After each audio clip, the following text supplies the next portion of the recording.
this Mario Party music? What is this? It is Mario Party. Oh, cool.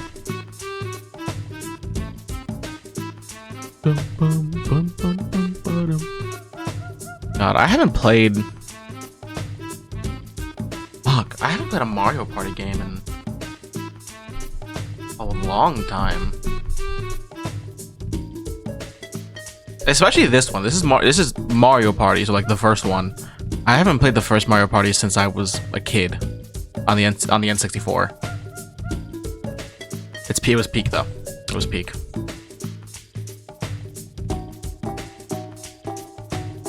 But yeah, I don't think I played a Mario Party game in, I don't know, 5 years? 4 or 5 years?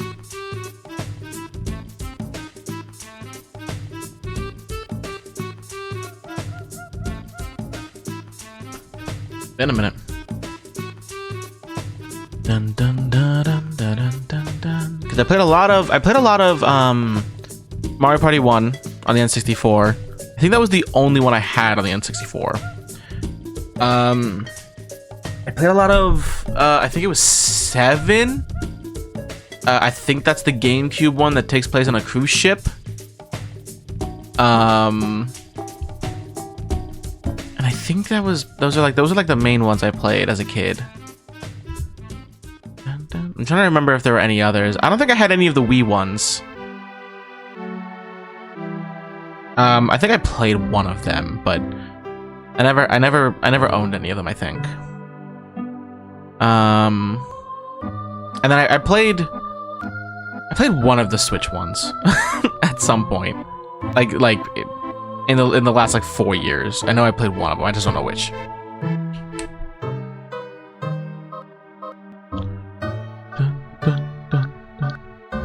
I need to switch this track because it's just not what I'm just not feeling. It's good. I just need something different.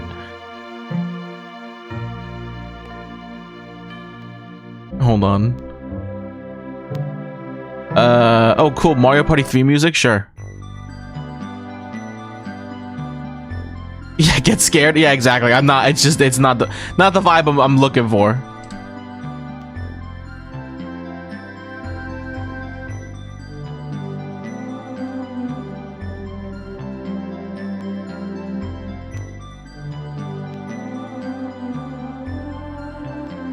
What was the... I know... I was gonna say when was the last time we got a Mario Party game, but I think we got one like last year. Or like 2 years... Like not even like 2 years ago. Something like that. I really hope they don't... they have this really bad habit of just like abandoning Mario Party games.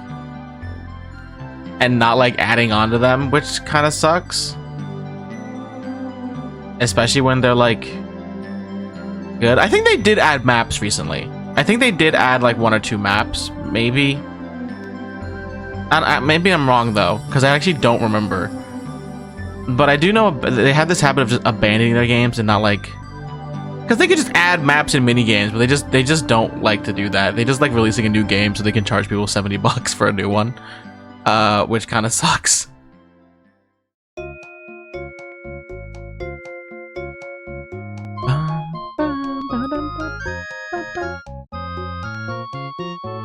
But I mean, that's just Nintendo. That's just how Nintendo is.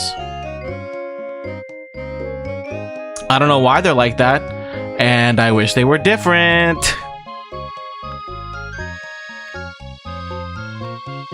And then I saw an article today that apparently PlayStation is gonna stop releasing games on PC, which I think is insane.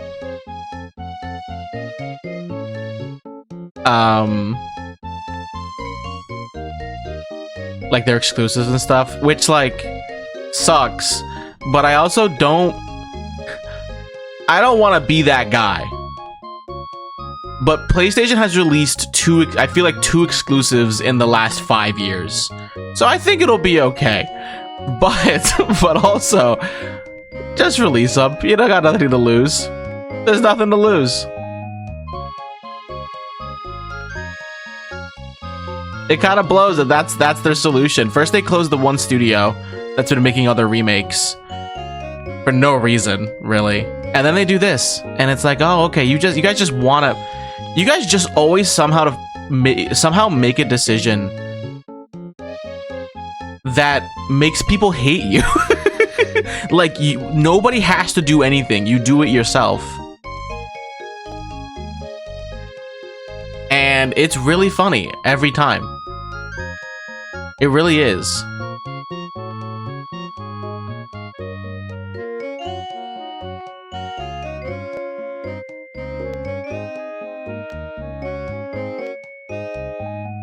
PlayStation literally heard about like Xbox falling apart and stuff. Which, like, if it does, I don't know if it will or won't, because anything can happen, right? And they decided, like, okay, we need to fuck something up. PlayStation has no games actually, so they can't get support money for them. Yeah, it's true. It's true. It's true. It's just, it's a bit ridiculous. It's really annoying.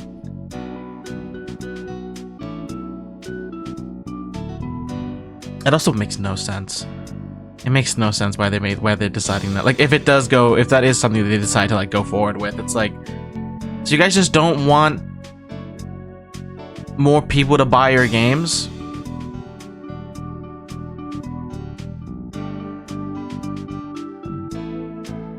About a PS5 several years ago, and the only games I ever played on it were Bloodborne and the Demon Souls remake. Yeah, that's fair. Because the rest is just on PC. Yeah. That's fair.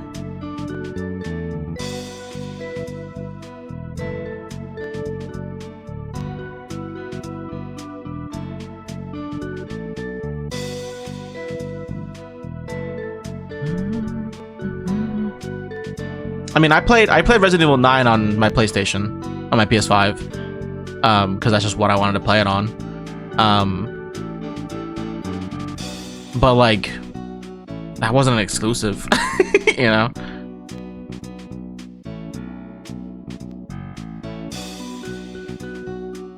I think the only exclusive they have coming out is, I can't even think. Is Wolverine gonna be an exclusive? I know Wolverine is a game that's coming out soon. I just don't know if it's an exclusive or not. I know. I think it's called Saros. It's the game that we saw when we watched the PlayStation Direct, not PlayStation Direct, State of Play. That's what they're called. We saw a little bit of that. I believe that has Rahul Kohli in it.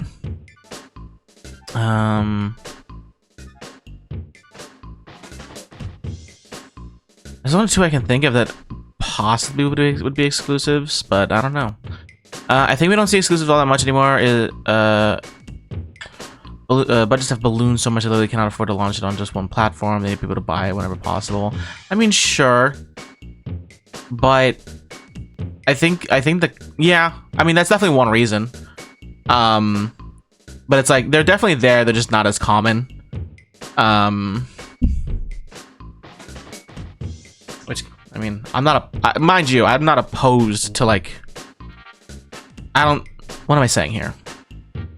The biggest reason for like a console to have exclusives is so that people pick one over the other. But also, like, I think having them everywhere is pretty fucking cool.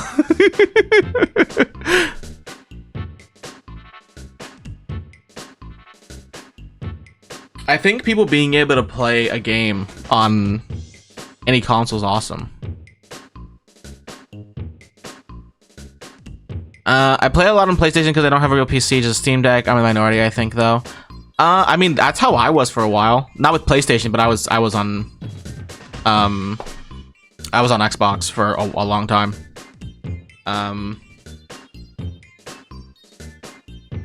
But I haven't even plugged in my Xbox since I moved. I've just been on my PlayStation.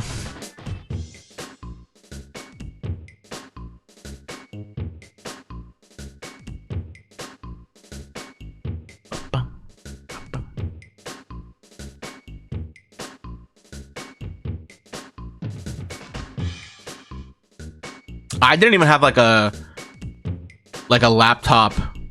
This in my experience, I didn't have like a laptop that could actually play games on it like decently. Until like relatively recently, like the last 5-6 years, you know. So I was primarily playing games on a console.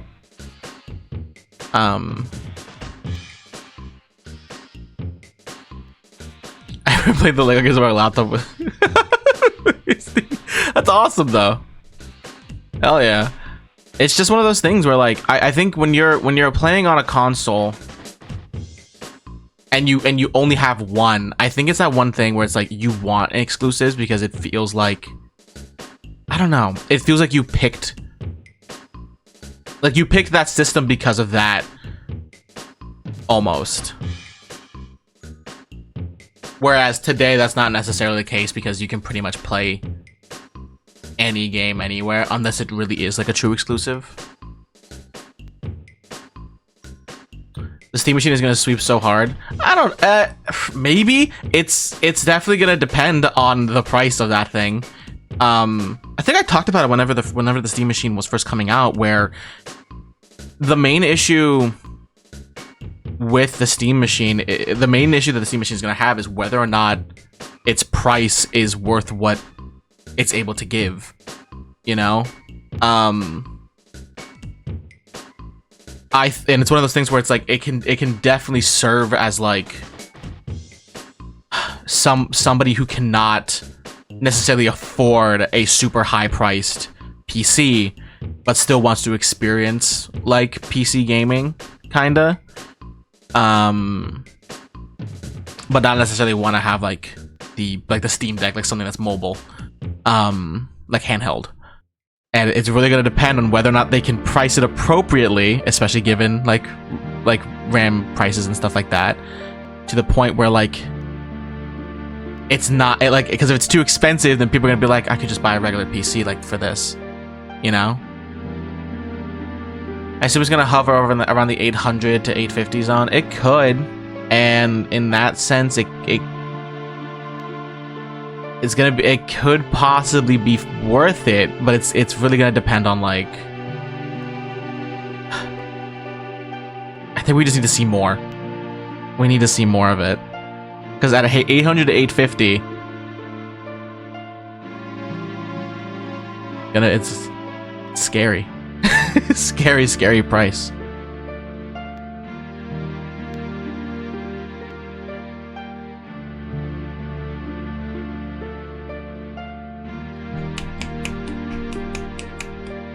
It seems interesting though. I do like the idea of it though. I do like the idea of the cube. The Steam Cube.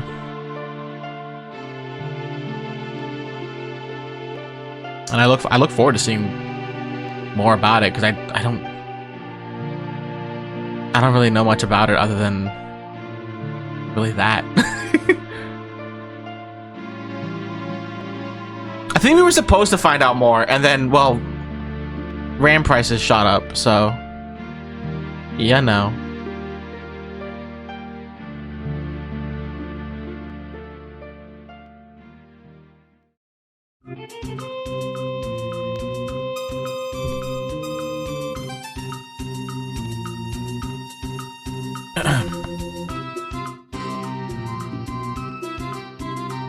Personally, I'm already happy with the Steam Controller 2 being a thing. Hell yeah. I don't care about VR. That's fair.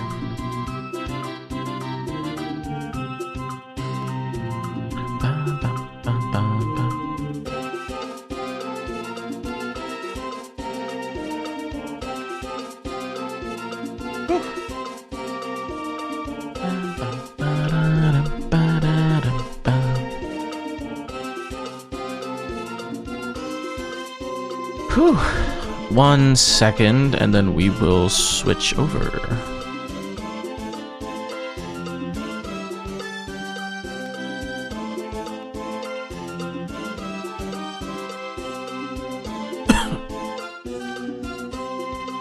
I really want to play Dusk Bloods, whatever Nintendo does that too. Is that the, like, is that the FromSoft game that got announced, like, a while ago?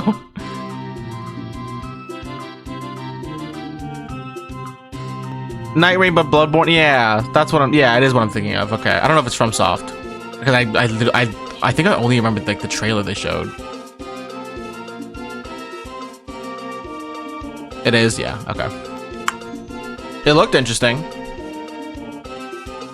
It's Nintendo exclusive, which is insane to me. But hey, cool. Could be good. Could be good.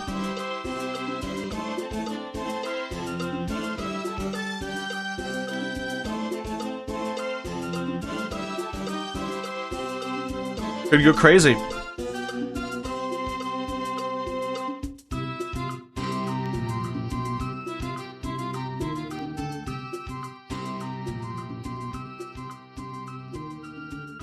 Yeah, I don't really know much about that game either. Also, Sony is rumored to be prototyping a handheld device of some sorts. Haven't they been rumored to be prototyping a handheld device for like a while now? As well, like, I feel like that comes up like every year at this point. I mean, same with like, I think it was the same thing with like Xbox for a while as well, where they were. It was rumored they were doing it as well.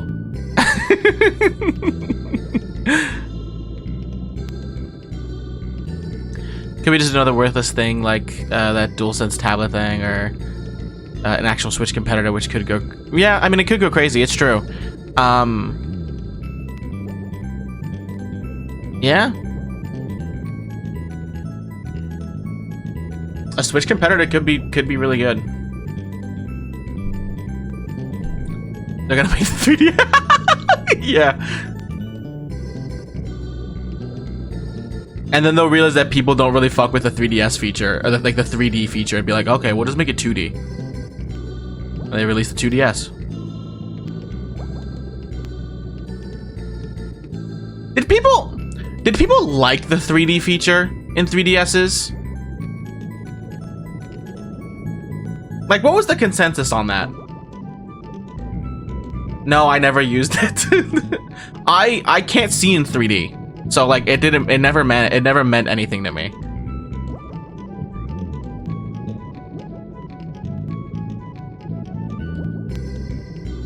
So like I never really I got a 3DS because it had games I wanted on it, not because like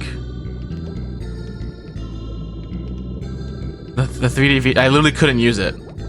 I don't know. I bought a Vita. Vitas are cool though. Vitas are cool.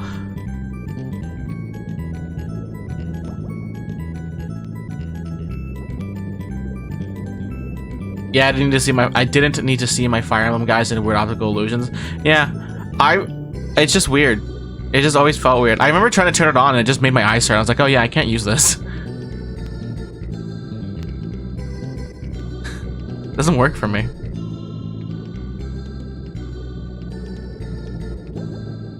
Okay, let's switch now because we're almost 30 minutes in and we haven't played a demo. Oh, baby. Okay, I had to stretch.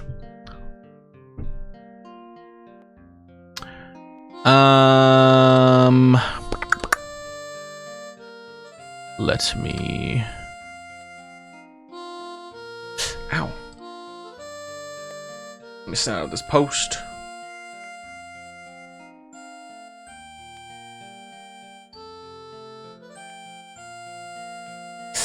Ow. Ow.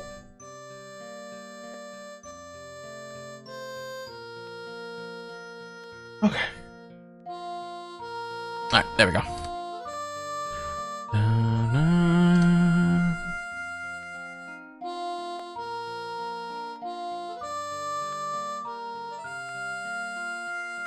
Honestly, I think Nintendo should just release the DS again. I think they should bet all their money on releasing the DS again. I think I'd go crazy. Confuse a lot of people, but I think it'd go crazy. And you know what? While we're at it, release the same games too. Don't even make new games. You don't need it.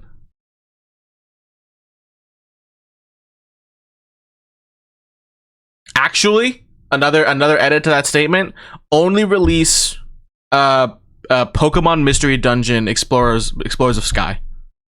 That's it. And Time, because that's the one I played. It's the same game, but I played Time specifically.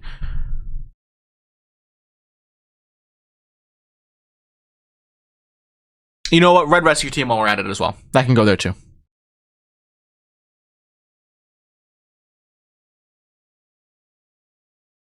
Oh, wait. And Bowser's Inside Story. Okay, now we're done. Now we're done. Those are the games.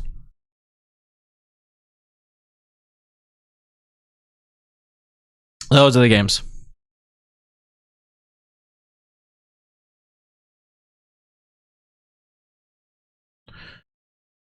Okay, let's play toys, I suppose.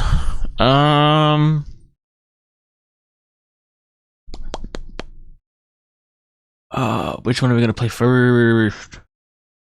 Let's play Cicada Mata. That was recommended last stream, and I heard people liked it, so we'll play that.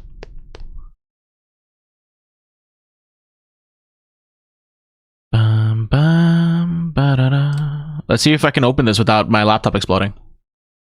Oh, it's opening? Is it working though? It is working, but I need to access the settings so I can change stuff. Please let me change stuff. Please. I don't... Can I see the settings, please? You know, hold on.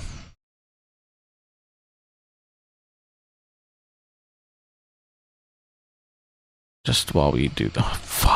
Where is it? Where is it? Where is it? Fuck. There it is. Alright, so you can't see it. I can't access the settings yet. Once we get to... I don't know what any of this means. Tear flesh from bone, come heaven or high water. I don't know what any of these mean. This one. Stop playing. Yep. Alright.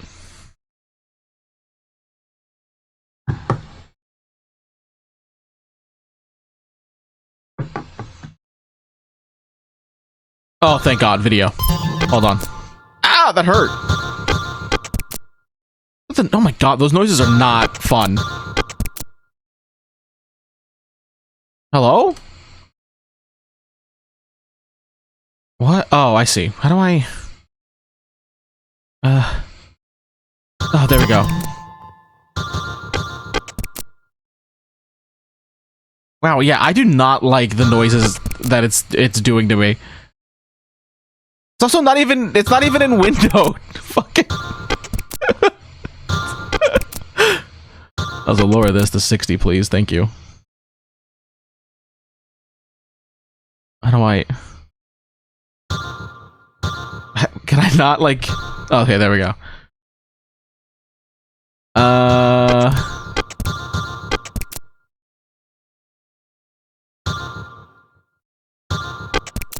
Maybe 720 is fine. Oh, whatever. I put it in windowed and it's not in windowed, so whatever. Done. Okay, that's so weird. Audio. Lower a little bit. Thank you. Okay.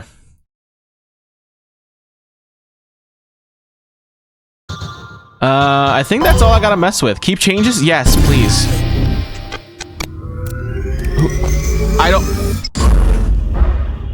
I didn't even like click start. What is going on?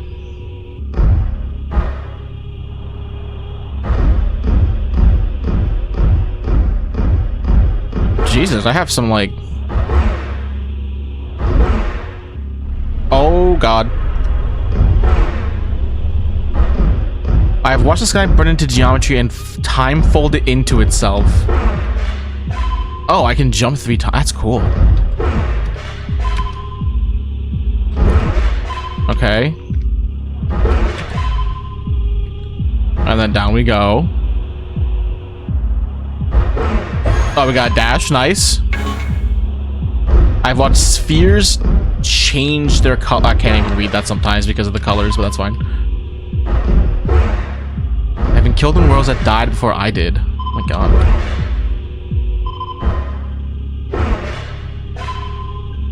Where am I going?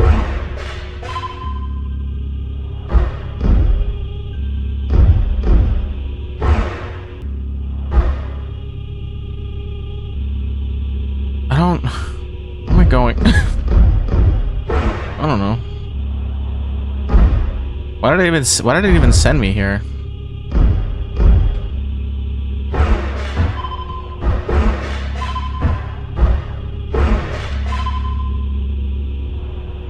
Oh, help.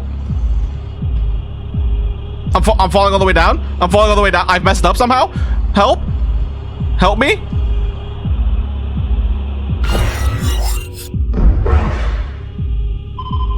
Oh, can I like jump out of that over there?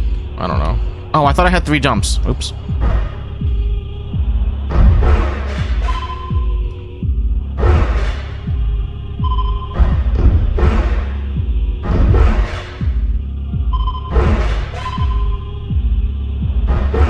Okay. Yeah, that worked. Sick.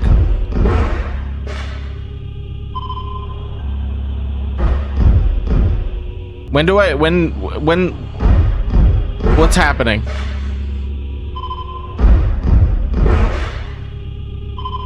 I have been forged in light that spoke in tongues. Oh my god, okay.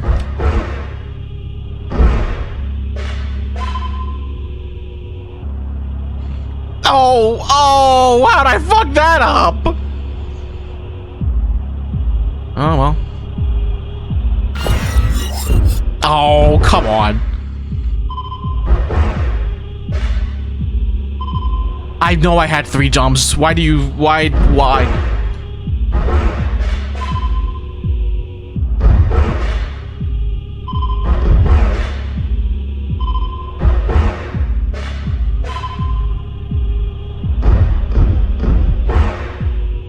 Wind's gone, yeah. I guess if I take too long to press the jump button again, I'm just not allowed. I don't know. Very, very weird.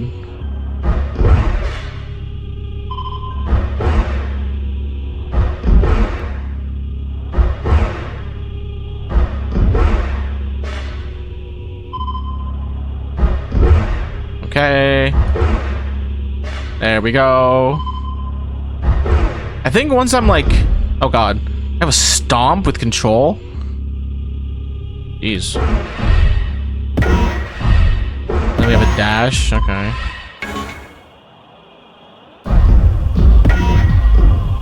I am not the weapon that failed.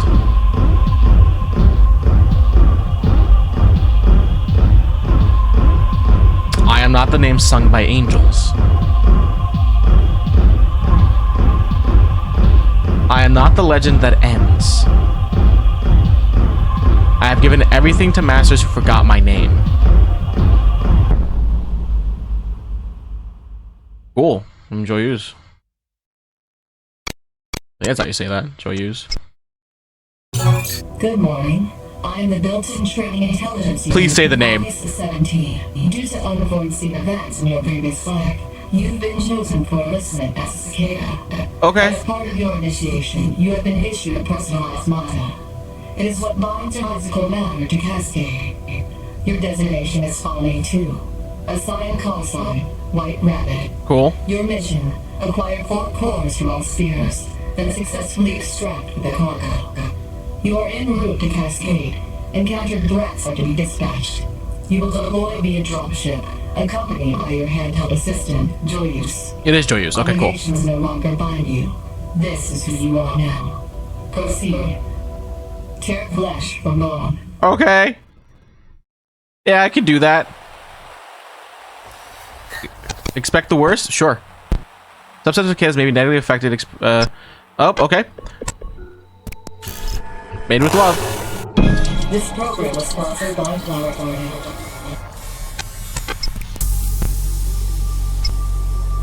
Yeah, I can press buttons. Oh yeah, here's the demo expires in 16 hours. Okay. Alright, play. That's me! That's me! That's me! Commencing deployment. There we go.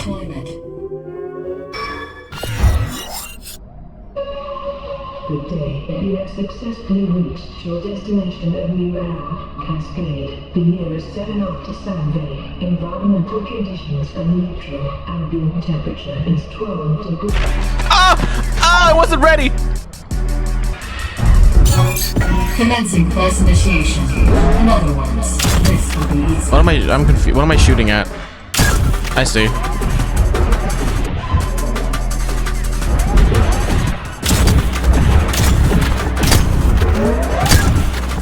Oh yeah, I can make this work.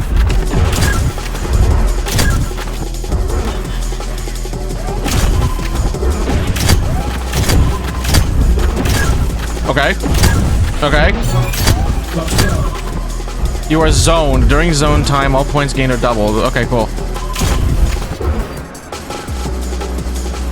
I forgot that once you start, like, plummeting. The music is fucking great.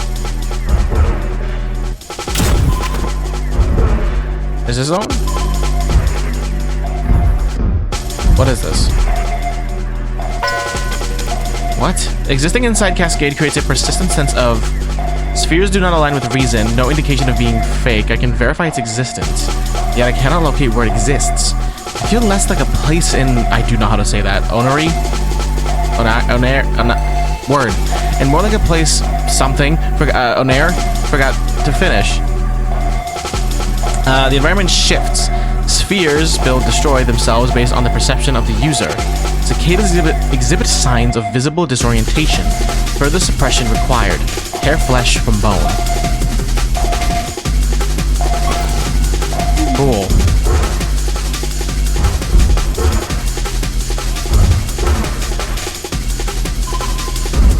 What am I doing? I already forgot. Overheat.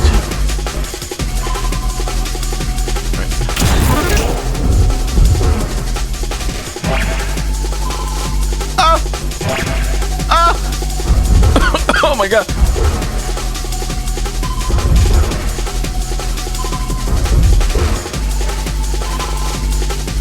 Okay, and then there we go.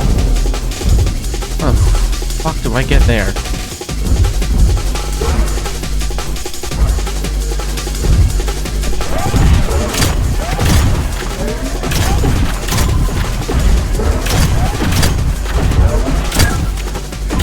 Okay, cool. Sick.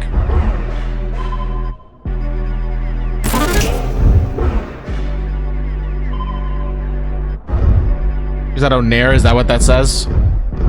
Cool. Oh no!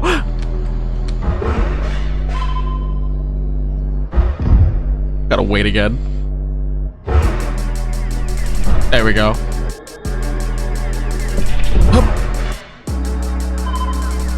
No.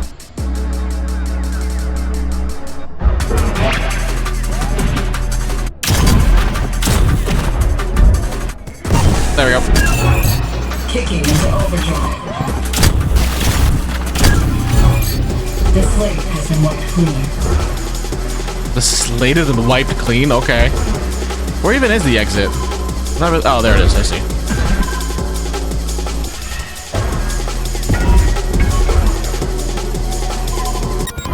There we go. Sick. Spear.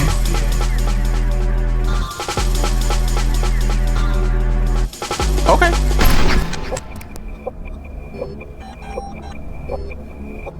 Let's keep going, baby. Let's keep going.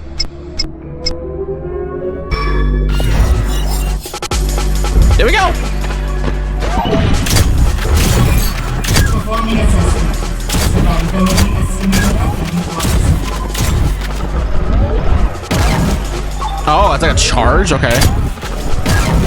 Cool.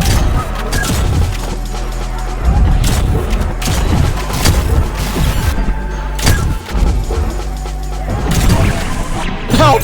Help! Kicking into overdrive. Hello, hello. Hello, Toaster. It's fine, I'll have to Lots of redeploy. energy depleted. You're invulnerable using dash. Oh, okay. Entering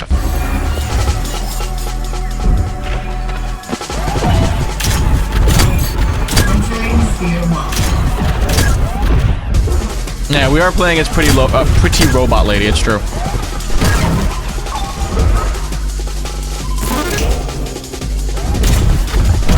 Nope, fucked up.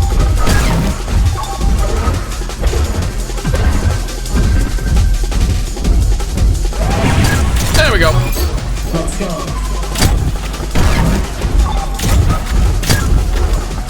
Nope, I guess I'm not that good at aiming. Alright, cool. No oxygen. You are 50%.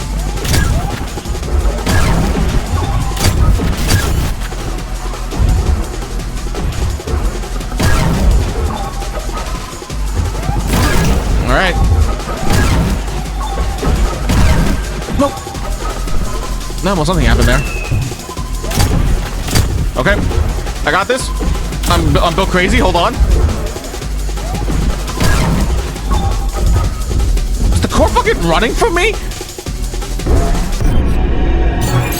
There we go. It's retrieved. Leave area immediately.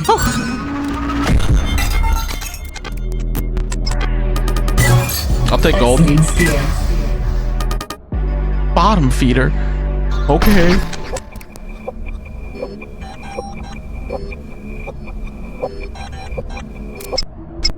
Reverie. Okay. Here we go. Environment. Nope. Down we go.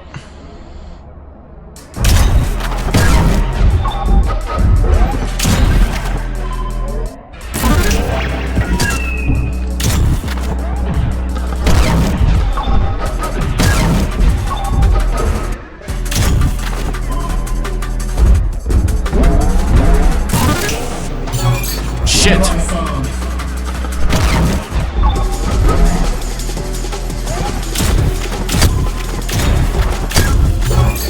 Approximately 1/2 threats. Come here. Thank you. 2, 3. There we go. Oh. Okay. Okay. I don't want to die. Zone time active.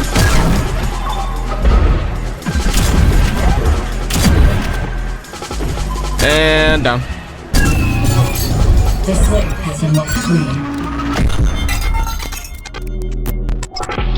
Cool. Commencing launch. This is really good. I like this.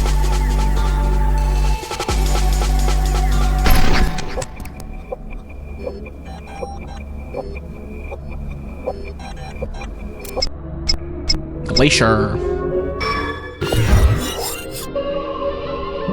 Once again, you are approaching the end of the demo test.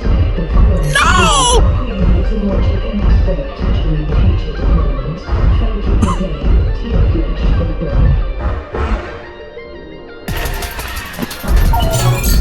Don't let the cold get to you. Don't let the cold get to you.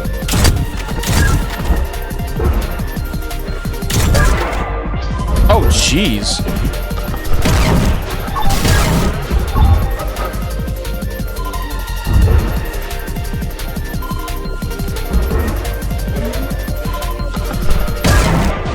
Okay, what? What? Huh? What the? What? What just happened? I'm so confused. I'm so confused.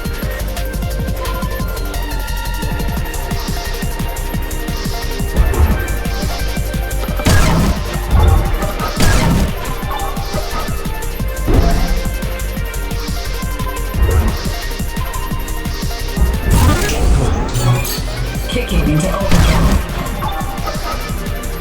Land there. You're good.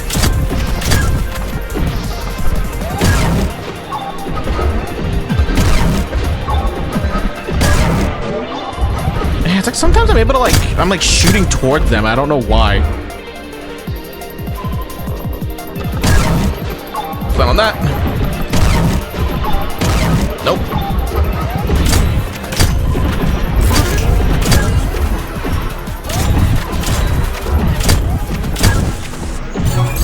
Kicking into overdrive. Okay. Fuck! Just hit him. There. Damn. There's the core. I see it.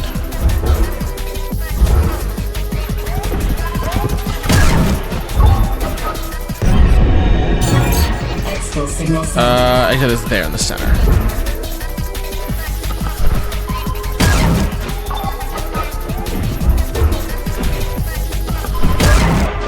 No! Okay, yeah, I guess I shoot toward those enemies. Okay, that's fine.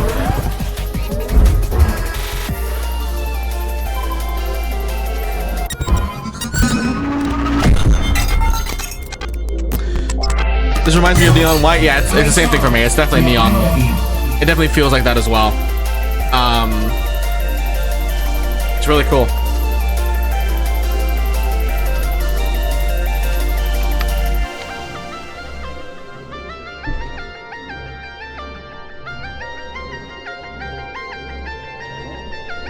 Oh, all right, cool.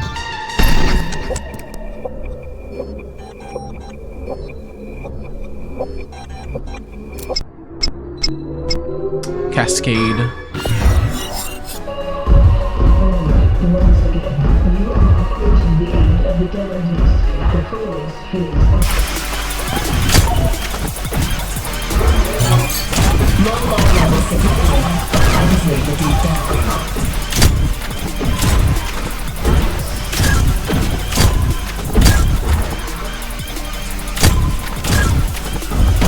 Damn.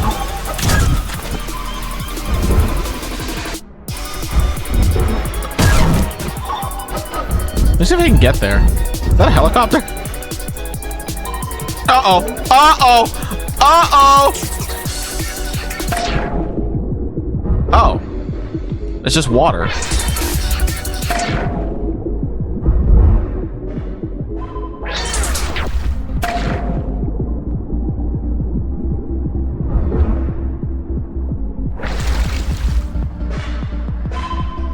That's cool. As good as new. How do I... Oh, okay, I have to get up there.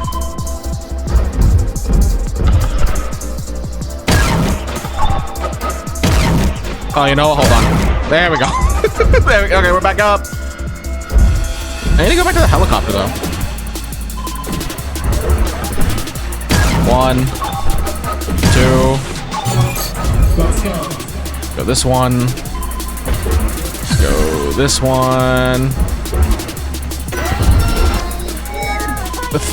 A threat detection? What the fuck was that?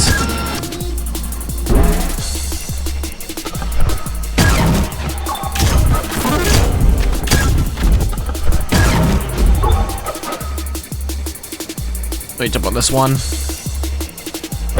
Oh, so that voice sounded a lot like the turrets from Portal, and I really like that.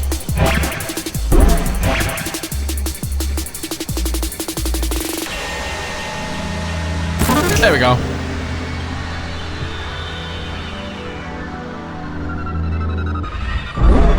Oh my god!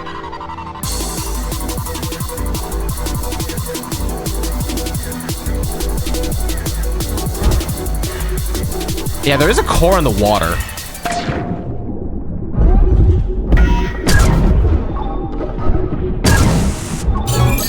You are sound. Speed of purification at 50%.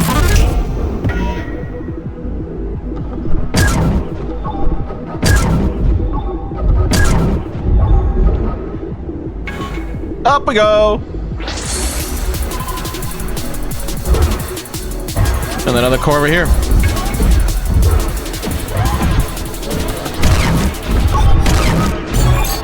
Still signal sent. You're forgetting I have a dash. Oh shit. Oh shit. Okay, we're fine.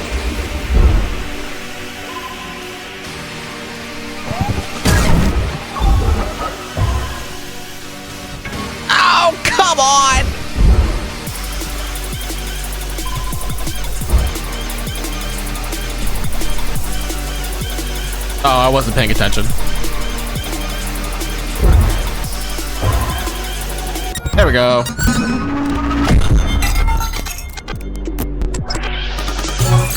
Exiting sphere.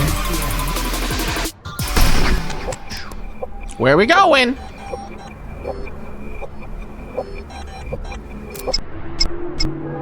I think that's it. Yeah.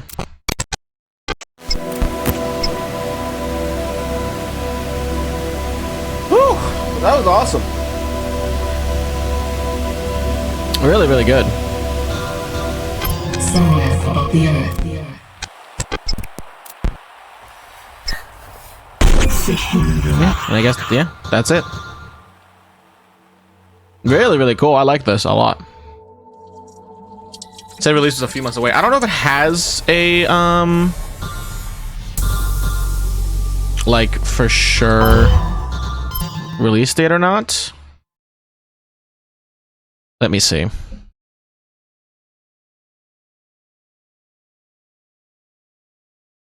Oh, this is for the demo disc. Where's the game? It doesn't have like a. So it just says 2026. So it doesn't have a for sure release date.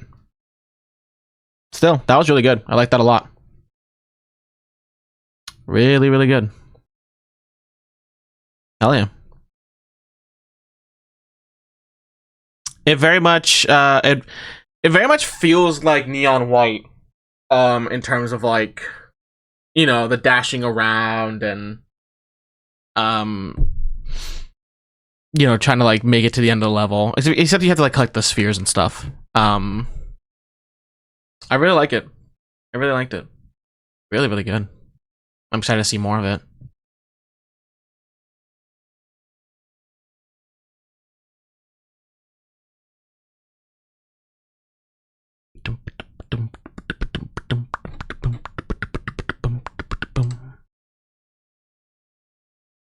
No visual novel stuff though, so it's essentially a completely different game. I mean, sure.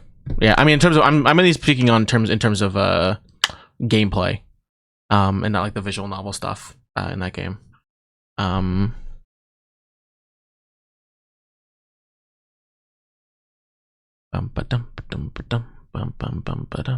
Okay, let's play the next one. We will play, I guess I'll just go in order of like the picture I have. So we'll play Celestial Return.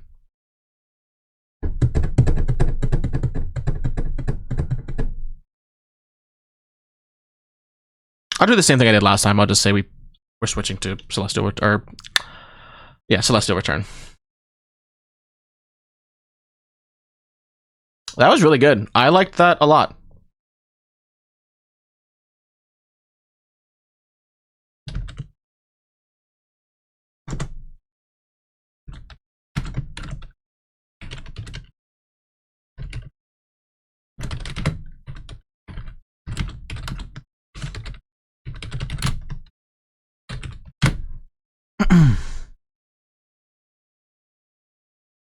You know, the vibes of Cicada Mata were really good too. Like, the gameplay was good, the music is good, just the vibes. And you play as a robot lady. No complaints from me.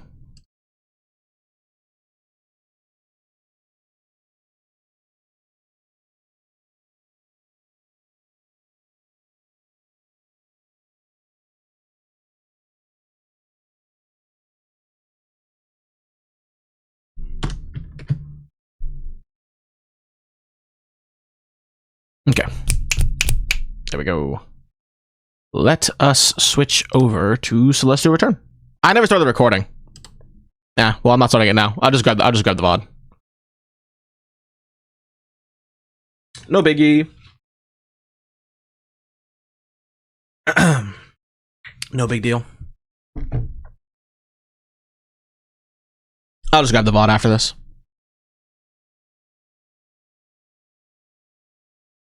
I knew I was forgetting something.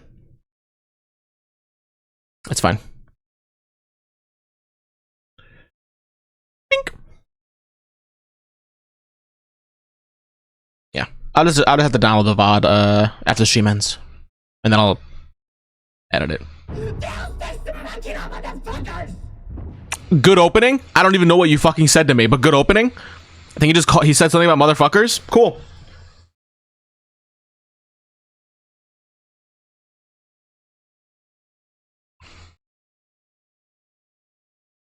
I would like to be able to see the settings so I can fix stuff. Please?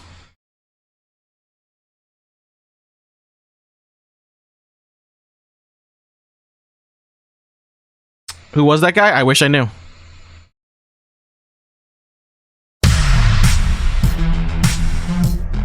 Okay. Settings. Not full screen.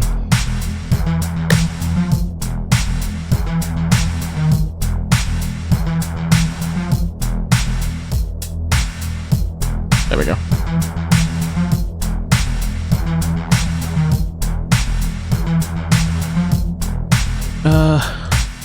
Lower volume a little bit, like to 80.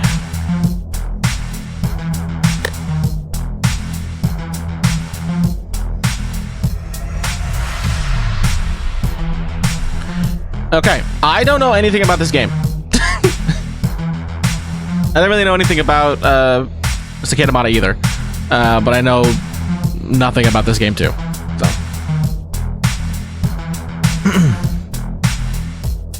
It looked really cool.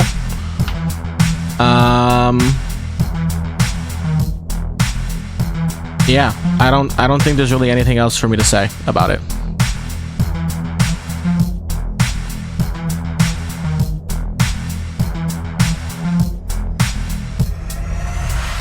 Oops, I did not mean to close that. Hold on. There we go. Okay. Let's just get into it then. New game.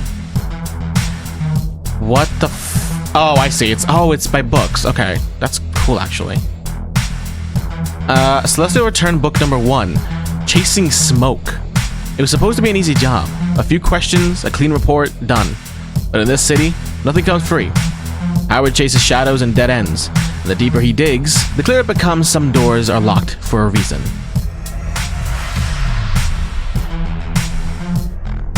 Okay, let's see what this game is.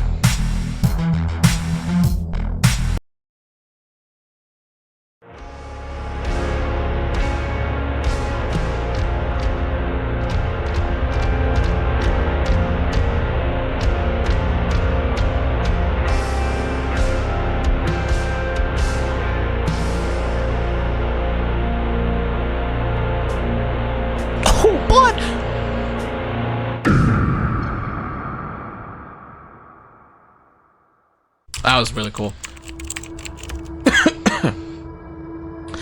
Every story starts somewhere. This one starts 6 floors beneath daylight, and with the grinding whisper of an old elevator heading nowhere good. Fluorescent light bleaches the cramped metal box. The air tastes like wet concrete. Howard leans against the shuddering wall, cigarette dangling from chapped lips. His knuckle drags beneath his left eye. Again, like scratching at something that never quite heals.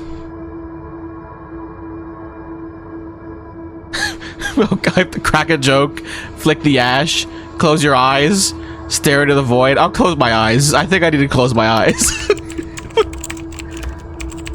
It doesn't work. The stink, the groaning descent, the 5 PID troopers, all still there. Visors down, bodies stiff, fingers locked tight around their rifles. What the neural archive sync complete? The pit? What? Oh, is that like a? I see. That might be like a description of who the pit are. I assume they're like police officers. Where do I even see that kind of stuff? Archive? Oh yeah. The Paranormal Investigation Division. Is a state agency dedicated to investigating and containing abstracts. It was created when the first manifestations overwhelmed the city. Neither police nor military, but something new built for a threat no one understood. A place Howard once served. Paranormal Investigation Division is fucking crazy. Dude, this is Detective Howard. His swag. Once a musician, soldier, and PID agent, now a paranormal anomaly detective, intelligent yet grappling with anger issues, sometimes surprisingly foolish, but always ready for trouble. He spends most nights at the Crow Jazz Bar, despite repeatedly failing to charm the bartender. His most trusted friend is a talking rose. We'll get to that later. Are you fucking serious? What do you mean a talking rose? There's so much happening and I'm already loving it. Codex, okay.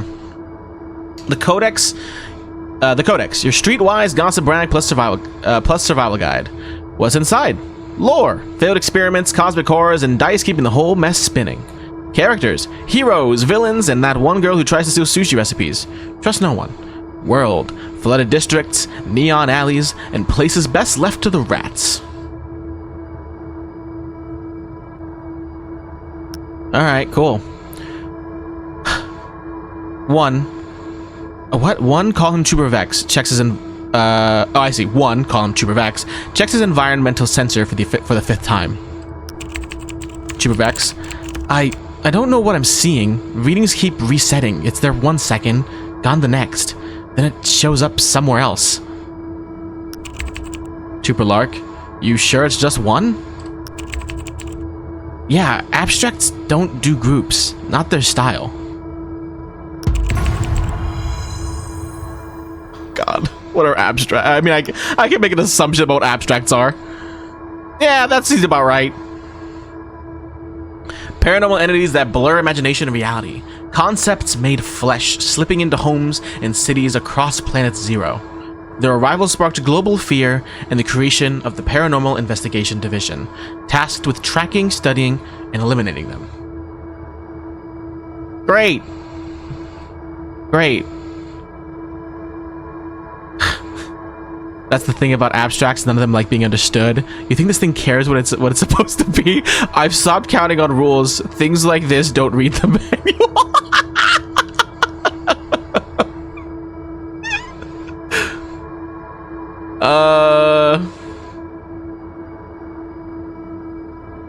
I don't even know. This one. Somewhere far below, a gunshot cracks. Faint. Then another. The sound spirals up the shaft like a warning. Is this Curie? Or Curry? Alpha's gone dark. You're going in cold. I love these designs. Abstract activity confirmed. Follow protocol. Contain the abstract and extract clean. Every few seconds, the floor counter ticks down. Level -15. Level -16. Level -17. Howard. Status.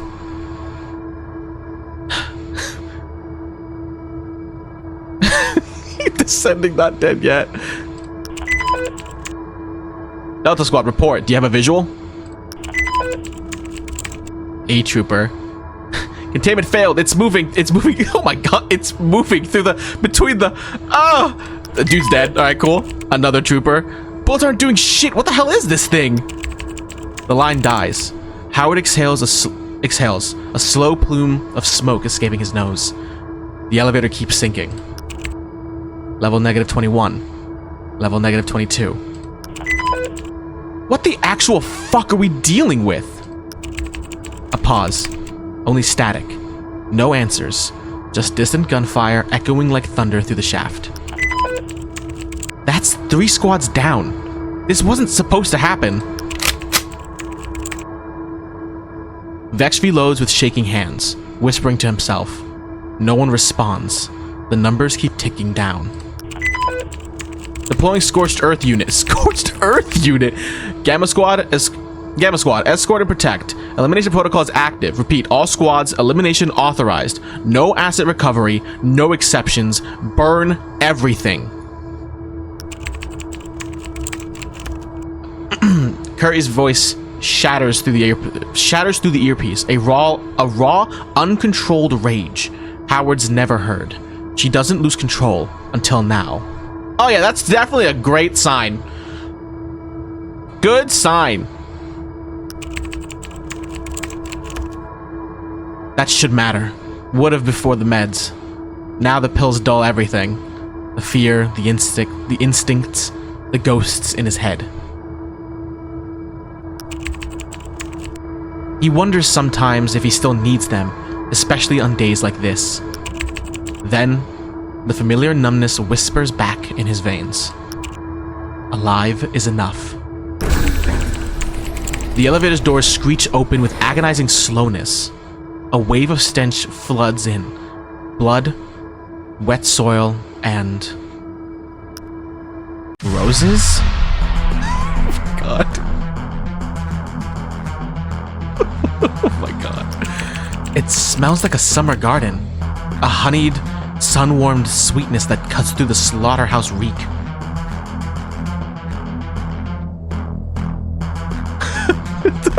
These fucking backups here. Let's burn this garden. Same shit, different day. Worst garden party ever. I fucking hate this guy so much. I already hate him. We've been playing for like 10 minutes and I already hate it. Yeah, sure, worst garden party ever.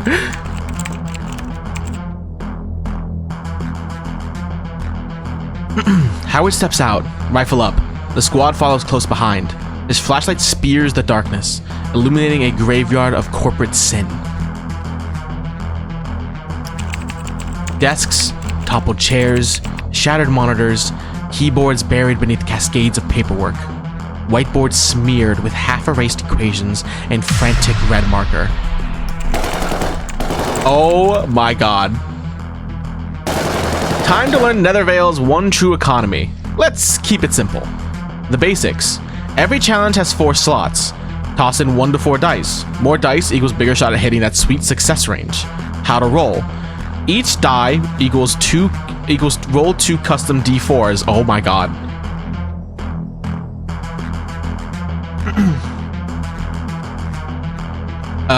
Faces 0, 1, 2, 3. Add them up.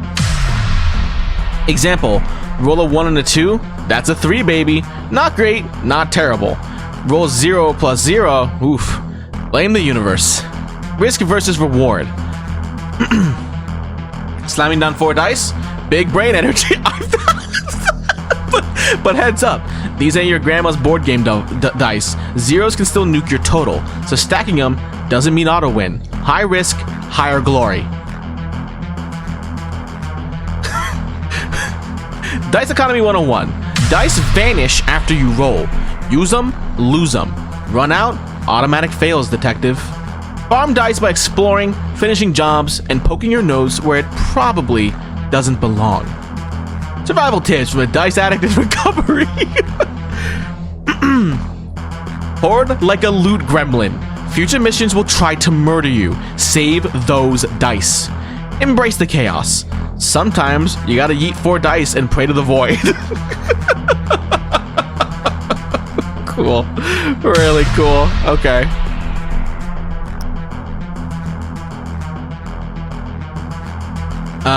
Okay, I see. And on the far wall, a door stands wide open, waiting. Beyond it, chaos. Relentless gunfire. Screams from PID troopers.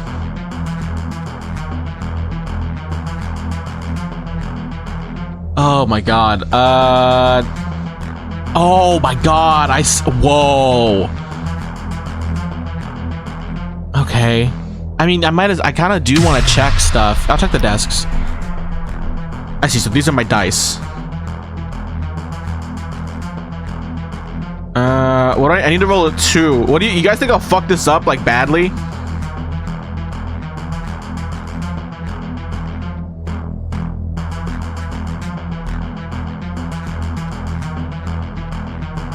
How bad do you think I'll fuck this up? You think maybe I...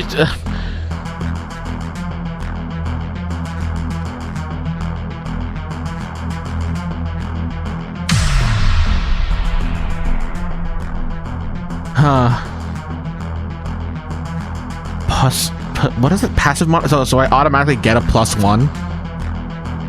So I can still fuck this up if I roll a 0.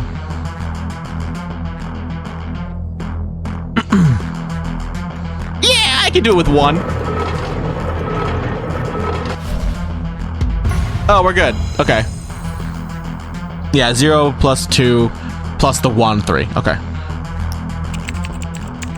Howard sweeps the flashlight over the nearest desk. Buried beneath scattered files, a lab log catches his eye. Eden Corp. Eden Corp letterhead. Abstract 4781 EC. EC subject. Phase 3. He can't follow all the terminology, but the implication is clear enough. Eden Corp was experimenting on abstracts. As he shifts the papers, something clatters. 2 8-sided dice, left behind like an afterthought. He pockets them.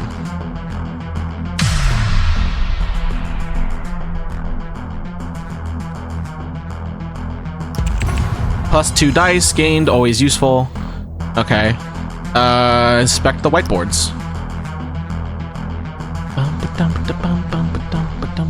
-1 virtue. What? Oh, it's a corporate die. Okay. Okay, got it.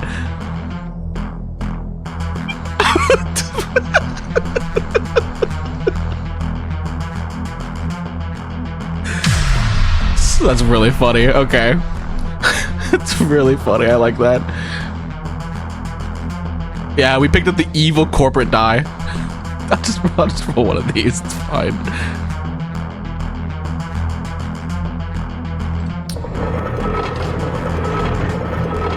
Fuck!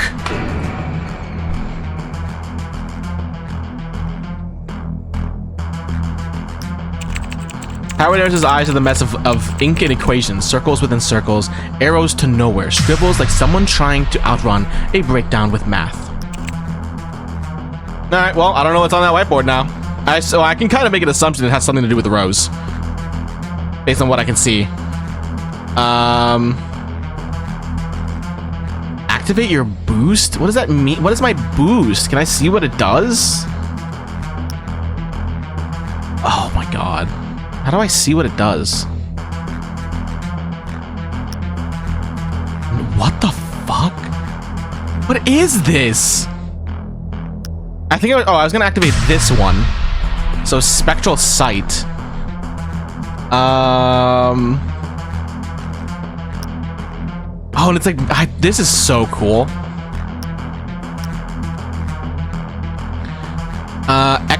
Manufacturer Ectovision sanctions solutions. While others fight for market share, Ectovision supplies the state. They build enhancements you'll never see in my in any catalog. They design cybernetic solutions for problems that don't officially exist. Okay. Spectral Sight, a classified PID-only ocular rig that turns the retina to detect abstracts, illegal for civilians. Dangerous for everyone. Okay. Interesting. Yeah, activate Spectral Sight. Howard blinks, the implant kicks in with a low throb behind his temple. HUD markers bloom to life, ambient temperatures, EM distortion, trace chemical levels, scrolling faintly in the corner of his vision. He scans the room left to right, ceiling to floor. No targets here, but whatever's chewing through the other squad, it's waiting on the other side of that door. Alright, rush towards the gunfire. Howard bursts through the doorway, rifle up, squad at his heels. Boots hammer metal, breath rasps through comms. The corridor funnels them forward, then spits them out into a greenhouse. Shattered glass walls, soil underfoot, wet with blood. His retinal implant kicks in, 1 frame, then 10. Jesus. Then hundreds. His vision drowns in overlapping detection boxes. Green outlines swarm and multiply, each locking onto something in the greenhouse. Roses. Hundreds of roses. Crimson petals curled like fists, cradling pale, dreaming faces. Asleep in the carnage. Oh my god. Oh yeah, there's like little, oh my god, there are like little phases in them. That's horrifying, Jesus. We would never, are they actually dreaming? Great, a fucking rose massacre. I think what the hell happened here is appropriate. 2 years hunting abstracts for PID. Not once has he seen anything like this. He's seen things phase through walls, heard screams that liquefied bone, watched creatures bleed light instead of blood. Never this. 2 years of service, a short stretch by any measure, except the PIDs. The division didn't exist before the first abstracts began appearing in Nethervale. Which makes Howard, by default or by bad luck, the most experienced field agent still standing. Now, watching his sight drown in green ghosts, more than he could ever shoot, let alone understand, a cold thought settles. This might be the last day he holds that title. Oh my god. A scream rips through the air. Howard turns. His spectral sight zooms, reframes, and locks onto something much bigger. Flying, shredding through a trooper mid-reload. What the hell is that? Moonface! Someone yells over comms. Okay, yeah, that's good name. It drops from the ceiling like a dying god, limbs stretched wide, shielding the roses. Its body crackles with twitching nerves, leaking dark ichor. I think it's ichor. Yeah, whatever. Leave my roses. A trooper panics and fires. The bullet ricochets, tearing a small hole through the abstract side, but it doesn't flinch.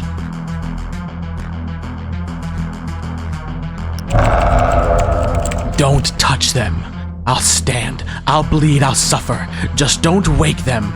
They're all that matters. Movement slow. Every breath feels like a decision. Howard raises his rifle. The squad follows. One wrong move ends everything. Oh my god.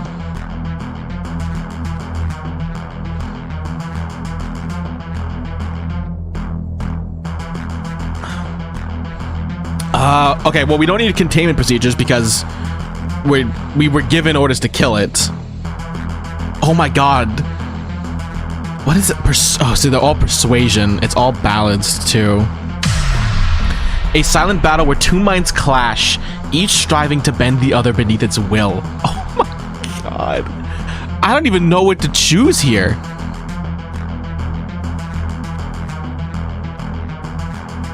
I mean, try to keep the squad calm, I guess. I need to be calm. I'm the one freaking out.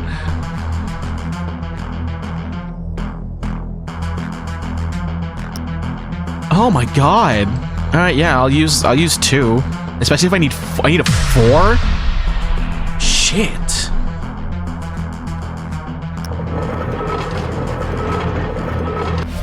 I got it. I barely got it, but I got it.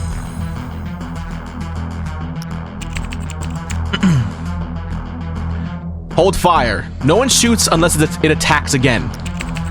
The rifles stay raised, but fingers ease off triggers. No one breathes. Moonface doesn't move, just bleeds, just guards. The squad holds for a second. So does the war.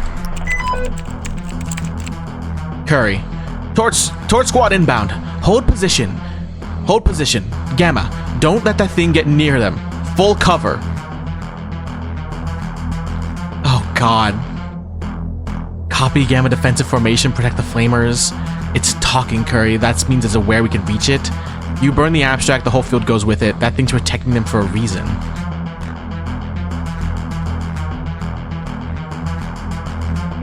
Oh my god.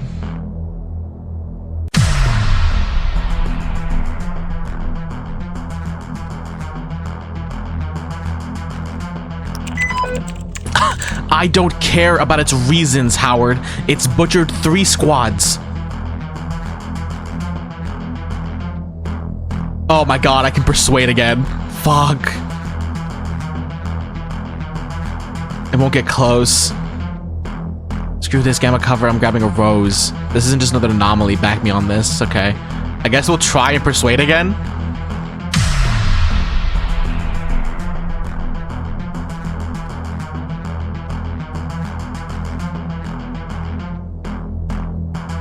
All right, roll.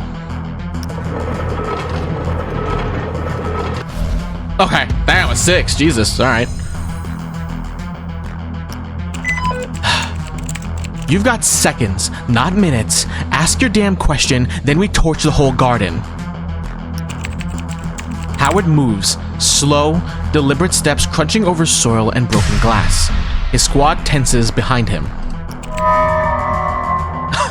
Stop. Howard halts, drops his weapon just a little, just enough. Oh yeah, we fucked up because we didn't see the the board. I assume it would have said Project Nectar on that.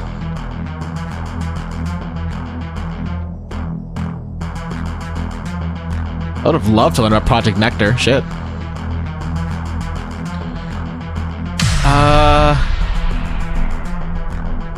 Oh my god, I don't even know what to ask.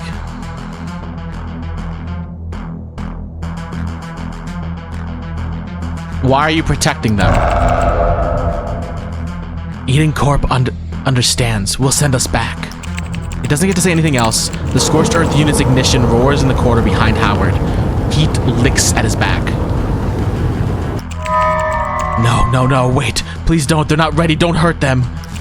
The flames don't listen. The inferno rolls across the greenhouse. Petals blacken. Pale faces writhe in silent screams before collapsing into ash. Moonface screeches, a sound that shatters glass. Then sanity. It implodes mid-air, spilling thick, iridescent black sludge that pools in the scorched earth. Ash begins to fall. The greenhouse becomes a furnace. Around Howard, troops scramble for the exit. Perry's voice saws through comms. Move your asses! Howard turns to follow, then stops. Not for any reason he can name, just something in his spine. Not pain, not instinct, like being watched or remembered. He glances back. His spectral sight flickers, highlighting a single pulse beneath the ash, buried near Moonface's remains. He steps toward it, kneels, and brushes the ash away with shaking fingers. A single rose, unscorched, untouched, eyes still closed. Moonface's ruined mouth moves, a wet rattle, almost inaudible. The stars remember. I'm like, say nothing, just take the rose. Tell the stars I remember too. Whisper, I'm sorry, and take it. Oh my god. Oh my god. Tell the stars I remember too goes so fucking hard though.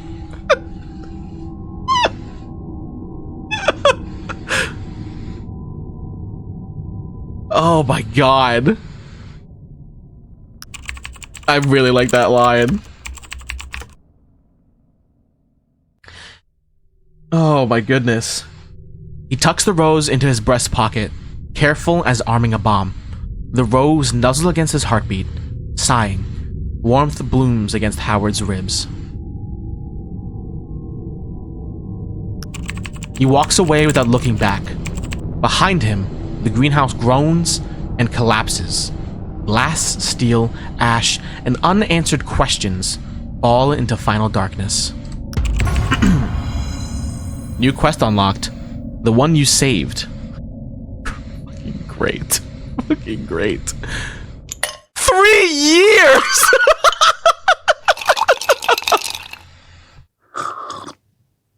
It's been 3 years! Jesus! Is this why he gets a bunch of swag now? I see, the one you saved. You pulled something alive from the ashes. Figure out what you just carried out of that greenhouse. It's been 3 years!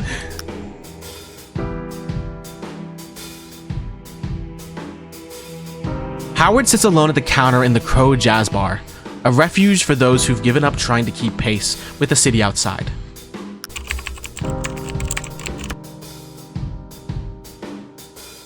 The faint glow of neon signs outside filters through the blinds, painting fractured light onto the bar's worn surface.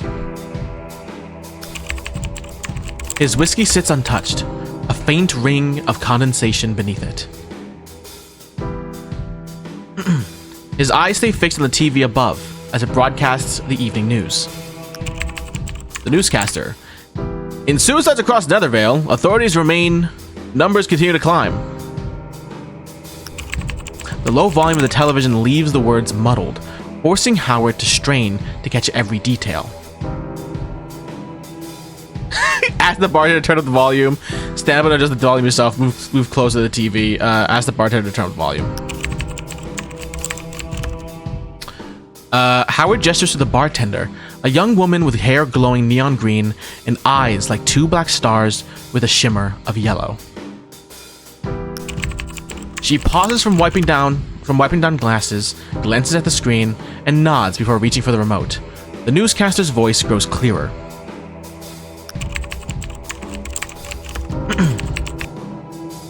The community is in an uproar, demanding transparency from law enforcement. What is driving this sudden epidemic of suicides? Who will step forward to shed light on these tragedies?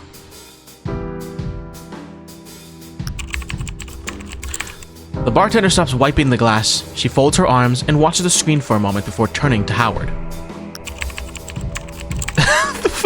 In quotations of the bartender. Been like this for weeks now. Feels like the whole city's falling apart. Take a sip. You hear anything about these suicides? Any rumors going around? The city runs on problems. If we're not falling apart, it's not Nethervale. Maybe it's the city's way of promoting extreme sports. Fucking persuade. We won't be able to do that. You're insane. Plus 12. Do we even have dice?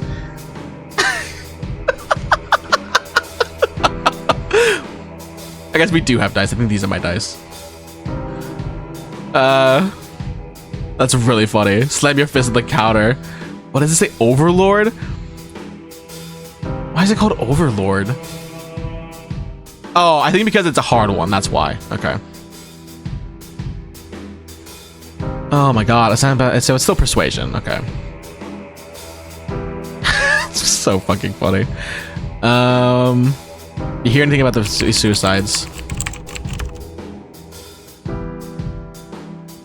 Suicide epidemic news broadcast. Perfect time to ask a date out. Yeah, exactly. The bartender hesitates. She glances around the bar as if checking for eavesdroppers, even though it's practically empty.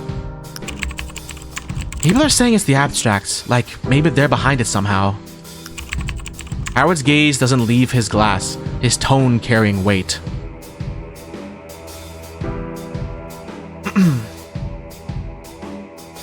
I don't know. Wouldn't it be the first time? If it's abstracts, we're already too late. Maybe it's not abstracts this time. Maybe it's just us. Thought we weren't supposed to say that word out loud.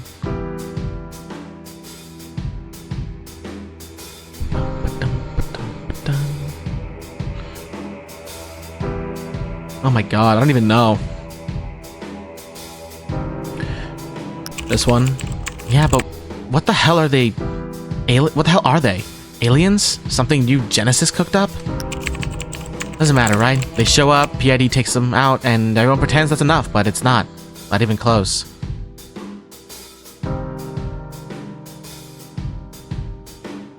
The PID doesn't ask questions. That's not what they're for. You worked with the PID. You must have seen things. You really don't know what they are either?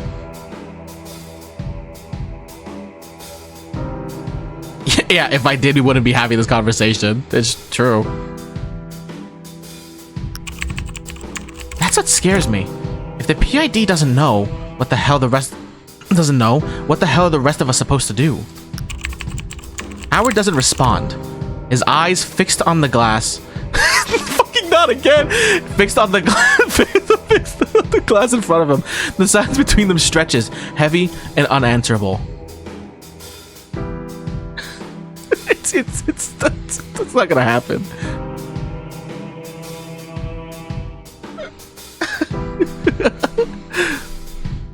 The city runs on problems. If it's not falling apart, it's not Nethervale.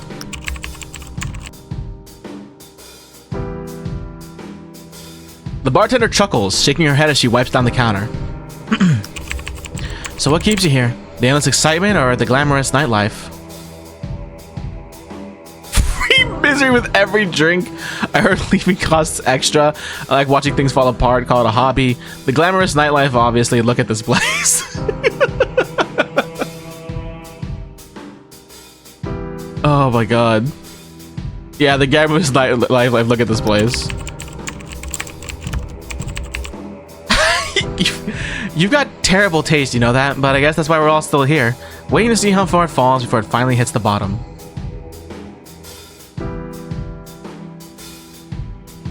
Maybe it's the city's way of promoting extreme sports. Jump off a bridge week, anyone? Right. Right, I'll make flyers. You want to be the mascot? I'll bring the bridge. Yeah, I'll bring the bridge. Perfect, we'll make a fortune.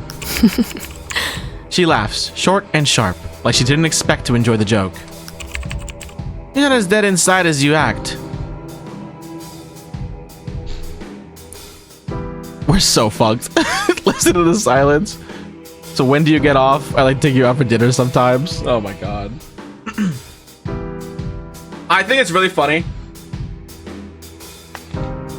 The first conversation we have in this game that's with someone that's not just in the middle of a firefight and not an abstract, we're just like, hey, so you free?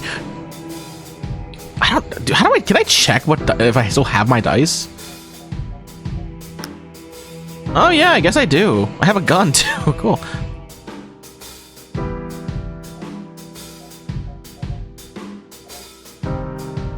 I would have to get crazy luck. Hold on, can I save my game? Is that something I can do? Hold on. I didn't even really think about it. Can I save my game? I can save my game. Hold on. New save. Alright, there we go. Alright, let's give it a shot. Because if it's not worth it, I'm loading my save. I had to put 4 dice in there. Alright, let's see.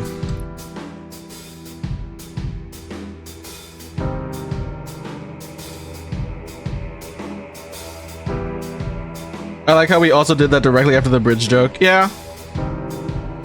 Hey, she liked the bridge joke.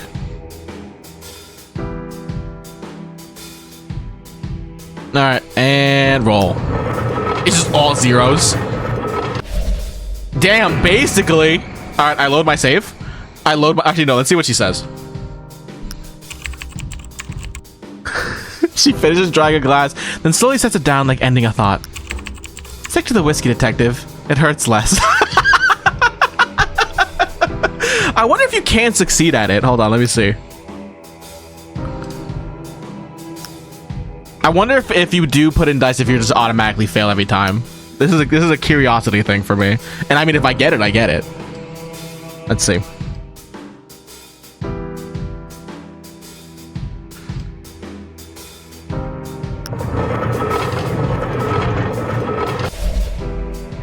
We got a 6 that time.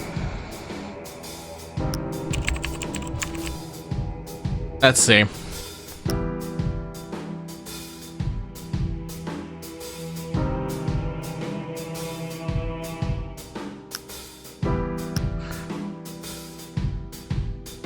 It would be interesting if this is one you always failed.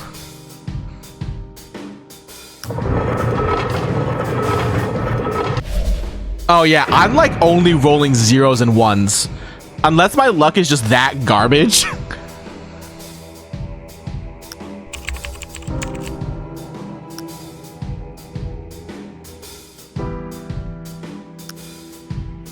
Which is absolutely, it's possible my luck is just that garbage. Let's see. I'm rolling 5s and 6s. I'll do it one more time.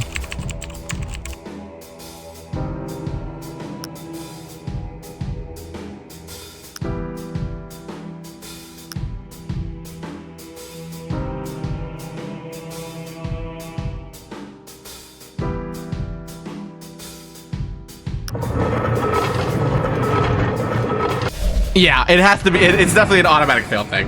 There's no way I'm rolling 5s that often. I did roll a 6 once, but like,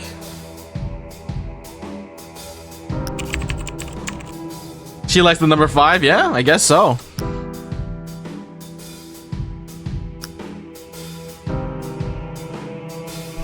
All right, let's take a sip. Howard lifts the glass to his lips, taking a slow sip of the amber liquid. The burn settles in his chest, offering a momentary relief from the tension knotting in his mind. Long day?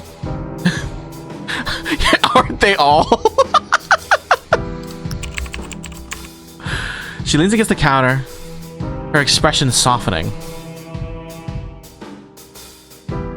I guess listen to the silence and let your... I'm not gonna slam my fist on the counter. Fuck you.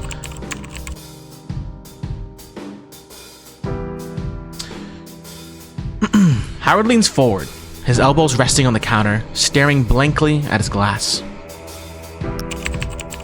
The bar noise fades, the hum of the TV dissolving into a background whisper until all that remains is the hollow silence of his thoughts. And then they start. What the fuck is this? Oh, it's Virtue. Hey, man. Oh God! My Virtue is speaking to me.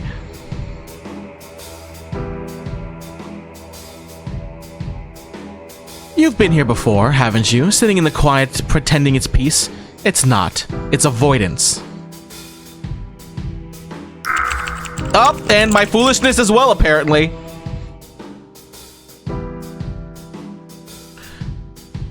Irrational and erratic thinking leading to impulsive and often comedic decisions. Cool. Hayward, my man. You're staring at that whiskey like it's got all the answers. It don't. Trust me. I've tried. Stop.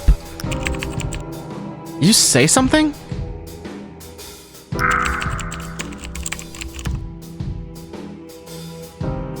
Asking for another drink. Something fancy. A cocktail with one of those little umbrellas. That'll cheer you up. Okay, and my intelligence now. Hey man, an intellectual being who understands his surroundings and can make correct decisions. Great. Yes, because the man brooding over suicides absolutely screams Mai Tai. Great suggestion. And my anger issues. Okay. Shut up. He doesn't need this crap right now. The voices clash like storm clouds rumbling in his skull, the tension stretching thin. Shut the fuck up, all of you. A few heads turn, giving him that familiar look. Another guy losing it after too many drinks. Then, as if the universe had been waiting for the right moment, the door to the bar swings open, and a figure steps inside. Howard's head lifts, his eyes narrowing as boots scrape across the floor, loud and deliberate. The sound is sharp enough to cut through the haze in his mind. That's my perception. These are horrifying images. Reynolds. Alright, let's see who Reynolds is, I guess. He locks eyes with Howard, his expression coiled tight with urgency. Without hesitation, he crosses the room. Let's see who Reynolds is. Hold on. Oh, I love his design.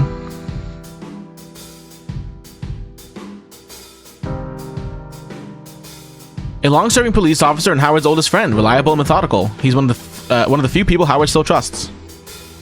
Cool. Shouldn't you be out flashing that badge of yours somewhere? Reynolds pulls out the stool next to him, sitting with a sigh. I've been flashing it all day, chasing leads that go nowhere. But I'd try something smarter. You look worse than I feel. That bad. And what brought you here must be desperate.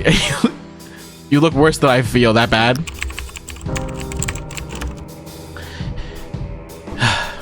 Yeah, say what you want, but you're still the guy people call when they've run out of better options. Take that as a compliment. Foolishness. I guess I can't choose foolishness. I'm not foolish. I'm not foolish enough. Why me? Don't you have a whole other department for this? Not interested in police business. I think I know what you're gonna say. Why would I say this? Oh, I guess it's for perception.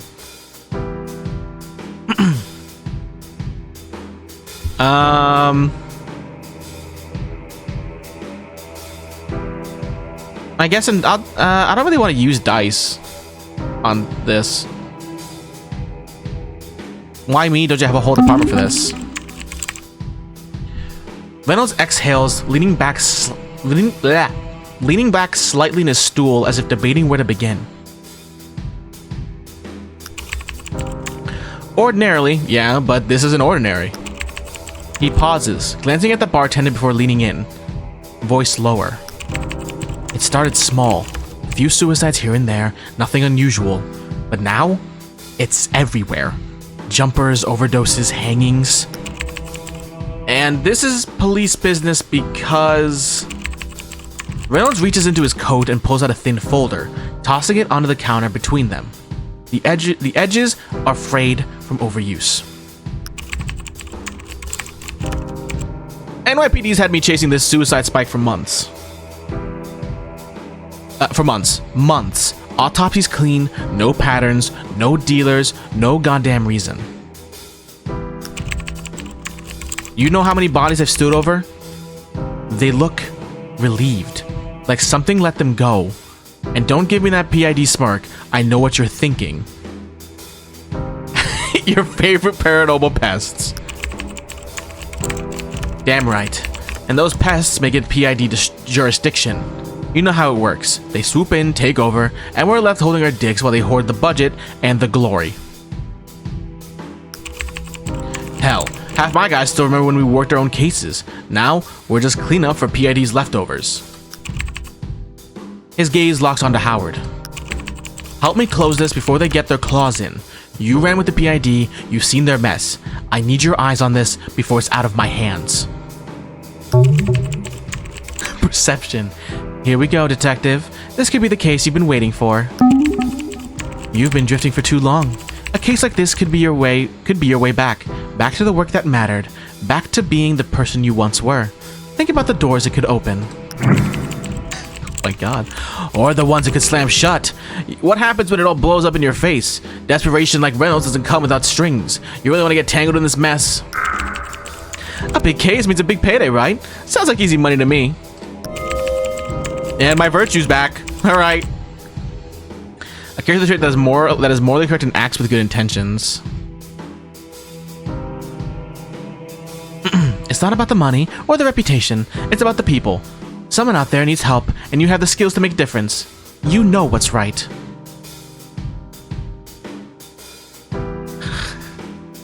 No way, I'm not getting dragged into this. Fine, I'll take a look, but no promises. Sure, why not? Could be fun. Like foolishness. What a freak. I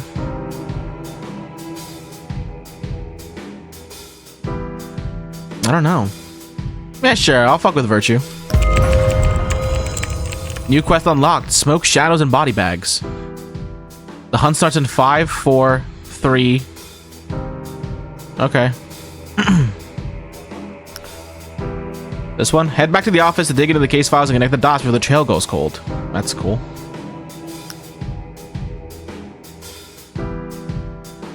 Oh my goodness. Oh, and a raid from Nebula Art. Thank you, thank you. Hello, hello. I hope you all had a good stream.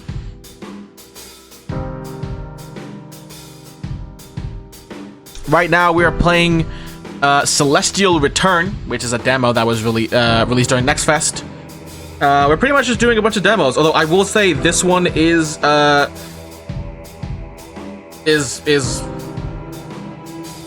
consuming me. It's really good.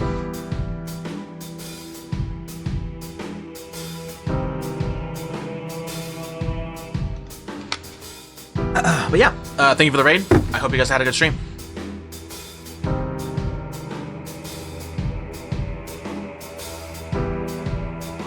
Whew. All right, let's I think your stream was very relaxing. Just art. Also, this looks so cool. It is very cool so far. I'm enjoying it. Oh God. Oh, it's talking to me about my items. All right, here we go. Time to talk about the junk in your pockets. What are items? Items bend the rules of skill checks. Some boost you, some sabotage you, and some are just plain weird. They can affect all kinds of roles, either passively or on demand. Passive items, these live in your pockets without paying rent. Passive items stay active until the end of the game. You don't need to click a thing. When a relevant skill check happens, they automatically appear in the upper right panel. I know I have to read this. I'm going to say this right now. This game is fucking sick, and it's probably one of the coolest demos I've played so far. If not the coolest. This is really fucking cool. Got a perception bonus? Rolling perception? Congrats! The item shows up and does its thing. Single-use items. These are your panic buttons. Use them to stack bonuses onto a difficult roll, then kiss them goodbye. To use one, drag it from the left side into the lower right item slot before you roll. You'll remember these right after the roll fails. Fair. That's fair. Yeah. New items added, case files, no refund policy, sorry. Oh, did I actually get an item for case files? Hold on, let me see. God, where do I... Oh, inventory. Oh my goodness. Oh, this is the newspaper. Oh, I thought I got a case file, but I didn't. Oh, it's right here. I'm an idiot. Growing list of lives cut short under suspicious circumstances. NVPD is out of answers, and Officer Reynolds knows something's not right. Howard's memo. Suicide's my ass, yeah. The Daily Rocker's newspaper. A glimpse into Howard's past. This issue captures the wild chaos of a concert he played with his old band, a time when the stage was his battlefield. Howard's memo. If we hadn't brawled with the drummer and split up, maybe I'd still be rocking out instead of chasing down freaks. And then our matches. Okay, hell matches. It's just matches. Red tips, black stems, and a flame that burns too hot for its own good. These matches don't just light, they rage. In the hand of the desperate, they become more than fire. They become a weapon. And then our cigarettes. Nether cigarettes. The last of a dying breed. Real tobacco. Hand rolled. And nether rail where flickering blue vapor sticks dominate. Where flickering blue vapor sticks dominate the air. Howard lights up the way. Howard lights up the way it used to be done. Outdated. He couldn't care less. Howard's memo. It's the ritual, striking the match that first drag. Every exhale feels like flipping off everything trying to turn me into a machine.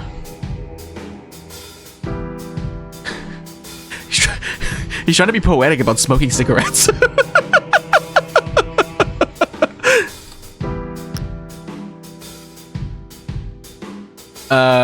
Comic.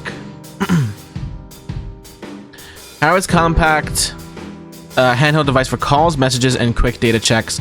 Scratched, stubborn, and always buzzing at the worst possible moment. Fair. And then a flashlight. This isn't some high-tech implant or retina upgrade. It's a stick of metal with a bulb. Primitive? Maybe. But when the shadows move, this flashlight doesn't glitch. It just shines. Howard's gun. It's not the caliber that matters, it's the stories etched into the steel. Close calls, long nights, and victories that cost more than they were worth. It's not flashy, but it gets the job done. And at the end of the day, that's what counts. And then our badge. A relic from a life Howard walked away from. The medal's worn to hell, useless, powerless. He doesn't need it anymore, but he still can't bring himself to throw it out. And then we get a +1 to all checks, which is nice. Some things don't let go, even when you do. Jesus. Do I still have my boosts? I do. Okay. This is fucking cool looking.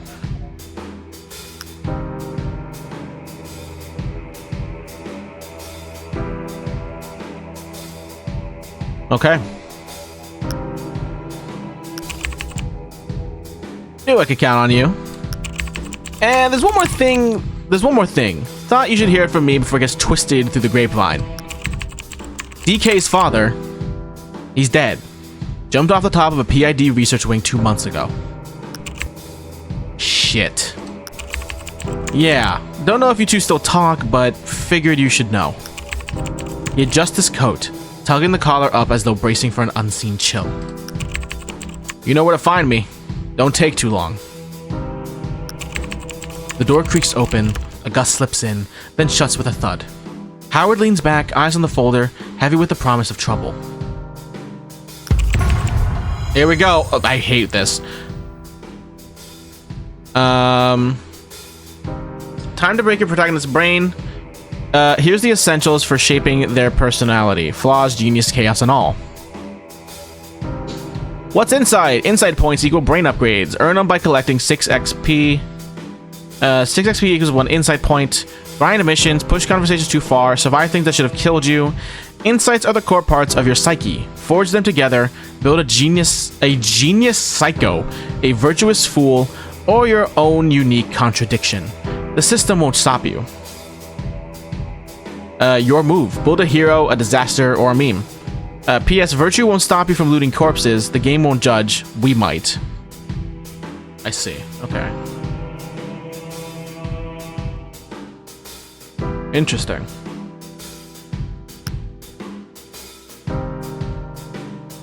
You gain +4 dice and +1 XP. Okay, cool.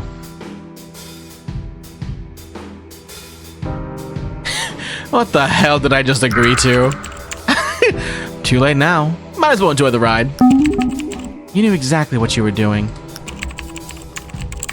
Howard grabs the folder, nods to the bartender, and steps out into the rain. The city greets him like it always does. Cold, wet, and sick of his face. Nethervale. Neon burns, shadows bite.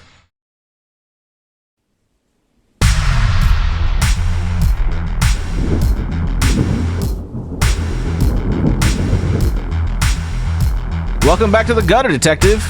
You know these streets better than your own reflection, but let's see if you've still got the chops. Movement controls. Use WASD or hold right click and drag to glide the map around. Double click anywhere for hyper skate mode. Yes, this boosts have illegal mods. No, don't ask. Exploring locations. Open spots. Whew. Okay. Open spots glow with icons. Think cyber breadcrumbs. Jesus. Click the icon. Howard autopilot's there. Sit back and enjoy the ride. One visit ain't enough. Places change every visit. Come back later and it might not look the same. New dice, new loot, new danger. Jeez.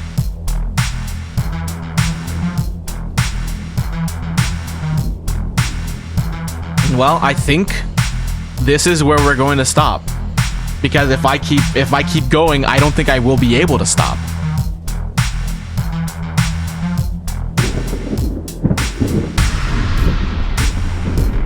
I see. So maybe this is the amount of times I can travel in a day, maybe? Because we got the house. It's the same icon, it looks like. So the house, the jazz bar. Oh no, this is our objective, I think.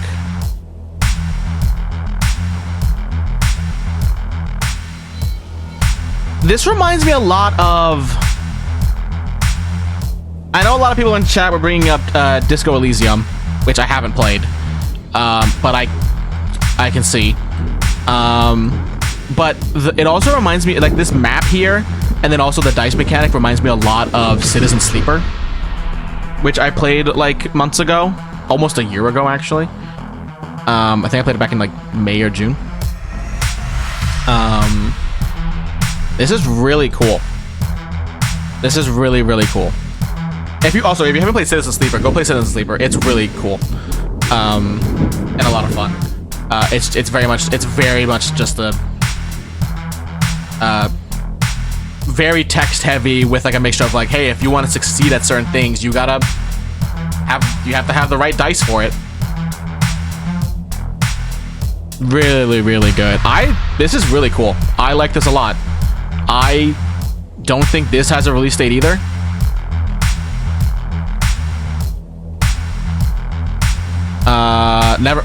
Wait, no. Oh, also this demo is... I didn't realize this demo came out last year in July, but still, I assume they just added stuff for it. Still, this was really cool. Oh, never mind. This game comes out on May 7th? Fuck yeah.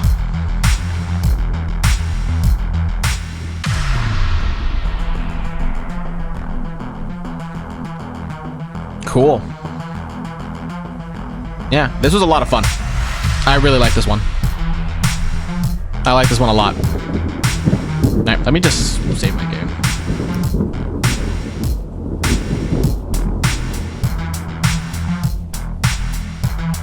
Alright, and let's close it.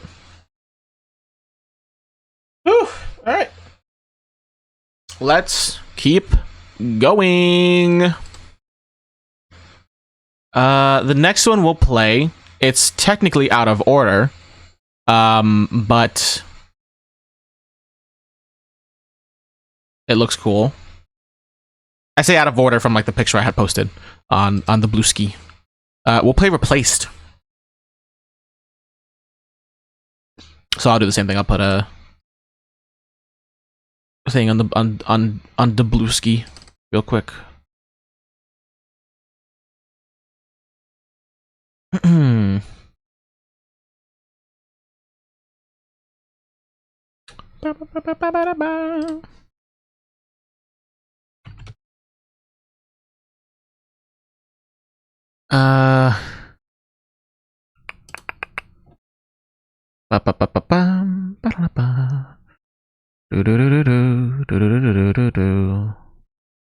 One second.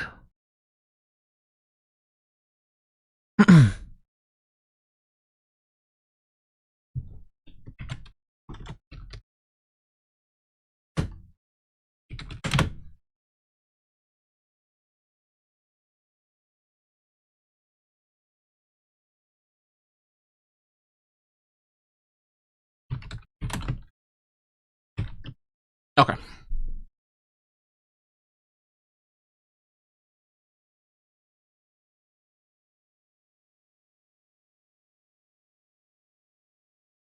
Let me open up this game.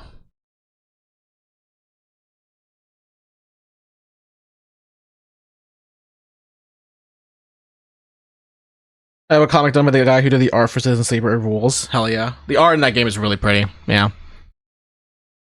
Really, really pretty.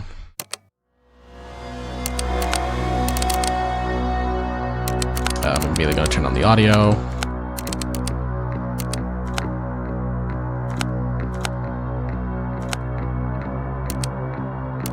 Okay.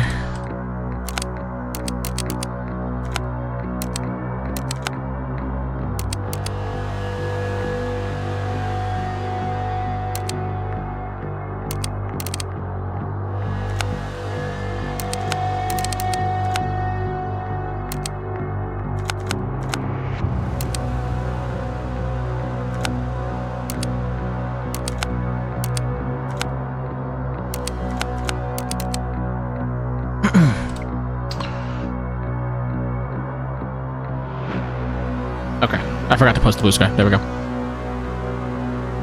You know, Citizen Sleeper is a lot of fun.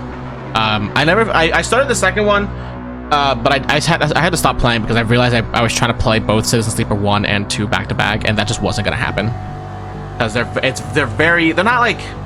they're like kind of long, and then it's also just very text heavy, and it's like this. It was just not gonna happen. But what I played of 2 was really good still. And I do eventually want to go back to it.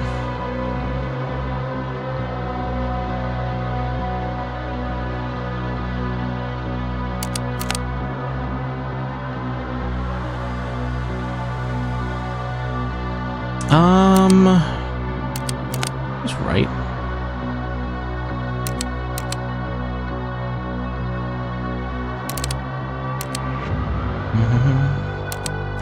Is this what it looked like before? Okay, it's fine. Bink.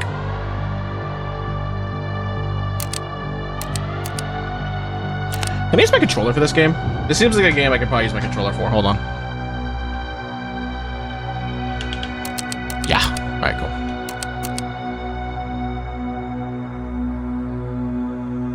Alright. I was able to, and now I know why. God. Ugh. Hold on.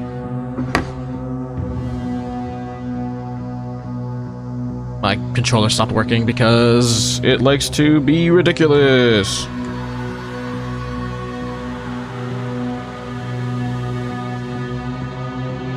There we go. Okay. I don't know. Maybe it just doesn't want. Maybe it just doesn't want me to use the. There we go.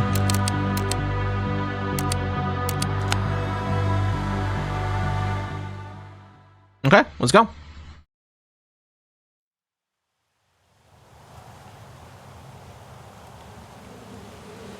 Oh, I probably should have lowered the actual graphics of this game. Oh no!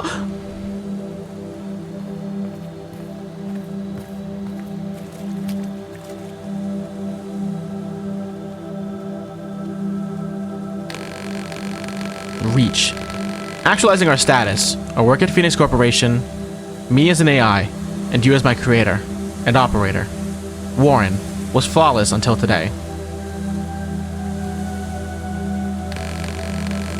Grief over the death of your only friend and my co-creator Steven caused critical overload that blew up my servers.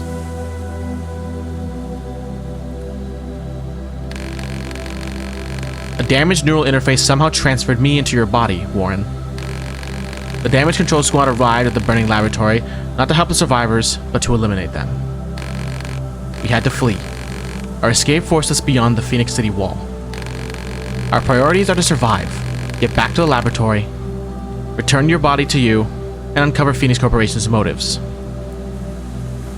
Cool. Hold on. I have to make sure that this isn't gonna, like, blow up. FPS limit, please, to 60. Thank you.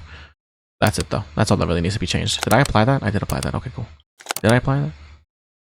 Yeah. Okay, cool. Okay.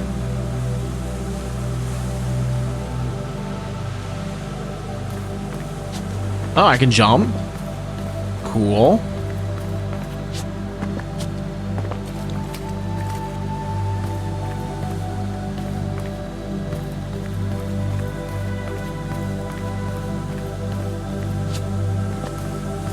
I can hold A. Well, ow! I just tripped.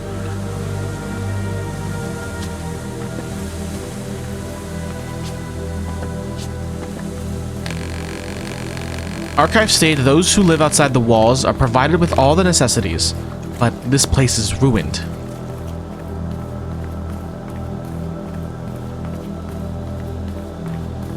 Yeah, because there's liars. People love to lie.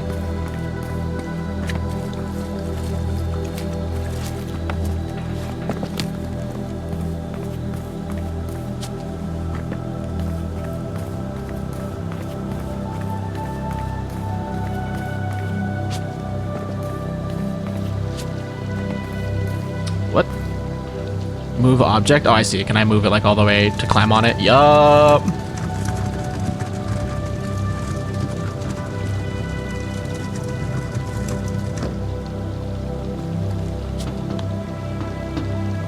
There we go. To let you experience your play's combat system more thoroughly, this demo features the Huxley gun ability, which is obtained at a later stage in the full game. Basic attack, counter, jump dodge, RT is the gun blast as finisher, restore health. Okay. You can open the control guide at any time by pressing start. Enjoy. Okay, cool.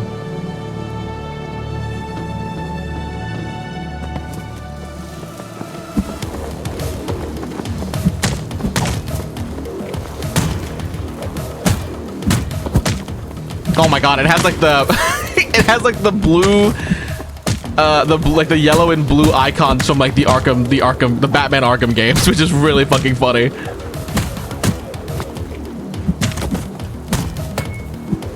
Then like the counter too. That's so funny. That's really funny. Oh yeah, and I just have a gun too. Cool.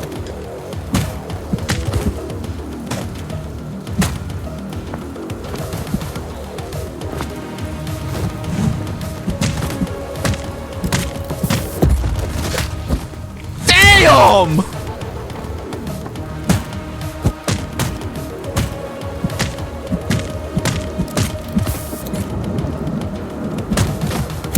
Oh, oops, shot that for nothing.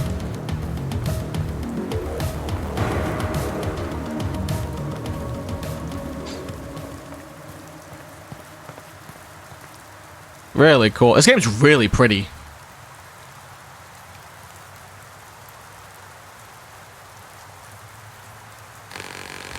This district was a part of Phoenix City before the wall was built. Hello? I think that thing might want to kill us. I think it's definitely... Yup!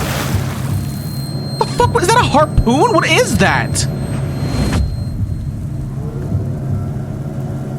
What was that? Termite sniper. These people threaten our existence. We need to be discreet to survive, Warren. Oh my god, I didn't know he switched to limbo.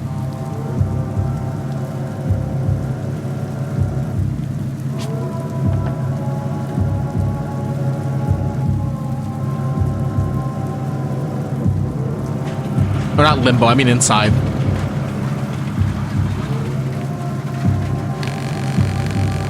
We need to adapt to the light beam pattern, Warren.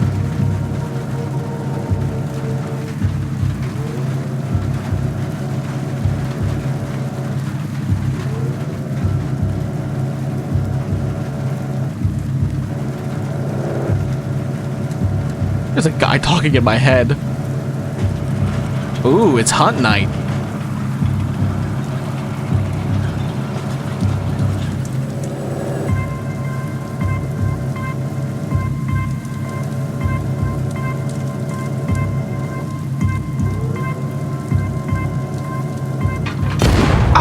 What? Is that not covered? I thought it was. Oh, I gotta do that all again. Oof, jeez. Okay. Yeah, that guy. I got annihilated.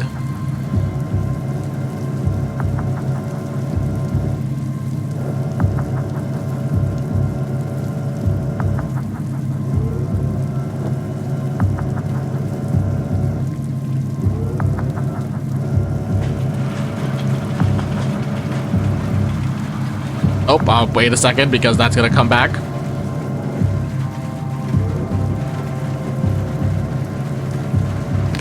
All right, come on. Let's not get a whatever that is, like a spear through our skull. No, I should be able to hide behind that. I don't. That was weird because it's literally the exact same thing that's right there.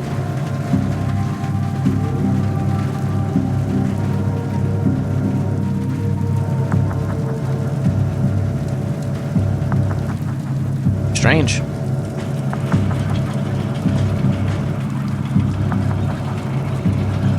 Yeah, it's fine.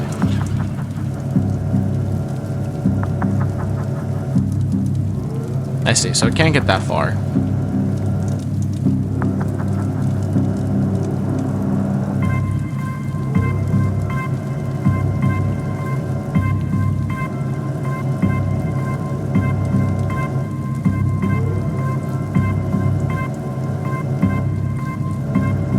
Okay.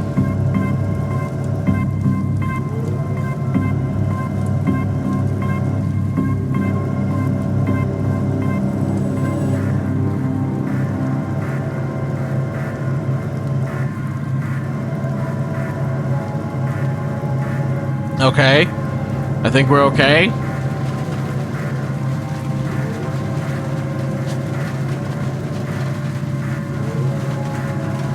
Wait, what? There we go.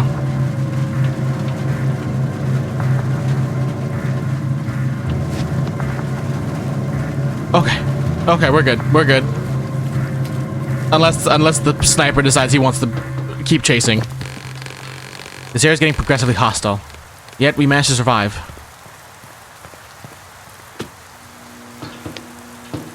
That was horrifying.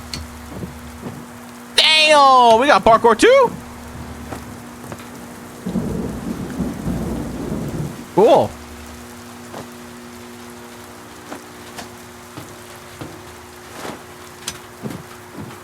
Now we're just playing 2D Assassin's Creed.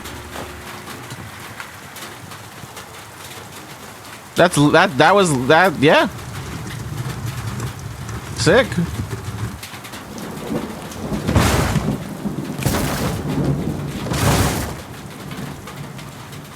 Cause I don't even think Ubisoft could make like parkour that good in their games now.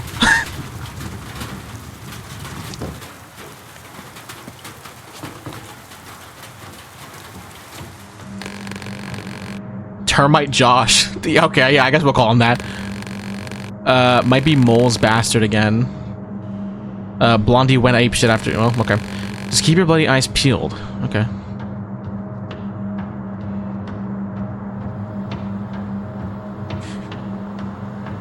Me and my friend Termite Josh. And his father, Termite Timmy.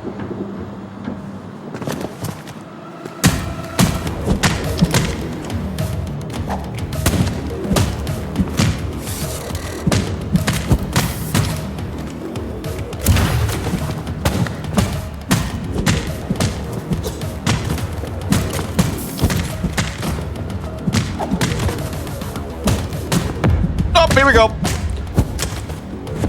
Jesus. Those finishes are really cool.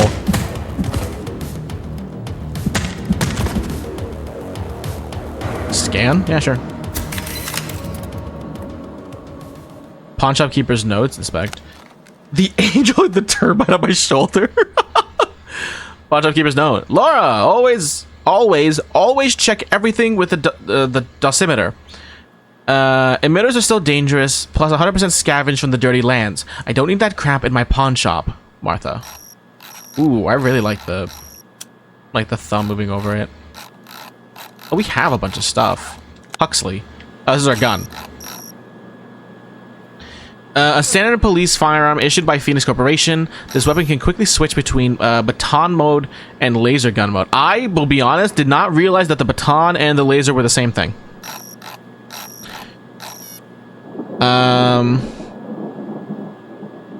Increasing its wielders' combat freedom. A built-in biolock prevents the gun from being used by unauthorized citizens.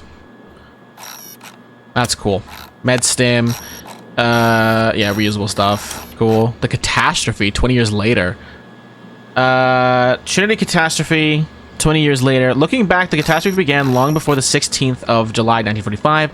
No one asked us if we wanted those military tests. No one ever told us what radiation was. The aftermath of the explosion was just a manifestation of a systemic governmental indifference towards the people. The priority of politicians was to silence the witnesses and cover up the real scale of the catastrophe. Instead of saving lives, they were desperate to save face. As a result, hundreds of thousands of American lives were lost, and almost a third of our territory became unlivable for us. Our children, and for us, our children, and generations to come. Still, in the total economic and social collapse, in the whirlwind of massive civil unrest, our nation has risen from the radioactive ashes. The Phoenix Initiative was born. A comprehensive network of private hospitals, research facilities, charity organizations, and shelters hand-woven by the caring citizens, united by the common goal of fighting death and destruction. Today, the initiative evolved into a full-scale corporation that continues to inspire and support people in the pursuit of a better society, strong and reliable, working hard to keep the nation healthy, well-fed, and protected. Okay. Oh, a board game. Fucking Phoenix Police. Is that what that said? That says? A cardboard box getting an economic themed educational board game licensed by Phoenix Entertainment. A premise on the box suggests tons of fun for the whole family. We're trying to rebuild a crashed economy and establish a better society through development of science and medicine. Oh my god. And then a goodbye letter. Miss Jackson, I'm done. The city turns back into what it was before. Before all the being donor is an honor bullshit. A bum dumpster. I tried to be empathetic, as you've asked me, but those scumbags are called disposals for a reason. Not even the Prospero Accommodation Center would take them in. I'll be moving out in 2 weeks. My sister says it's the same in the West, but I need to see it with my own eyes. Hope you'll find a new tenant fast, even though I doubt it. You should have traded your property for a tower apartment when you had the chance. You can keep my prepaid rent. Kind regards, Thomas Johnston. Okay. Wait, music? Wait, hold on. How do I access that? Fuck, we don't have any. What's the point?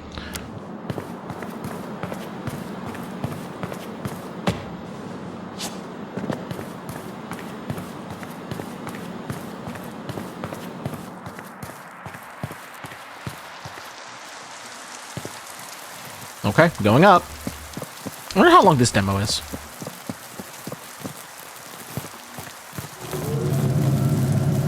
Okay, the termite sniper's back.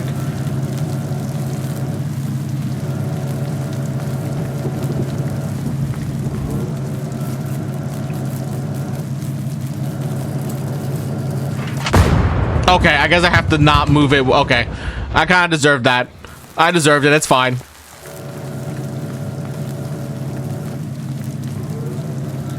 Yeah, I deserved it.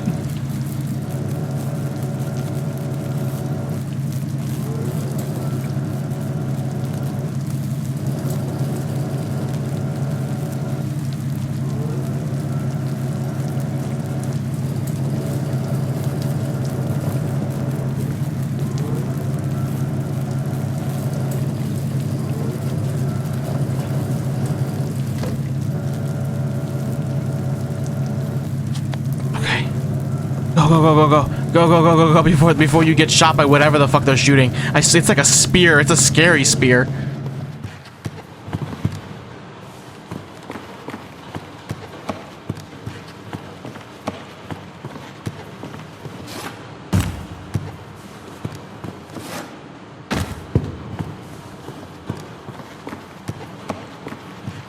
I can't wait for the termite sniper boss fight. And it's just me hiding behind a box and crying. Oh my god.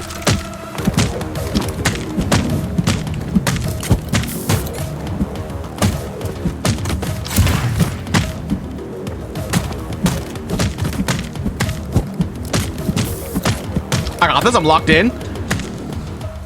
I played a bunch of the Batman Arkham games because they're peak. Oh god, I got sliced.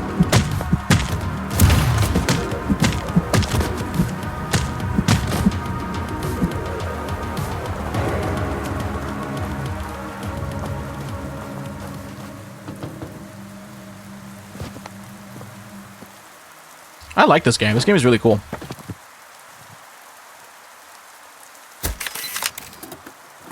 Preacher's Diary. Our congregation is fading away. Last week, a whole district was evicted. The upstanding ones were offered modern accommodation in the city center. Some people moved west, but most agreed, and those who remained are interested in neither in God nor in the devil. Neither in God nor the devil, I see. Who am I to compete with the Phoenix Preachers? Their sweet promises describe a carefree life of comfort protected by the walls they build. But what will be the price? And who chooses the ones worthy? They say they are building the arcs, but I see Babylon towers. Okay. Who would have thought that a giant corporation would be evil? Who would have thought?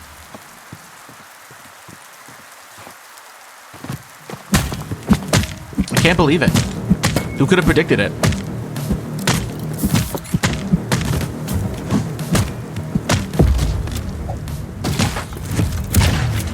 Not me. Certainly not me.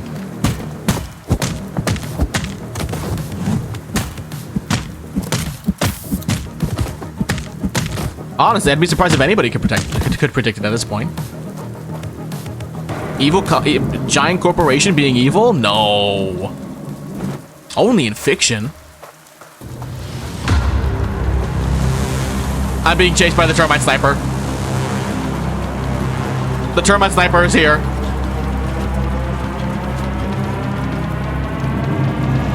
Fuck you, termite sniper. Fuck you. Ooh, what's that? Oh, move down. I see. Can I go up? Nope. Oh, down I go.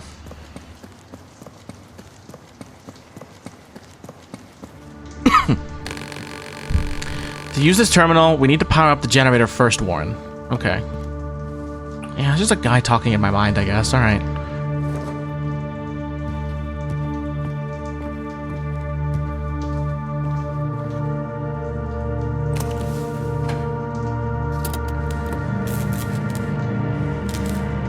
I see, it's just a description of the battery. Yeah.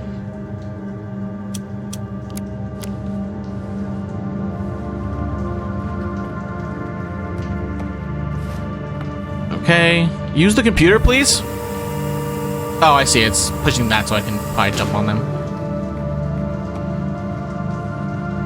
Cool. Okay, now we can jump across.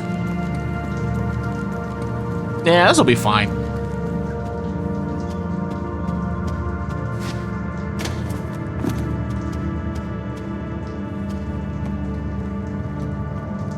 Bunch of items up here I want to see. Scan. Inaugural address? For what? Jesus. Oh my god. Who's giving this speech?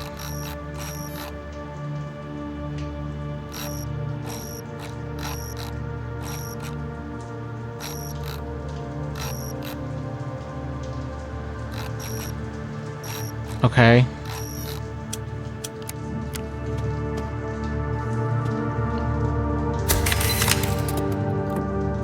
Archive poster. Back to the roots.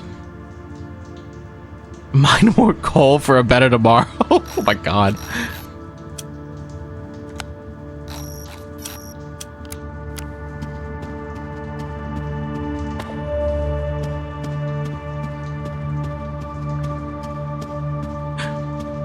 Jesus. Imagine fucking up so bad that everyone's like, yeah, we need to mine coal. We've gotta.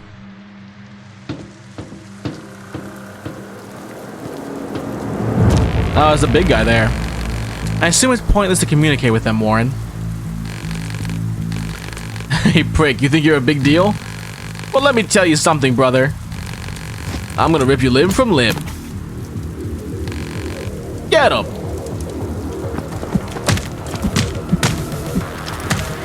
Fucking sniper.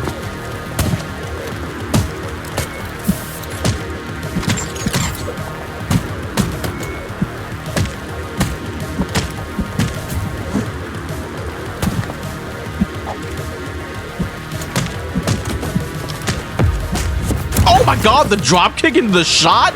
Jesus!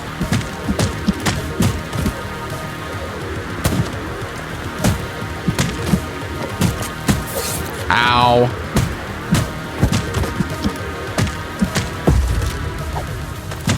Oh my god. Oh my god. Some of these finishes are kind of brutal. Oh my god! Oh my god.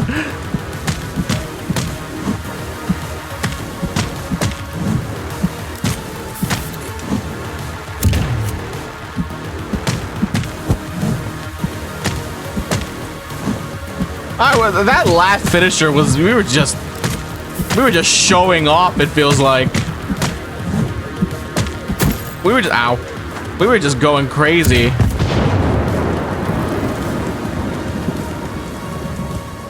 I think he's dead.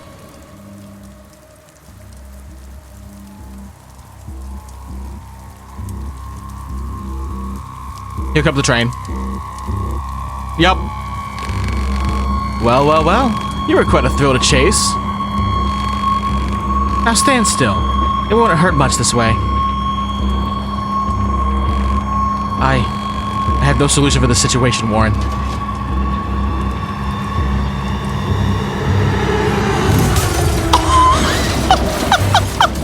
Oh my god! Run! Oh my god!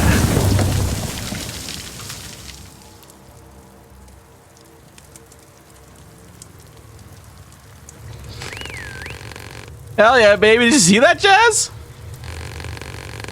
Tempest, the action movie coming to theaters near you. No time to waste being awestruck.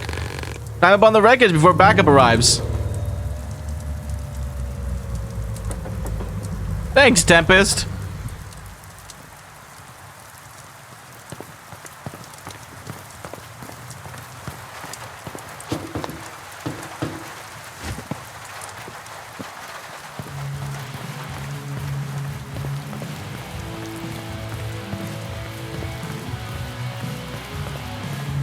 Oh my god, is this Tempest?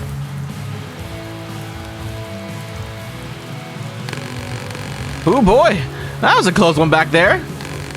Close, but no cigar. Man, you're tough as hell. Getting so far, taking out the termite trash along the way.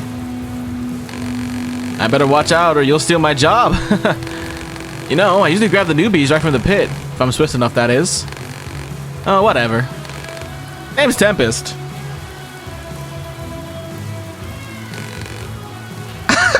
I'm not wearing my glasses. I thought this that was Char. Oh my god. Yeah, Char. What do you mean? I'm Reach. Like Richard, or like Richard, or like the bloody homicidal court machine. Just joking, dude. Relax. Who am I to judge names? You're okay, Reach. I'm taking you to a safe place. Get your breath now. We're about to make like a banana and split.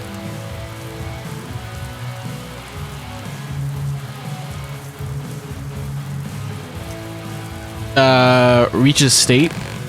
For a fresh out of hatch disposal, you're quite capable. What body part did they take? This body's whole, just mildly injured. Then how'd you get here? I escaped. Then I fell through the wall and somehow survived. Can't decide if you're lucky or not. This place you've landed in. The Phoenix Corp dumps its waste here. And we're the waste. Or disposals, if you like. Termites? Why are you not hostile? Why should I be? Is that what they say about us in the city? Every human I've encountered showed extreme aggression. I don't see termites as humans, dude.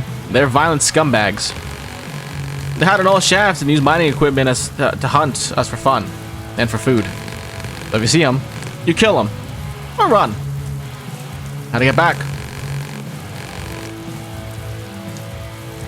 I need to get back behind the wall as soon as possible. It's always this way, you know. Denial to start, then sweet acceptance. What do you mean? Come on, have you seen the freaking wall? It's insuperable. Is that how you say that word? So unless you can fly or melt shit with your eyes. Wait a sec, that gun. Can you use it? Yes, I found it on a dead trooper. I assumed the biolock malfunctioned, so well, I never. A Phoenix gun or disposal can use. Man, I cannot wait to see the council's faces. This will make them change their tune for sure. Come on, Richie boy. Jump into the car. I'll get you back. I'll get us all back.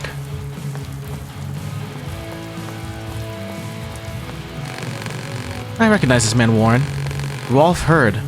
We processed his profile before. We should follow. The troopers will come looking for him. They will take us back to the laboratory.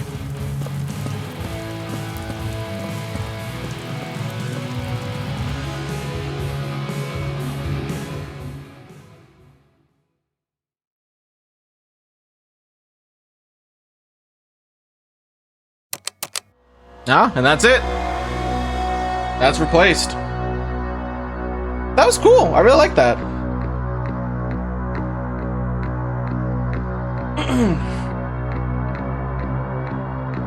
Hell yeah. Really, really cool. This one I think does have a release date. I think Lee said it. Yeah, April 14th. Yeah. So next month. Cool. Really, really cool. All right.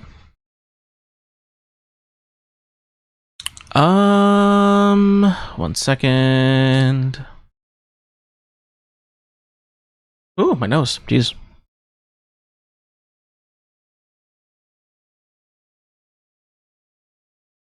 One sec.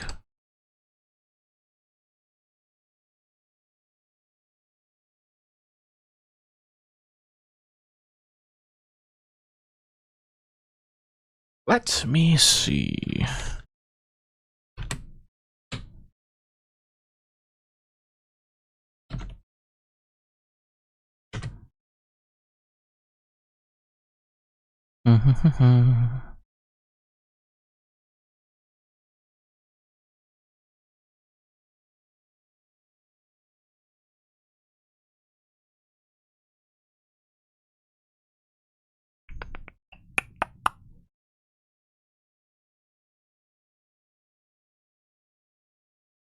Okay.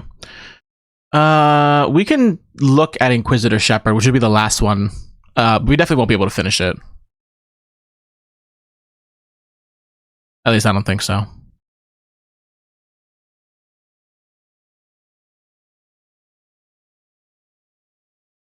But yeah, we can take a look at it.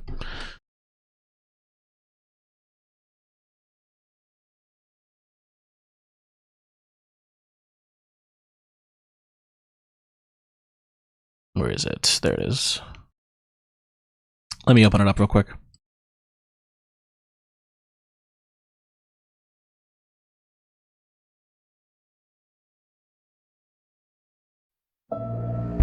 Oh, and it's already in windowed mode? Oh, how joyous.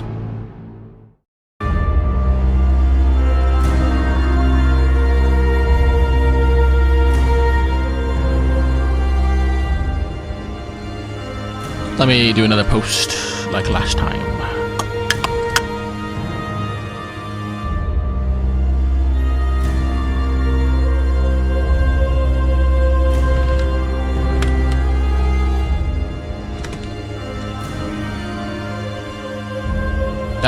I don't know how to spell, apparently.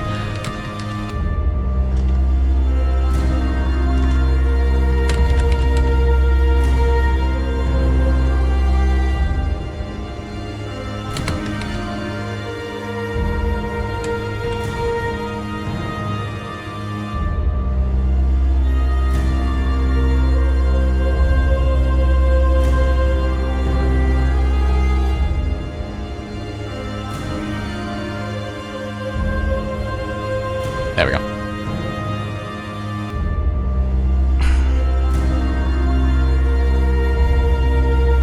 Okay. Let me look at the settings. Oops. Yeah, it's already in English. Okay, these are all the settings. Cool. I will lower the volume just a little bit. There we go.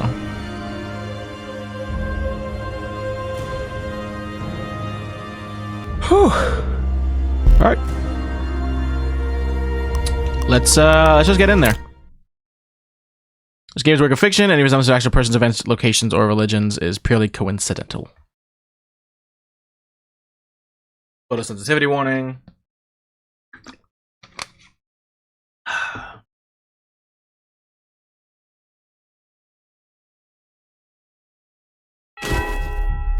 Okay.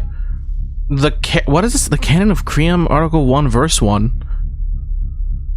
Excuse, what?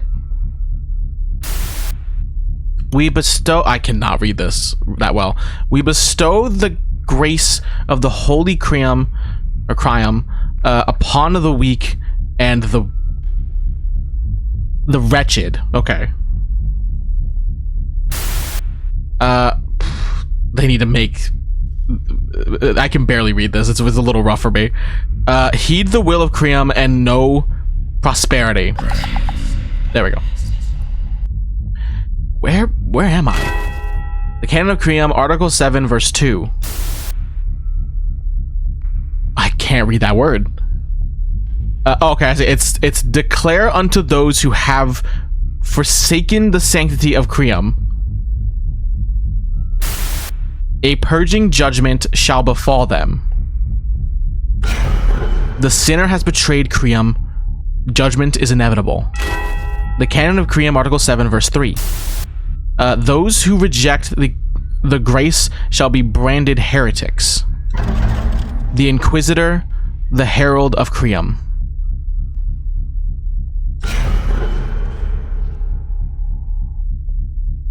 We're getting jumped by Catholics. Decrees upon the sinner a punishment that can never be cleansed. The Canon of Creum, Article 7, Verse 4. Or the Inquisitor who judges the heretic... What? No. What is that word? It's not heretics. The Inquisitor who judges the I can't... Oh no, maybe it is heretic and I just can't read. Whatever. Is one with the will of Creum. And their hammer is the hammer of Creum. Inquisitor. Deliver the sentence. The penalty to eradicate this heresy is... Penalty, loss of cognitive faculties. Penalty, physical dismemberment. Penalty, eternal torment.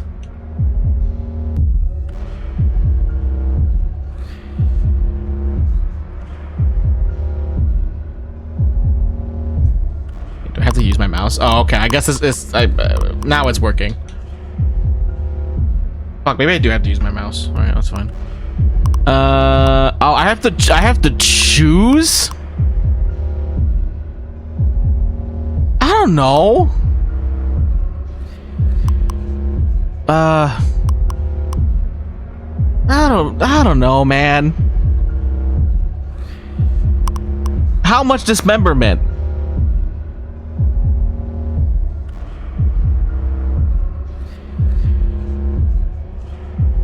Hello, Rover. Yeah, how much dismemberment are we talking? Eternal torment doesn't seem ideal, and lots of cognitive faculties would kind of suck. But how much dismemberment? Still sucks.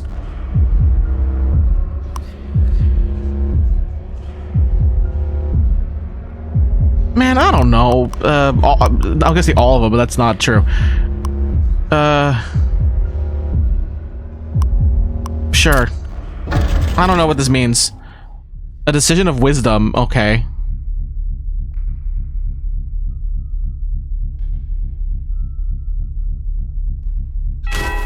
The Canon of Cream, Article 7, verse 5. As the heretics stood before us, they were enveloped in perfect grace, returned to Creum and sanctified. Cool, couldn't read that. Oh, hello? Inside the car. I'm inside the car, alright. Shepard speaking, Investigation Division.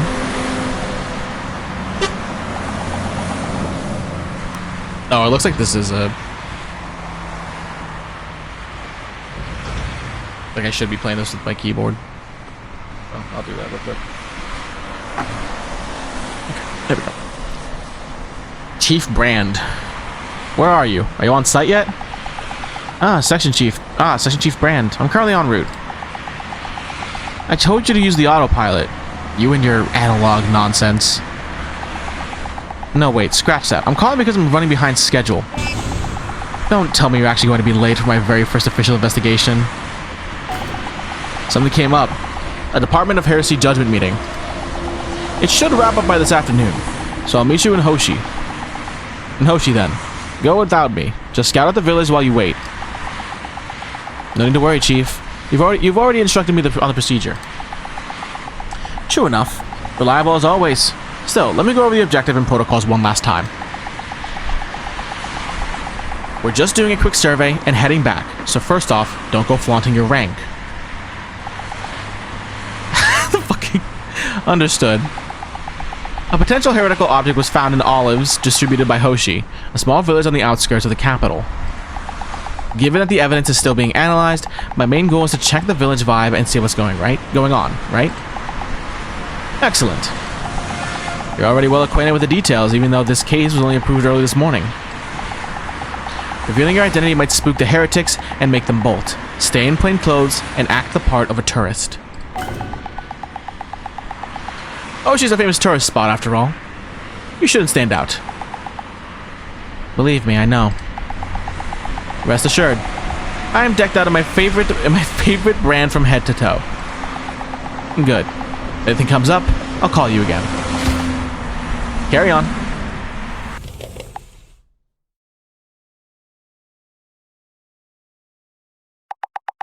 My first heresy investigation. I need to secure a significant win here. Something to fast-track my promotion. After all, I have my reasons for becoming an Inquisitor.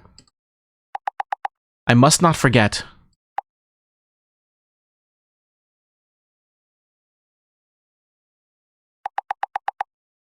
Why are your glasses so big? I know that's not the point right now, but why are they... What's going on there? What's happening? I like the vibe, but those are really big glasses. Should I put on some music?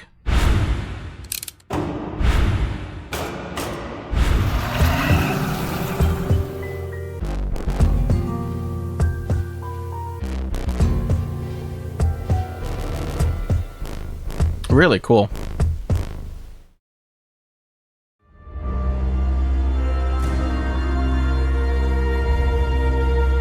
Shepard, you can't even touch your face without smearing.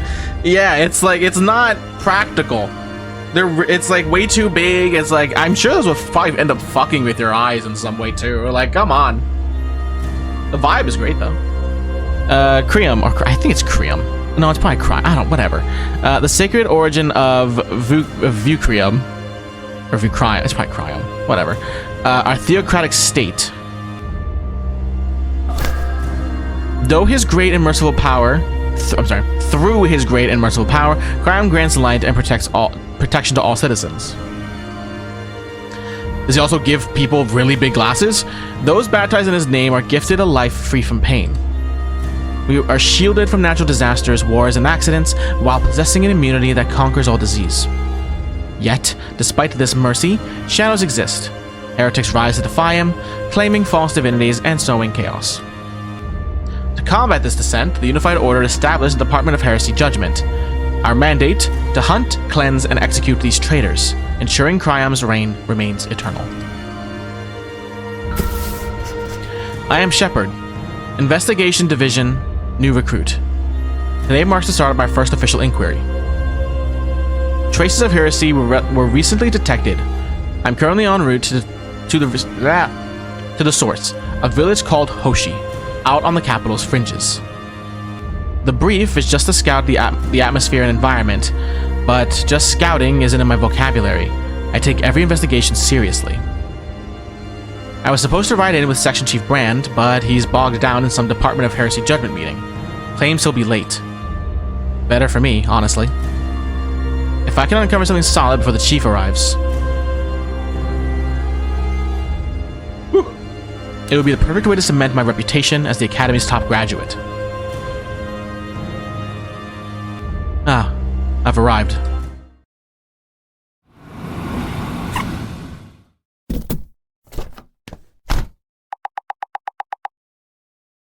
Those are so big. Got here faster than I thought. It's already 9 AM. That gives me a few hours to look around before Brand shows up. Honestly, what kind of trouble happens in a boring place like this? Excuse me. Did you just say boring place?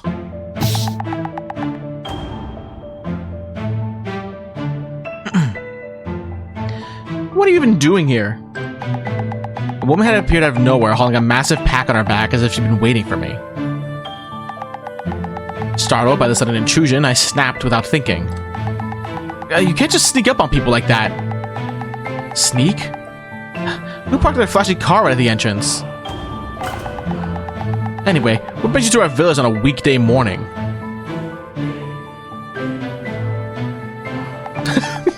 You don't exactly look like a tourist. What? Well, since this morning. So this is why the chief told me to blend in. The locals are sharp.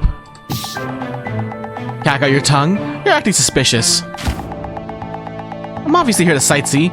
Why else would anyone visit on a weekday morning? Really? A tourist? Yes. Though I'm unfamiliar with the area, an acquaintance recommended it as a must-see spot. Did I slip up? You're unfamiliar with the area? Well, I know the basics, but... Then do you happen to need a guide? Fuck. A guide? Matter of fact, I'm the village tour guide. You just admit you don't know your way around, right? Leave it to me. I'll give you the VIP treatment. We're about to get scammed. A local guide. This is inconvenient. I prefer to explore on my own. Aw, don't be like that. You look like a young master from the city, or maybe boss man. What should I call you? Look, I really just want... If you stick with me, I guarantee you'll have 10 times more fun. So, getting started, right here is where we... That's 3 times. I have stated my intentions 3 times. I'm traveling alone. Do my words sound trivial to you? Oh. If that's clear, I'm going. Ah. I forgot to mention the price, didn't I? Silly me, since we're not taking reservations this week anyway, my schedule's wide open. Tell you what, I'll guide you for free. Just buy some of my handmade souvenirs later, deal? Come on, boss man, trust me on this. It's gonna be a blast, seriously. Is she dense? Usually when I adopt this tone, people get the hint and back off.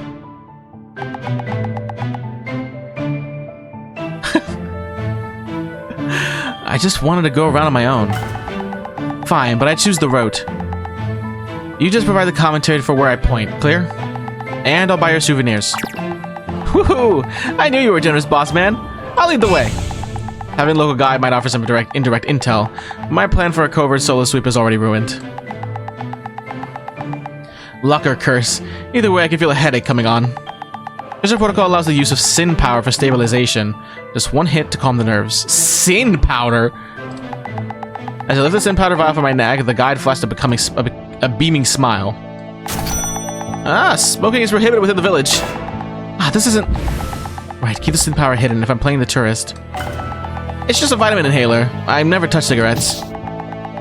You're a funny one, boss man. First, I need coffee, somewhere to sit. Do you know a place? Oh, coffee. I love coffee. Then we actually have to go to Unsetting Sun. Unique name. Interesting. Let's head there and talk. What the fuck is sin powder?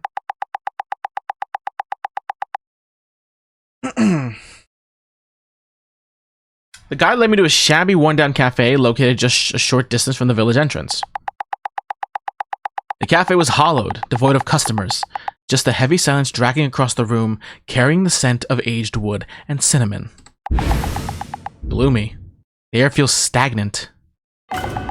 It's staged like a pub from media before the prohibition laws took effect.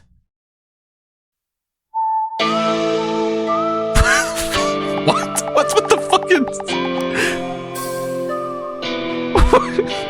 Alright, man. Behind the counter, a middle-aged man was polishing glassware. Despite his massive frame and graying sideburns, the expression was unexpectedly gentle. The muscles felt protective, not threatening. Alright? What's happening?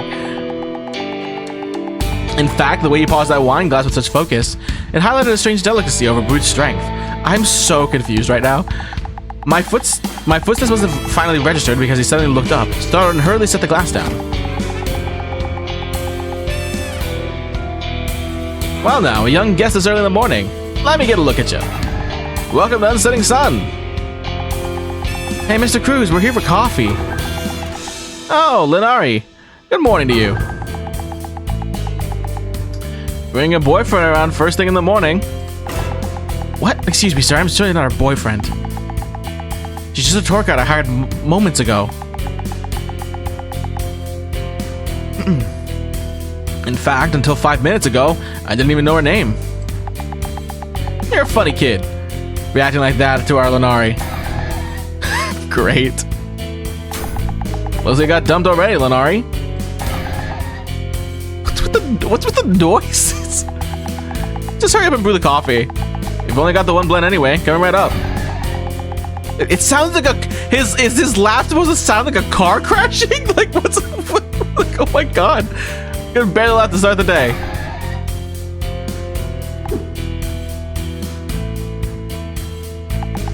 So, Linari, is that correct? Yep, the name's Linari. Got questions already, boss man? On the surface, this place seems like just another ordinary tourist pool. So how do traces of heresy end up washing up in a slimy backwater like this? What the fuck do you mean by traces of heresy? She seems to know this village inside out. Perfect. I should ask her a few things. What is my line of inquiry? Ask what kind of place Hoshi is. It's a weekday morning, sure, but the lack of tourists is noticeable. I heard Hoshi was famous as a tourist destination. Was I misinformed? Oh, that? Hoshi's currently preparing for the big event. Most of our visitors are hiking groups or weekend pilgrims for the prayer house. But because of the prep, we stopped taking group reservations until the day of the event. The terrain on the way here was rough, not exactly an easy trip. You handle the group reservations through you. You bet. My main job is being the mountain guide. I lead the hiking groups up the mountain right next to the village. That clarifies the situation. Do you rarely get solo visitors like me? Actually, in all my time working here, you're the first young solo tourist I've seen. Hoshi mainly attracts people in their 50s or older, and they always come in packs. Excuse me? I'm not young, I'm old enough. Is that so? Then how about joining our mountaineering club? The badge costs just... No. Hiking isn't a hobby of mine. A tourist spot with no tourists, all because of event prep. No wonder I hadn't heard much about this place. Is this just a glorified retirement village for old folks like Brand?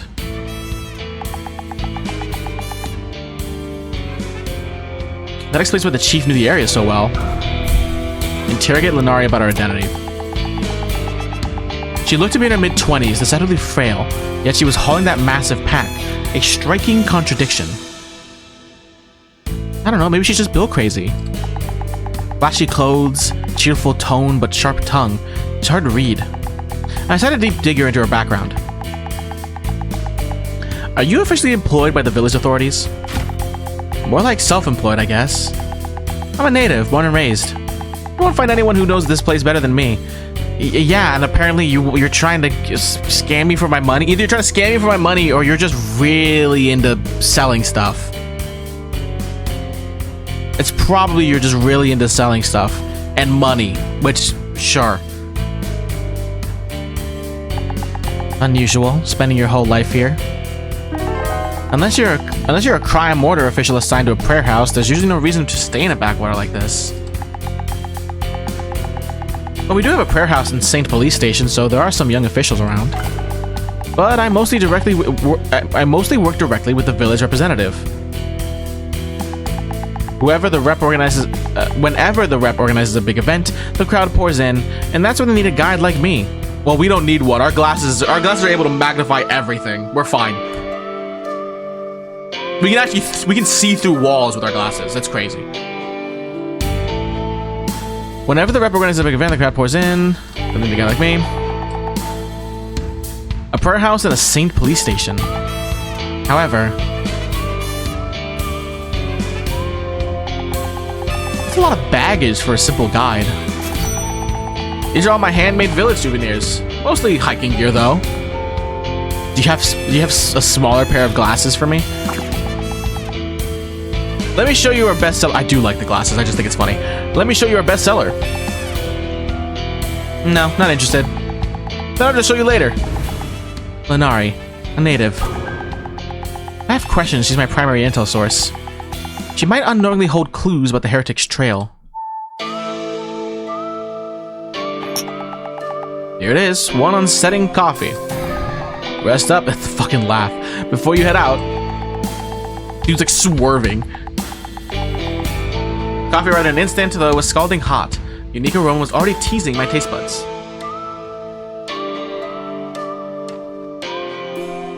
Ooh. I took a sip, letting the heat burn pleasantly, then exhaled. Ah, that wakes me up. Excellent flavor, sir. Since this village doesn't even have a hotel, I try to make sure the coffee ain't disappointing. No lodging in the village? Lodging. Unsetting Sun is the only shop in Hoshi now. It'd be crazy enough to open that fucking laugh. It really does sound like a car swerving. It'd be crazy enough to open a hotel in the sticks like this. Guess it's not much of a famous tourist spot after all. At my cafe, we run it like a lighthouse.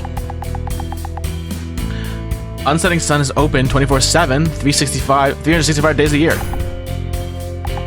That wasn't even a laugh. It just sounded like something like slamming against the. What was that? Why stay open 24 hours if there are no tourists?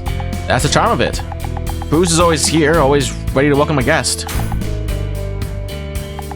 Besides, if I hold out long enough, this village might hit the big time. Gotta secure my spot early. That's right, the representative's working so hard on it. A 24-hour diner cafe, though doesn't seem to get much foot traffic. Finding heretical stains in a village like this, maybe I got lucky. So, a young man visiting alone, you running from something? Got a story? I heard this place was famous. Wait, don't tell me. Let me guess. You're carrying a hefty worry, aren't you? It's written all over your face. You're hiding something. What? We've seen plenty of customers like you walking through the door. You think you're being subtle, but you can't fool these old eyes. What the? Did I slip up? Is he seeing through me? Change the subject. Wait, hold on. Mr. Cruz, was it? Before I continue, I need to... You're here for the olive tree, aren't you? The olive tree? The symbol of Hoshi, the 8,000-year-old olive tree. The sacred tree gifted by Crime himself. You came to see it, didn't you? Sacred tree gifted by Crime. So this village also claims to have the tree mentioned in the canon. The canon never specified the exact location, so every village with an olive tree claims theirs is the one. The Unified Order doesn't bother clarifying the truth, so I suppose it doesn't matter. This gives me a perfect cover story. Time to do some acting. Ahem. Canon of Crime, Article 91, Verse 1. He bestows the holy tree, bearing fruit to benefit all under his grace. Thus shall the land prosper and illness wane. You got me. I came to see Crime's holy olive tree. That's it! It's in the canon, so you really were a pilgrim. Why didn't you just say so earlier? I have these handmade special olive charms.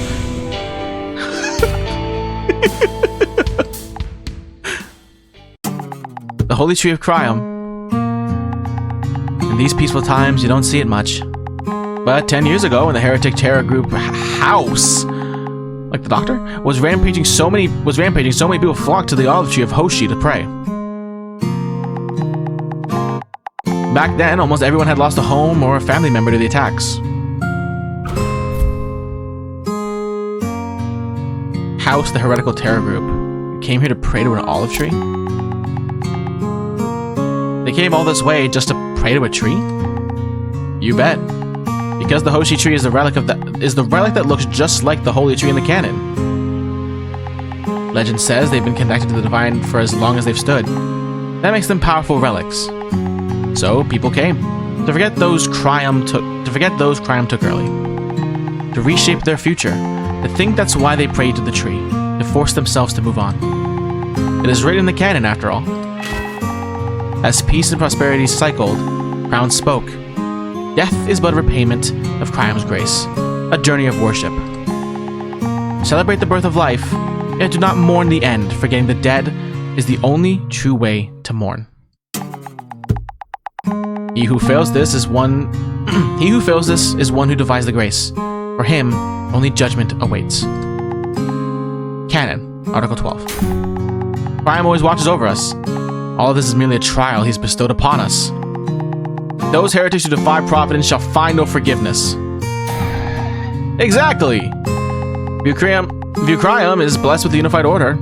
I don't remember how to pronounce it. I think it's Viceroy's, it's a word, of Holy Crium.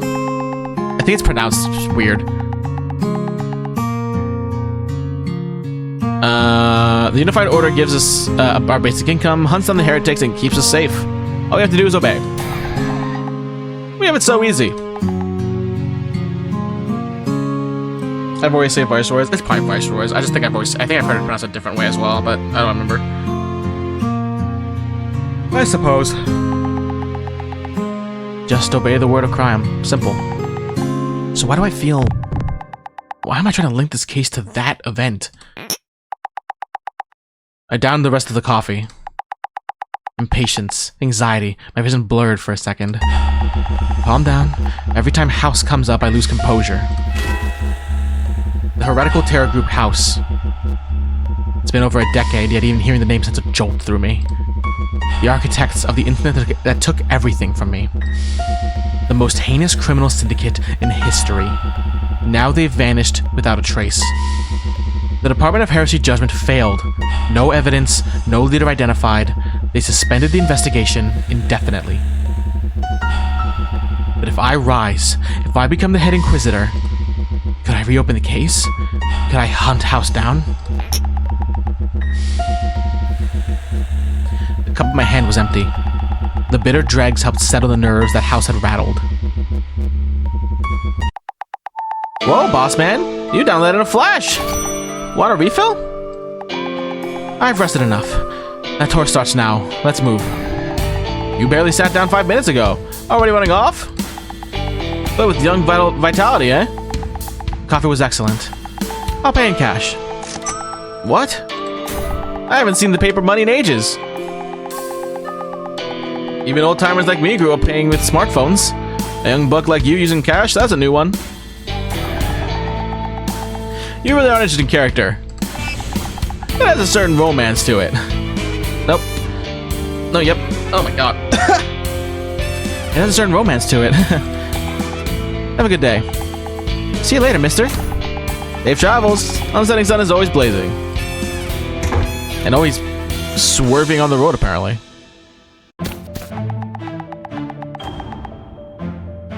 Alright, boss man. Where should I point my commentary next? Wait, have you been giving explanations this whole time? Well, obviously. I mean, now I can explain properly. Mr. Cruz talked so much I couldn't get a word in. I can't focus with constant chatter. Just stay quiet for a moment. Ah, you're the quiet type. In that case, I have these olive-shaped earplugs. Ignore the noise. Focus. Let's synthesize the intel I've gathered so far. Jesus. So, traces of heresy. Chief Brand said that a heretical object was found in an olive shipment from this village. First, I need to find where they grow and process these olives. I might find additional physical evidence or obtain testimony linked to the heretics there. However, a random tourist showing up at a processing plant raises flags.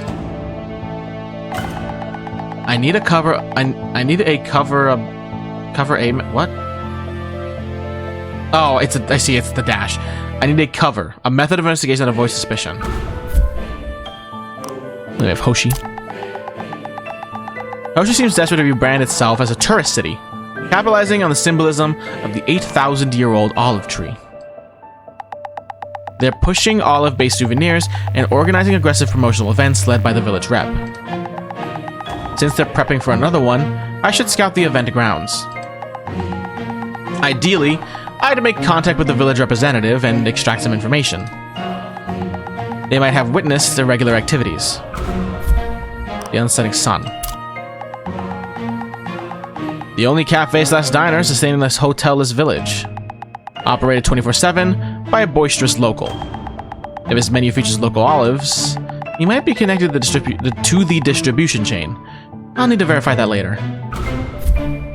And then Prayer House and Saint Police Station. Lenari mentioned that a prayer house and Saint Police Station exist here. The prayer house was conspicuous from the moment I entered the village. It's disproportionately massive.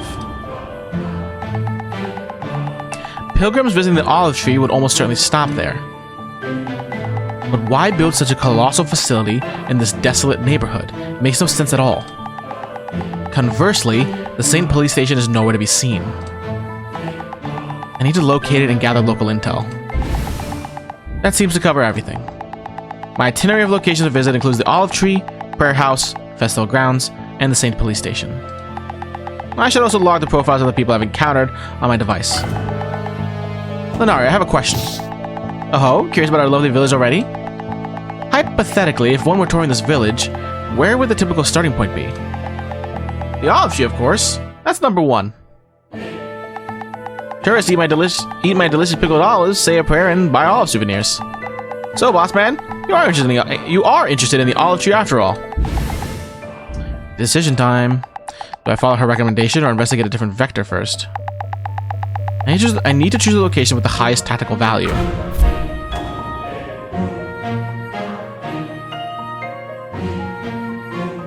Man, I don't know.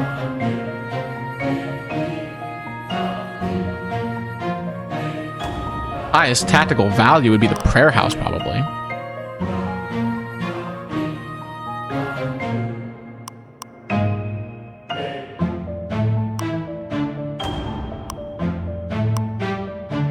Especially since he even said it's so big.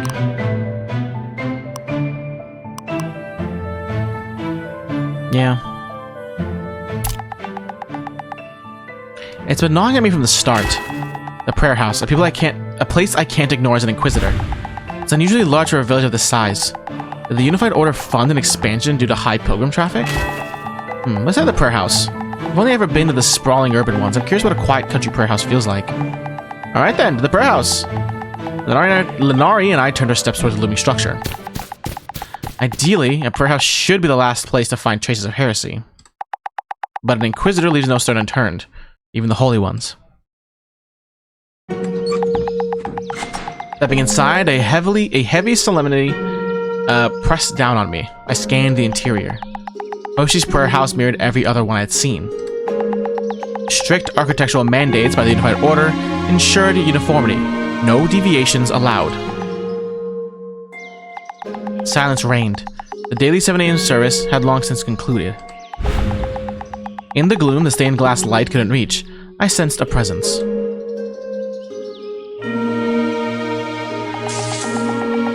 With a sound like sweeping dust, something emerged slowly from the shadows into the light. You startled me, oh. Startled by her appearance, I let my guard down for a split second. Pale face, abnormally large eyes, underscored by deep dark circles. Her gaze was lifeless, corpse-like. She stared fixedly at me, her expression a void. She wore the vestments of an acolyte of the faith leader. A low-level, ecclesiastical, words are hard right now. Still staring, she spoke in a barely audible whisper. Welcome.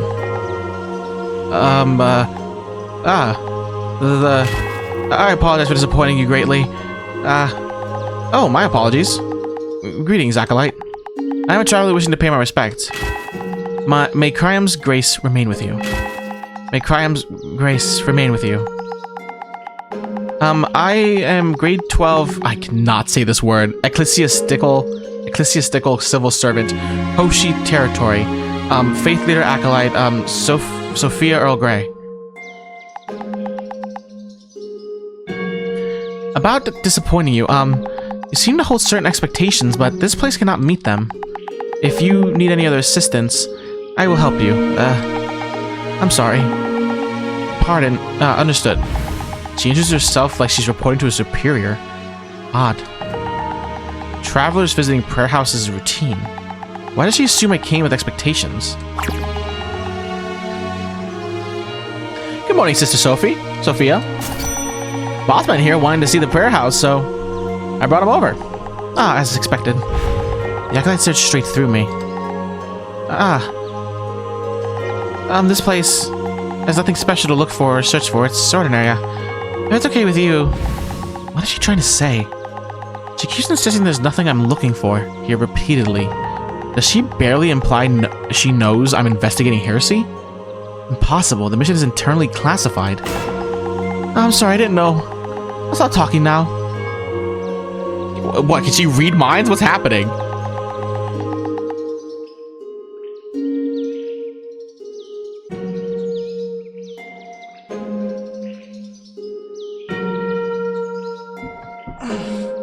I have a stretch, hold on.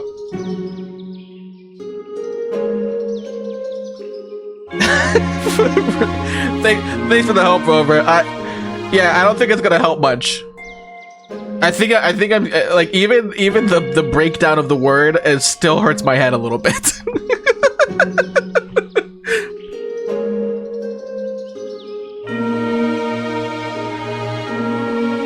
If you have questions, I will answer them. Did she just read my mind? Her timing is too precise, but that's irrational. No one outside the team knows I'm here. Must be my imagination. I was probably frowning, cold reading, that's all. Thank you, Acolyte. Or maybe it's because you stick out like a sore thumb. I don't know. Dude's like, I'll look like a tourist. And does he?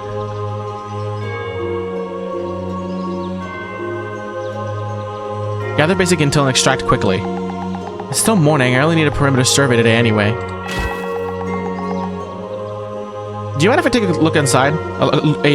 If I take a look around inside? Yes, by all means. I'm not busy, don't worry.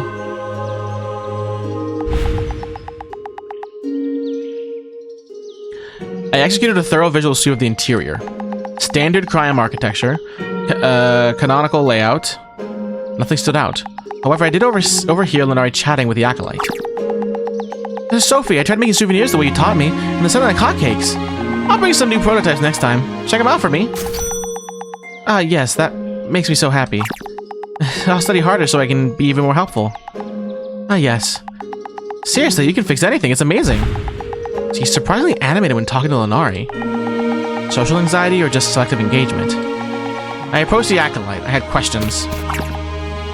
Acolyte. I have an inquiry. Acolyte's duties. How long have you served at this prayer house?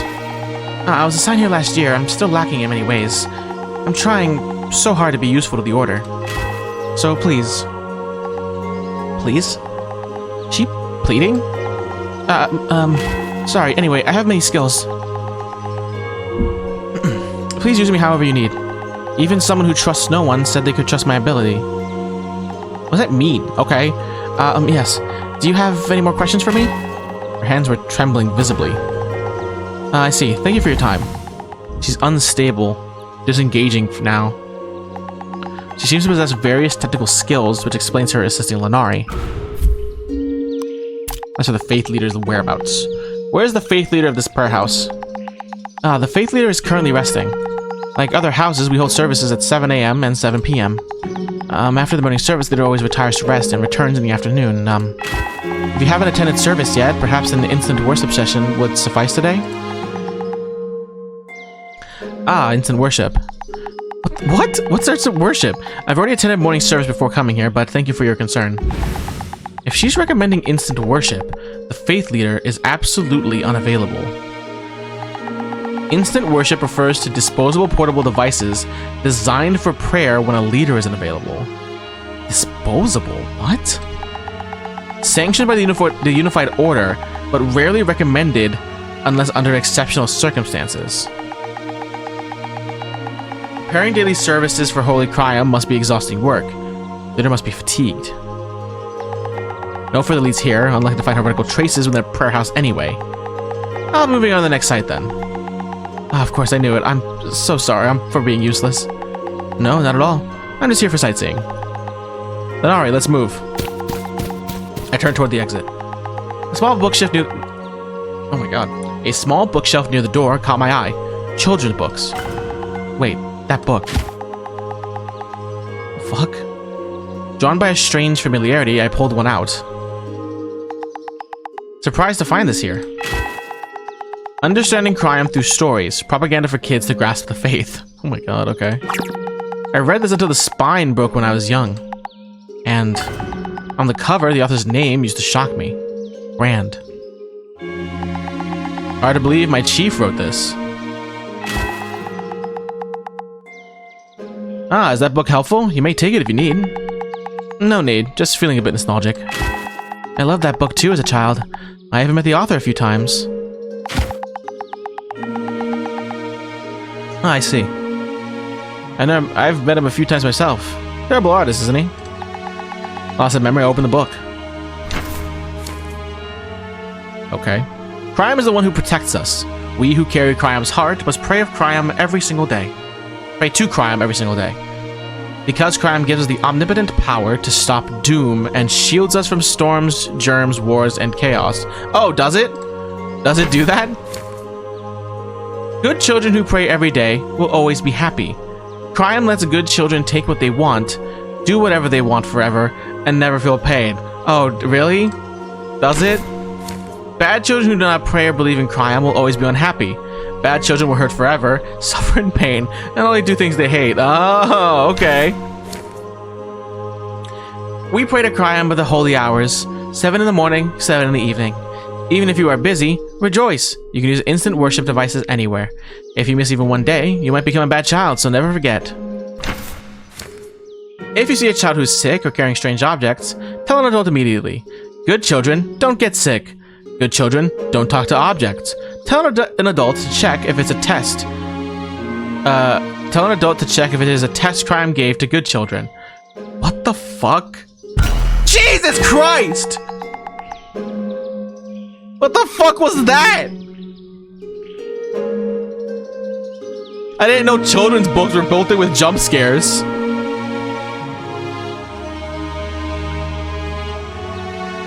I don't remember reading Dr. Seuss as a book and, you know, turning the last page and getting scared. Seeing like an evil demon face. What the fuck was that? Nostalgic, and honestly, the art is still garbage. Maybe that's the charm. It certainly helped me embrace crime back then. I sighed and closed the book. Hoshi used to have many people, but now children rarely visit, so that book has been abandoned. Only a little boy who vacations here liked that book. I'm happy you picked it up. I see. Could I borrow this? I'll return it by this evening. The evil book? Can we actually leave the evil book? I'd like to show it to someone. Ah, if it's just for today, yes. Do you need any other books? No, just this one. I'll have to show this to Chief Brand later. He'll be absolutely mortified. I'll be going now. May Crime's grace remain with you. I babbled again. May Crime's grace remain with you. Please be careful. See you at evening service.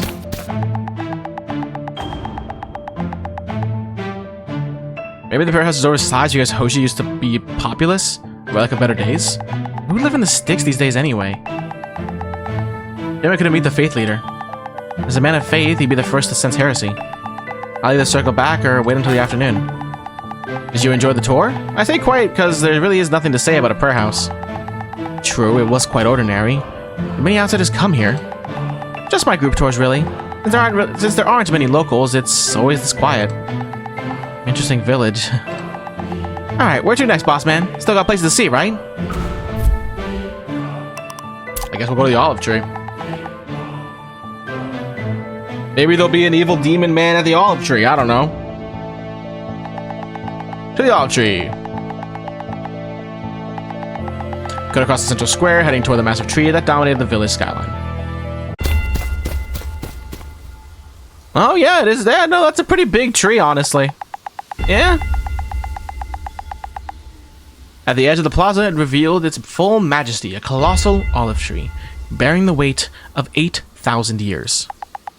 Countless olives hung from its branches like cascading stars, while the dense canopy cast a deep, cooling shadow underneath. I craned my neck to take it all in. Ta-da! The pride of Hoshi. The 8,000-year-old giant olive tree. Ta-da! You just stand there, face the tree, and tell Cryon whatever's on your mind. They say if you touch the bark, your prayer gets delivered faster. Whatever's on my mind, huh? Attempting dialogue with the divine using human language is futile. That is basic theology. The academic consensus is simply that. It's simply that one's faith is acknowledged by the divine. I read a thesis once. It stated that true believers develop an indefinable variable that boosts autoimmunity. What are you talking about? As long as the devotion to crime is pure, we are protected from pain and malice. Yet, humans are compelled to articulate their desires, so we pray, hoping for Cryum's gaze. Oh, Cryum, if you hear my voice, grant me the steel resolve to fulfill your will through perfect faith. Grant me the power to establish your justice through truth, and by that justice, judge the world. Grant me the light to eliminate the mimics who sow chaos, so under your guidance the world may be illuminated. I mutter the words I've always held inside, because my core belief remains unshaken. Heretics must never be forgiven. I solidified my resolve once again. Wow, boss man, that was intense. You sounded just like a prayer house minister. Is that all? Nothing else to do here? Now that prayers are done, may I present Lenari's special handmade souvenir? With a sudden boom, with a sudden roar, the massive tree shuddered, and something came down. I instantly crouched to recover, scanning the perimeter. What? What? Incoming debris. Oh, right, silly me, it's morning. They usually work mornings, but I didn't know they were harvesting this tree today. What? Harvesting? Looking closely, it wasn't debris. It was a torrential rain of purple olives plummeting from the branches. Someone is harvesting the fruit. A man wearing a tattered bucket hat popped his head out from behind the trunk. He dusted himself off. Dusted himself off, job presumably finished, and strode toward us with long, was it lopping steps? Hey, man. Huh? What that fucking noise? What are you two weirdos doing? Taking an olive shower or something? Ah, Mr. Cake. His name is Mr. Cake. Working hard this morning? What are with these noises? Just wanted to get the harvest done before the festival. Well then, Ari, who is this? Seems rather unrefined. The man fiddled with his scarf and laughed with that bizarre sound. He kept moving so excessive that his hair flopped around with every chuckle. Unfortunately, Lenara was about to inform me that I would soon need this frivolous man. That's Mr. Cake. He manages the olive farms in Hoshi. He takes care of this giant tree too. Oh my god, this is music. And the purple olives in this tree are super rare and special. Ah, him. So a farm does in fact exist. We are famous for our olives after all. It's not just the big tree. Our crop's quality is top tier. What is that noise?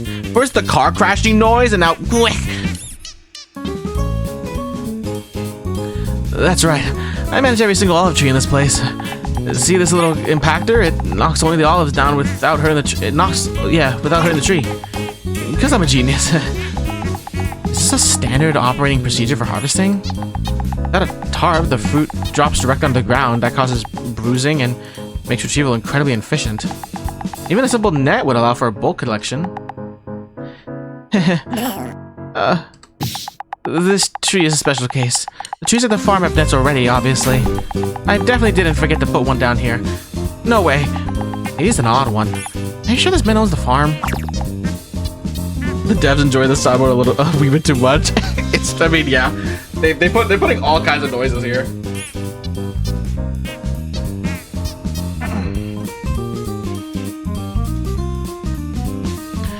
What? Old man? I'm only 36. I'm a bachelor in his prime. Still, there's no one as nice as Mr. Cake. You know how many of my souvenirs he buys? Right, I am the nicest. Lenari knows what's up. Exactly. And then whatever noise he's making, I don't know what he's doing.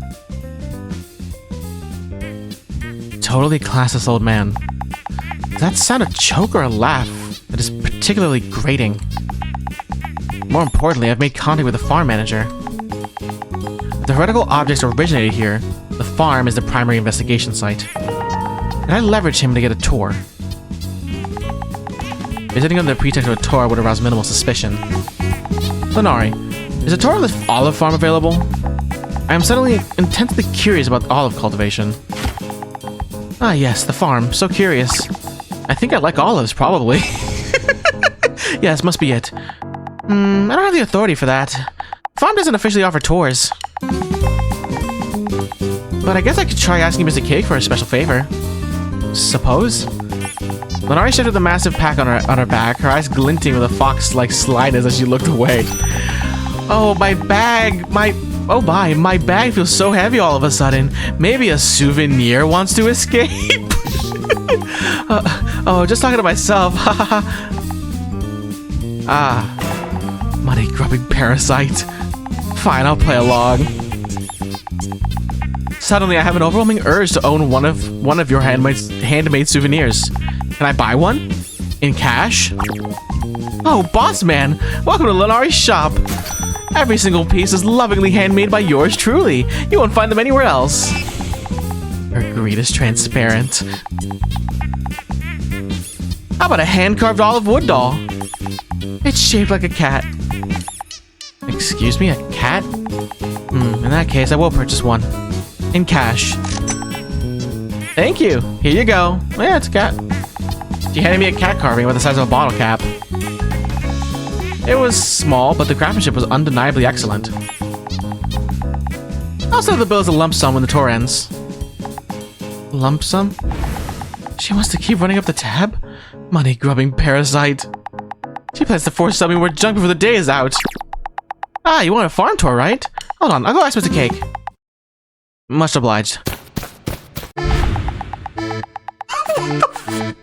What is happening? Lenara leaned in close to the farm manager, whispering something I couldn't catch.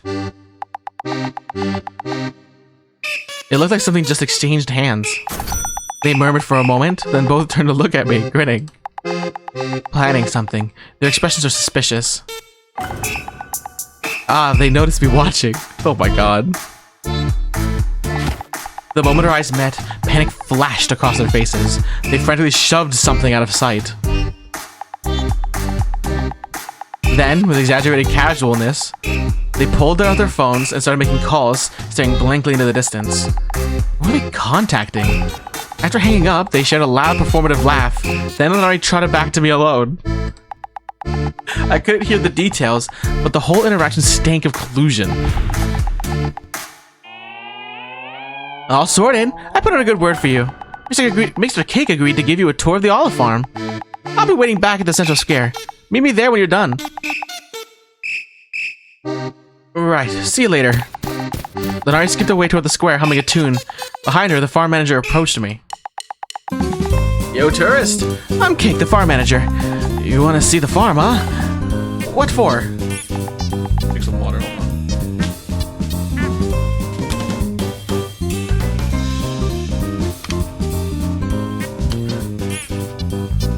Ooh.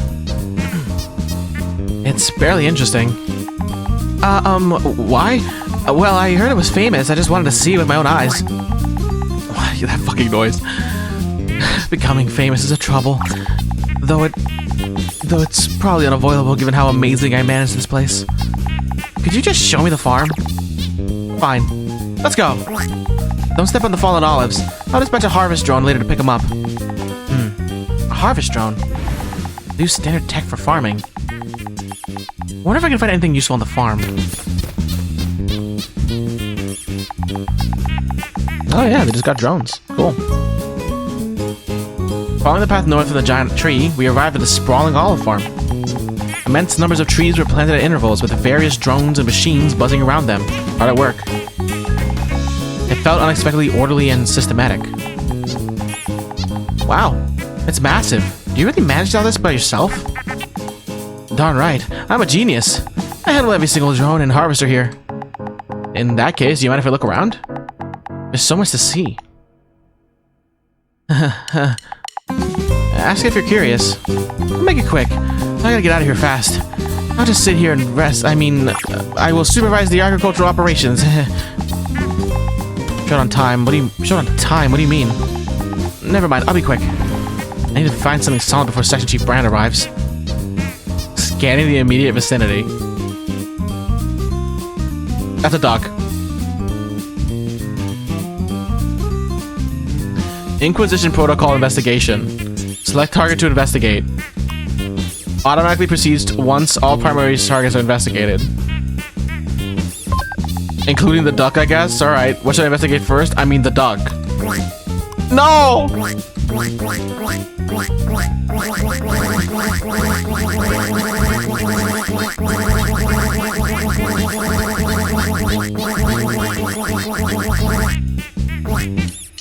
Yeah, it's a duck, alright.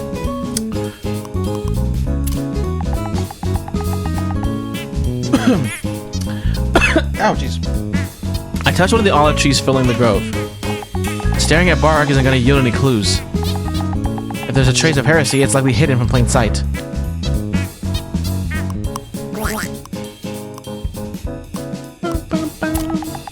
Beneath the tree, I found a basket overflowing with harvested olives. These are the famous Hoshi olives. They certainly look fresh. They often hide contraband in bulk goods like this. The professor mentioned tactics like this constantly back at the academy. Should I rummage through it? Nudge the basket. I gave the basket a sharp nudge with my foot. Suddenly a swarm of insects erupted from the bottom, scattering in all directions. This is how they manage the farm? Should I report this for a health code violation? They're olives, it's fine. Turn my attention to something else. The drone.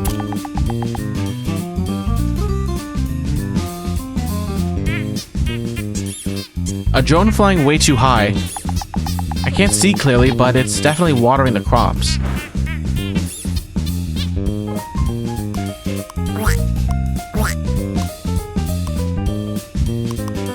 I don't think there's anything else.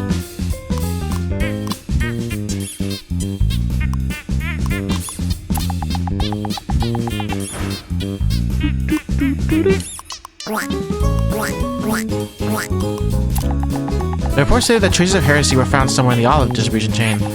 Still haven't been briefed on what exactly those traces are. Oh, cool. So we really don't know. Okay, cool. Information control. They likely see me as nothing more than a novice recruit. Is Chief Brandon at that meeting to discuss these traces? For now, I'll attempt to get answers from the manager regarding distribution.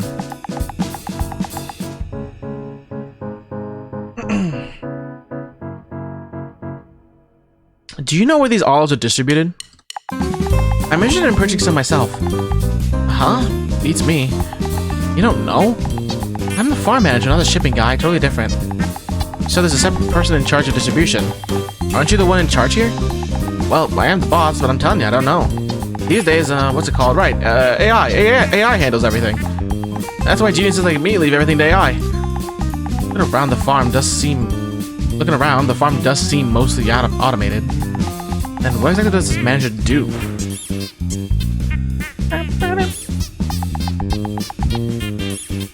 That's the extent of cursory sweep.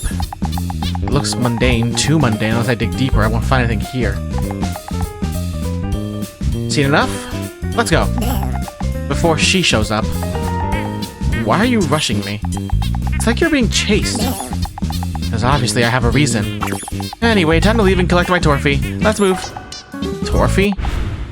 Halt. Stop right there, both of you. A woman's voice, sharp as a whip, cut through the air from behind. It sent a cold shiver down my spine. Someone else is here? Cake, who is this child? What? I'm not a child. Hey, wait, I'm out. Boss, I know nothing. That's Nari. What? Boss, you said you were the manager. Hold it. Where are you going? Hey! The imposter manager saw the woman and bolted deeper into the farm instantly. In his panic, he stepped on a water bucket and wiped out. Oh my god. Ooh, I meant to do that. Ow. I'll catch you later, boss. Back to work for me. Hey, don't run. Get back here. Ignoring my shout, he scrambled away until he was gone. Then the woman behind me spoke again. Her voice was ice cold. Are you a friend of Cake's? I wouldn't say friend. Are you perhaps the... Yes, I am the owner of this olive farm, Maryberry Hoshi. Okay. If you were not a friend, on what business have you entered my property? Beautiful features, antique dress, commanding height. This one was the real deal. Considering the imposter fled at the sight of her, her claim to ownership seems credible. Yet her aristocratic elegancy felt entirely out of place amidst the smell of dirt and fertilizer. Ironically, that frivolous Cake character fit the scenery better. Her? The owner? And who was that guy? Stay calm, handle this carefully. I am a tourist visiting Hoshi alone. I met Mr. Cake by the giant olive tree and asked him to show me around the farm. Oh dear, I see. However, outsider entry is strictly prohibited. I must ask you to leave immediately. Damn it, I was tricked by that dimwit. I knew something was off. I need to have a serious word with Lenari. That secretive laugh they shared earlier. They knew this was restricted and set me up. My irritation is spiking. I need a hit of skit of sin powder. Oh my god. I understand. Apologies for the disturbance. I'll be on my way. Before you go, could you answer one question? Question? Cake. How was he?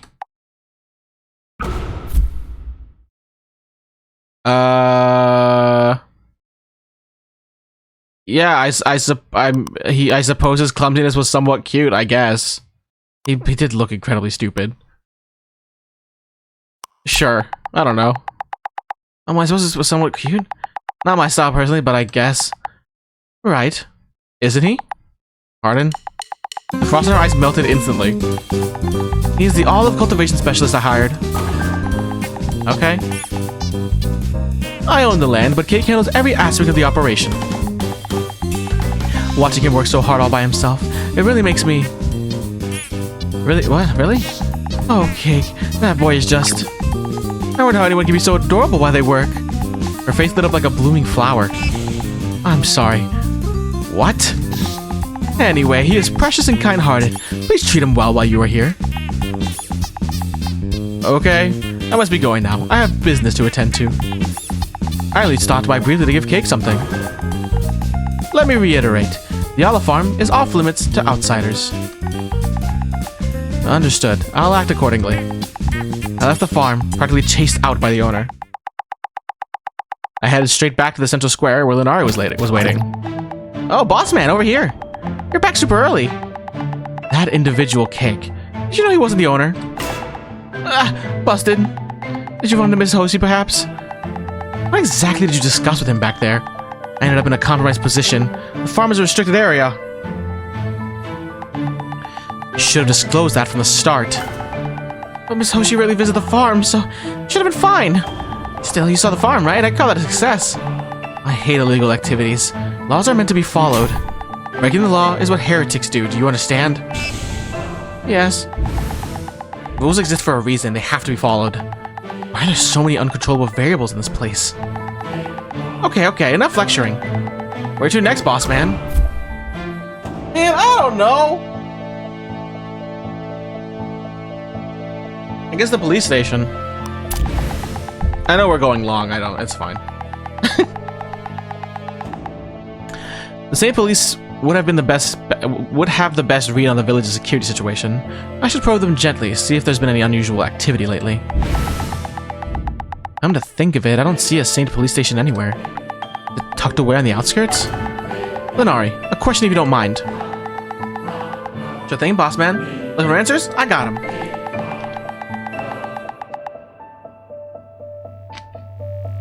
Ooh. You mentioned this village has a Saint police precinct, but I haven't spotted it yet. I'd like to pay it a visit. You want to tour the Saint police station?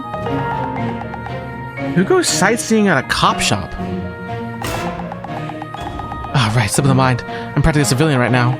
I'm in the right mind puts a law enforcement office on their holiday itinerary. Disregard that. Just muttering to myself. Was that an animal? Was that a cat? What was that? What was that noise? A familiar sharp cry began to emanate from the underbrush. Oh, hey. Oh, you are quite round. Oh my god. Suddenly, a massive ball of fur burst out from the bushes. It approached me, plopped down, and made itself comfortable. Hello, animal. Okay, don't need to hiss at me. This village has stray cats? With the current animal control policies, setting a stray is rare these days. Oh, I think that's a wild mountain cat. Is it? What do they call them again? A lynx, a minx? I forgot the name. Anyway, they sometimes come down from the mountain to say hello. Looks like this guy is one of the locals. I don't think so. I mean, it has like the tip of the ear thing. I scrutinized the creature as it sat there, nonchalantly grooming its paw. It had a remarkably bizarre appearance. It had a massive frame and cheeks that looked like they were overflowing with fur. Its face was fixed in a perpetual scowl, the eyes fierce as if irritated with existence itself. It certainly is distinctive. Actually, how on earth did it end up looking like this? It doesn't look like any cat I've ever seen. Maybe it's gotten faster than olives, Oh, boss man, you're a cat person? I simply appreciate creatures with charm. Perhaps this one has some redeeming qualities hidden underneath. I'll try petting it, just once. I approached the mountain cat and extended a hand. The creature let out a wide yawn, then sprang into the air and dashed back into the bushes. The moment it leapt, a small, disrespectful flatulence noise cut through the air. Okay. What the? Why is it so fast? Did it just break wind at me before fleeing? It just threw down the gauntlet. Ah, there he goes. Hey, boss man, if you haven't picked the next stop yet, I've got a killer recommendation you're gonna love. I'm going after that fat cat. Seriously? You're chasing it because it farted on you? This piqued my interest. It seems to think diving into a bush makes it invisible to human eyes. I intend to correct that misconception. Wow, you really love cats in many different ways. But how are you gonna find them? I have my ways. I have a nose for these things. Although to be precise, I can track absolutely any scent, not just cats. What? Is it because of your glasses? Oh, you really are full of surprises, boss man. Quite the superpower you got there. I love sniffing out good sense too. You got a secret technique or something? I have my ways. But for now, I'm cutting through that brush. What lies in that direction? Just some local houses and that's in the same police station is somewhere around there too. Shall we go? Perfect. Perfect. The same police precinct is that way. I'll catch the cat, use an excuse to visit the station. I think I might find a stray and scope out the interior while I'm at it. The same police handles wildlife control anyway. Yes, let's move out. Time to teach that Link's wannabe some manners. Lenari and I headed toward the forest path nestled between the central square and the residences. Wow, this isn't scary at all. Canopied by dense trees, the path exuded a gloom that contrasted sharply with the bright square. It might have passed for a park were it not for the complete lack of benches or proper trails. We're deep enough, probably nobody around. I pointed Lenari down a dark corner of the woods. Lenari, why don't you check that area? Let's search separately, it would be faster. Oh, good. Oh, good plan. I'll check over there, and if I spot anything, I'll scream. Beaming, Lenari skipped off toward the trees like a kid on a field trip. Once she had vanished from view, I checked my surroundings while reaching into my inner jacket pocket. I also opened the really scary children's book again. Just for fun.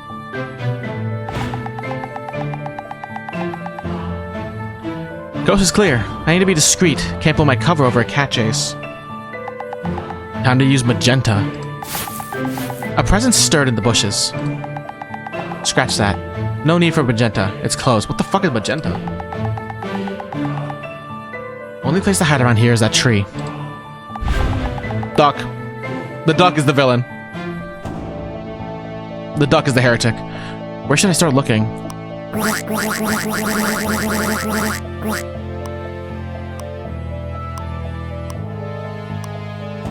I don't know. This one. Okay. Damn it, it slipped away. This one. Ah, so close. I lunged to get in at the cab, but the creature was one step ahead of me. Fast for its size. It's either stupid or runs on a habit. It keeps fleeing to the same tree. If I block the hollows, I can corner it. Stuck my hand in the hollow and something skidded up my arm. Oh my god, Jesus. Oh no! What the centipede? I frantically shook my hand to get the wretched thing off. A nearby duck snatched it midair and swallowed it whole. Okay. Alright. What is with this duck? Blocking it with stones wouldn't be enough to spook it. I eyed the duck as it aggressively preened its feathers. Using that duck might surprise it.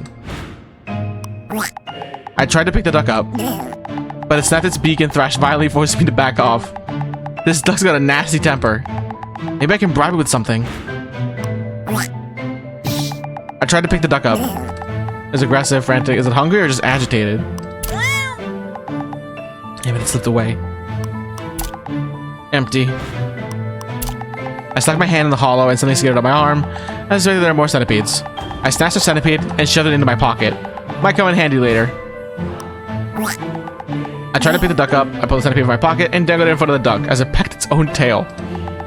It devoured the insect instantly, then flopped onto its back, satisfied. It looks full. It should be safe to pick it up now. Alright, I picked up the duck and tucked it in at my waist. What are we doing? Yes. Oh, I see. So put it in here instead. I took the duck from my waist and pushed it into the hollow. The duck wiggled its tail feathers. It seemed quite comfortable in there. The trap is set. I placed the duck inside.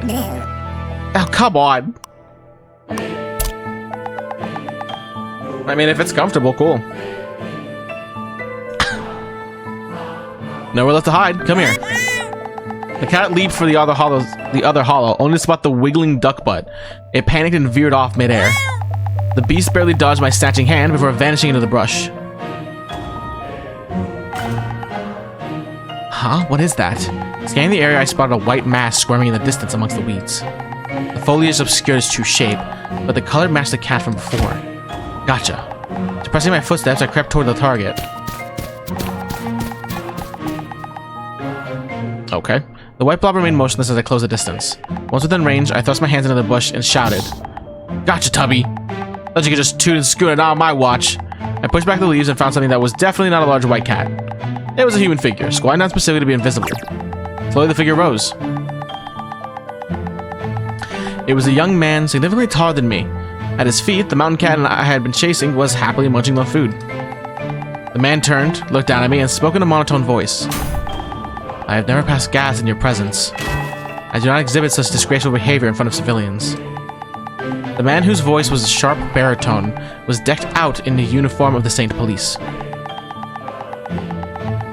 He pulled his cap down low, his face twisted into a fierce scowl that practically drilled holes into me.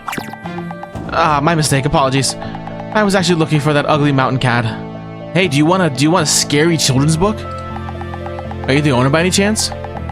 You want to be the owner of a scary children's book? I do not consider myself the owner. I am merely conducting a survey of its caloric intake. Its consumption is increasing daily. I find it to be a compelling data point." So he's the reason that thing is obese. The Unified Order rebranded the police as Saint Police ages ago. I'd better show the proper respect. Are you perhaps an officer of the Saint Police? I was actually hoping to visit the substation. Saint Police? Yes, I am Inspector June Simon. Or John, maybe. Chief of the Hoshi substation. All inquiries must be directed to the station and receive standard processing. Do not approach me personally. Okay. Yeah, sure, I can do that.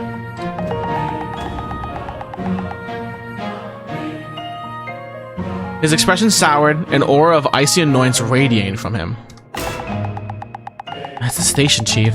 Getting information out of someone with a face like that is gonna be pulling teeth. Ah, the chief himself. Looks so young until he missed your rank. Well then, I'll be going. I have a question. Permission to ask. Excuse me? Are you familiar with cat cosmology? No. Do you want to tell me about it? Oh, you are actually gonna tell me about it. Okay, okay. If you were interested in felines, oh my god, is the song have cat meowings in it? Is that what that was? Or it sounded like it. I don't think it was. I think it was just like a ringing noise. I believe you will find the theory highly relevant. Cat cosmology? What on earth is that? No, yeah, that's a meow. Sounds like one. What on earth is that? Never heard of it. If you've ever watched a cat closely, it makes perfect sense. It is frontier science, making systematic verification difficult, but the theoretical implications are profound. According to my research, felines have oh my, this guy is yapping. But honestly, he's passionate about it, so I respect it. Felines have coexisted with humans since antiquity, yet retain their primal instincts unlike dogs. They are living history. They are the cosmos itself. Studying their habits allows us to execute a deduction regarding the connection between the universe and humanity. The essence of the cosmos becomes clear. Therefore, we must first address universal time. Well, I'm sorry? The chief kept his grim scowl fixed on his face while spewing a long-winded stream of incomprehensible nonsense. I did not sign up for a lecture. I'll listen to the story because maybe he'll like me. Cats in the cosmos. Why cats of all things? You couldn't pay someone to come up with this level of astronomical bullshit alongside a stray animal. Actually, let's hear him out. I want to hear how deep the rabbit hole goes. Research indicates a significant correlation between the random behavioral patterns of felines and celestial mechanics. Allow me to provide an example. All movements within the observable universe are, in fact, reflections of feline conduct. The universe operates in a mode indistinguishable from cat logic. It's important to note that this guy is the chief of police here. I have verified this, in fact. When the subject emitted flatulence, I confirmed a simultaneous supernova event in the observable universe. What are you talking about? This establishes a causal link. Observing the cat provides a prophetic index for cosmic flow and future events. So what? You're saying that when the cat does something, something else happens in the universe? Basically? Alright. Okay, now I really wanted to stop. Nah, I'll keep listening, it's fine. Keep it going, man, keep it going.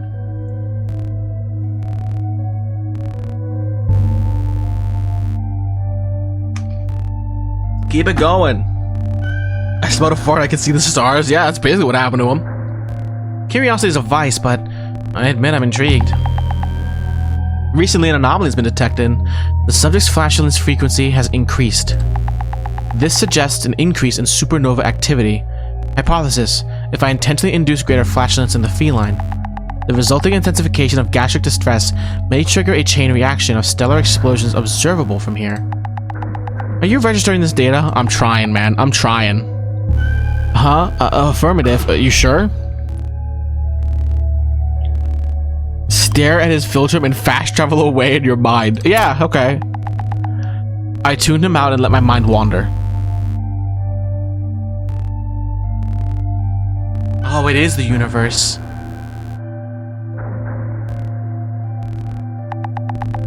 Why is the same police officer spewing this garbage? More importantly, isn't he on duty?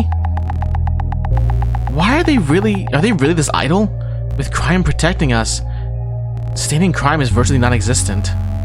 Standard crime, not standing crime. The only real criminals are heretics, and the department handles the heavy lifting there. If crime's grace spreads any further, what will be left for the same police to do? How many cats will be left to fart and cause supernovas? I heard they were reduced to handling petty civil complaints like lost children or noise violations. So further research is required. It may yield significant results. The chief's voice cut back in. He looked oddly satisfied with his own lecture. I threw out some hollow platitudes just to create an opening for a real question. Fascinating theory. I'll be sure to look it up later. Now I have a question for you.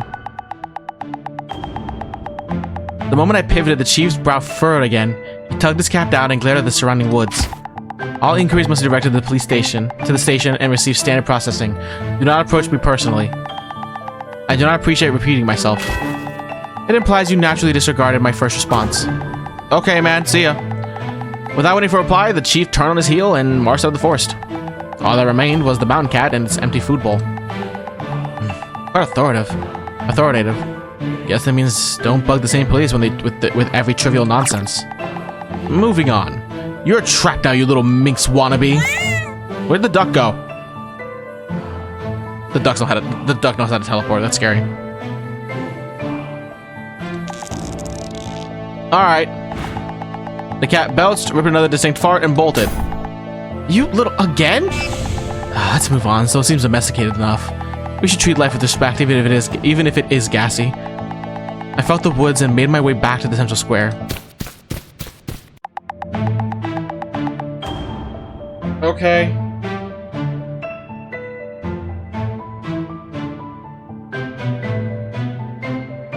Lenari was standing in the square looking a bit lost. Which makes sense, given that I completely abandoned her to chase a cat. Lenari, there you are. I saw you chatting up with the chief, so I figured I'd wait back here. You know the station chief personally? Of course, he buys my souvenirs all the time. Good customer, nice guy. So did you find the cat? Well, I found him again. Let's call it resolved. I learned absolutely nothing from that young bureaucratic chief. He feeds stray cats and believes in cat cosmology. Definitely the weirdest sane police officer I've ever seen. I'll have to visit the station later and talk to someone else. Anyone else. Maybe a patrol officer saw something real. So where to next, boss man? I've still got a ton of spots to show you. Alright, I guess we'll just look at the festival grounds and hopefully, and if it gives me more stuff, we'll just end it, because we're basically at 4 hours. The stage and the tents next to the village square happen to be bothering me. Is that related to the village event Lenari mentioned earlier? It's unlikely I'll find heretical traces in such an open, flashy space, but I'll just take a quick look, just in case. Lenari, what is all that stage equipment for? Ah, that's the Olive Festival grounds I told you about previously. Looks like prep is almost done. They're just putting on the finishing touches. Want to check out the stage? Maybe the representative is there. Sure, why not? Let's go. I headed toward the festival grounds with Lenari. Since it was right next to the central square, we arrived in no time. The venue was lined with olive-themed banners, event booths, and temporary structures. It looked ready to launch at any moment. The most conspicuous feature was the outdoor stage structure. In front of it, spaces were designated for broadcast cameras and a sound console. They clearly intend to record the events, and performances for a live broadcast stream. Selling infrastructure of this caliber in the sticks? Who is coming here to justify this expense? If I were in charge, I wouldn't squander the village budget on this nonsense. Lenari, when does this event commence? It starts in 3 days, so we're not quite ready yet. It looks fully equipped to me. Jeez, I just breathed straight into the mic. Jesus Christ. What more could you Wait, what's that sound? It sounds like white noise? Did something activate the stage speakers? A faint vibration ran through the ground around the venue. With a heavy metallic clank, the dormant floodlights and the stage screen powered on simultaneously. What? She said it starts in 3 days.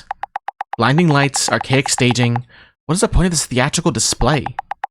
Taken aback, I turned my head towards the stage screen. The vibration intensified, and a figure began to slowly rise from the stage floor to the music. From the static-filled speakers, a middle-aged woman's voice boomed out. Testing 1, 2, can you hear me? Answer me. Yes, loud and clear, the settings are perfect. Then let me see. Lordy, you must be exhausted after such a long trek. What the fuck? Welcome. I'm the representative of Hoshi, Iemophobie. The owner of the voice appeared on the giant screen. She was a good-natured looking middle-aged woman, decked out in retro style, with sunglasses propped on her gray streaked hair.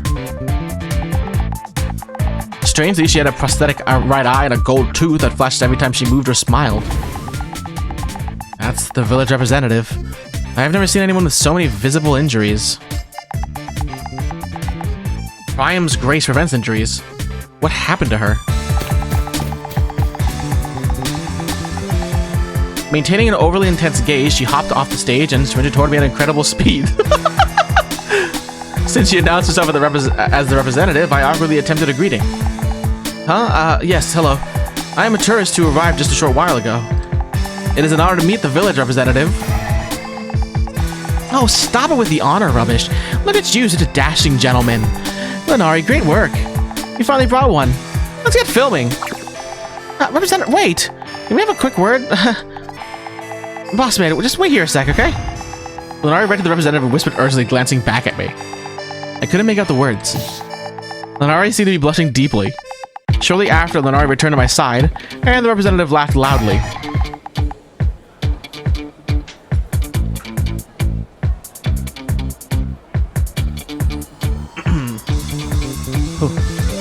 It looks like I jumped the gun a bit. Anyway, take this. This is a special gift for opening day, and I've taken a liking to you. So here's a little something early.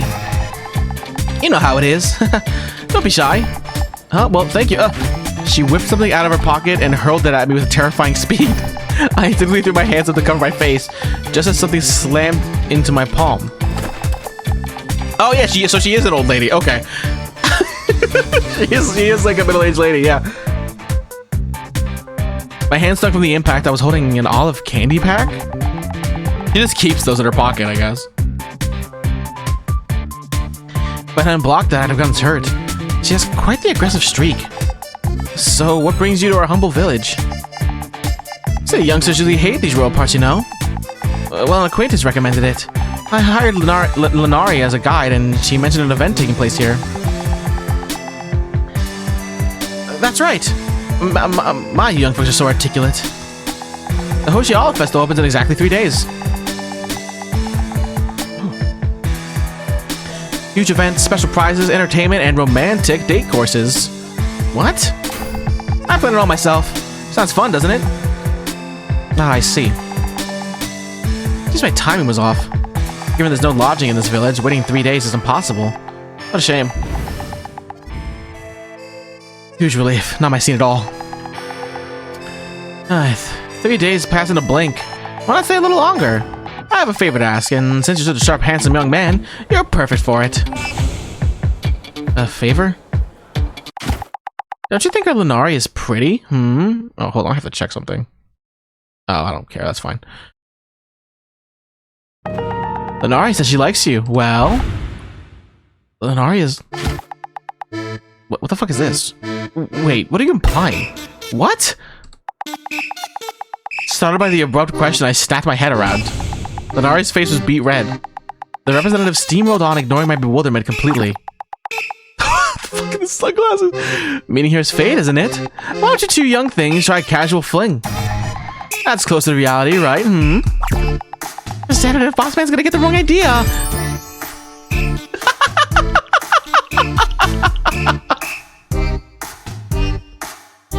What is that? Show signs of being flustered. Misunderstanding should be avoided. Oh, flustered. He's kind of cute when he's flustered. And his eyes lit up with the same gleam she had with selling me junk. Why does she look so happy? Does she enjoy watching people squirm? Boss man, that's not it. Listen to me. She's just saying that because having you at the event would be a huge help. Lenara, you're about to go all over the place today. Would you agree, Mr. Tourist? What?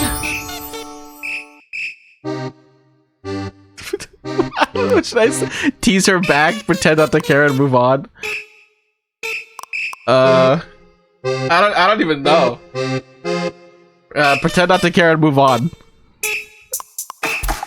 It's too early to judge someone I just met today. The noise started to turn her head away. This is awkward. Oh my, someone's not saying no. Sincerity always gets through. Please just explain the situation first. I'm dying of embarrassment here. I was just trying to have some fun. Mr. Tourist, will you listen to what I have to say? Pardon, what sort of story? I, Eomophobe, have a dream that I know to be righteous. The bright, cheerful veneer dropped from her voice. She became serious. The atmosphere instantly heavy. Originally, this place wasn't a tourist depot. It was a small, common country village. Since I became representative, I launched a tourism initiative to revive this town. I wanted to save Hoshi. I poured everything to making it a destination. Thanks to that effort, Hoshi is now famous for olives and hiking. We satisfied the needs of the older demographic and word of mouth spread. But, as you can see, young people rarely visit here. Tourists come, but few want to start a business or live here. We've captured the seniors, but the village still feels like it's walking a tightrope. I have pondered this for a long time. How to bring true prosperity to Hoshi. Mr. Tourist, can you guess what that method is? What?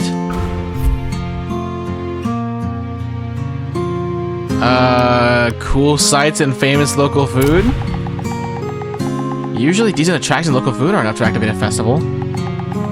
True, but it needs to be more special. Alright, watch me silently. My method is this.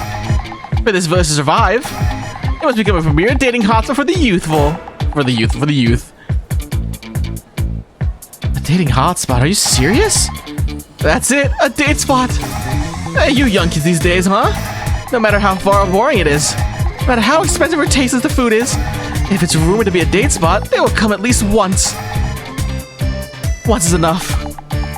If it goes viral, investors will flock here to see the infrastructure. That naturally improves the town. More famous attractions mean more tourists, and the village evolves.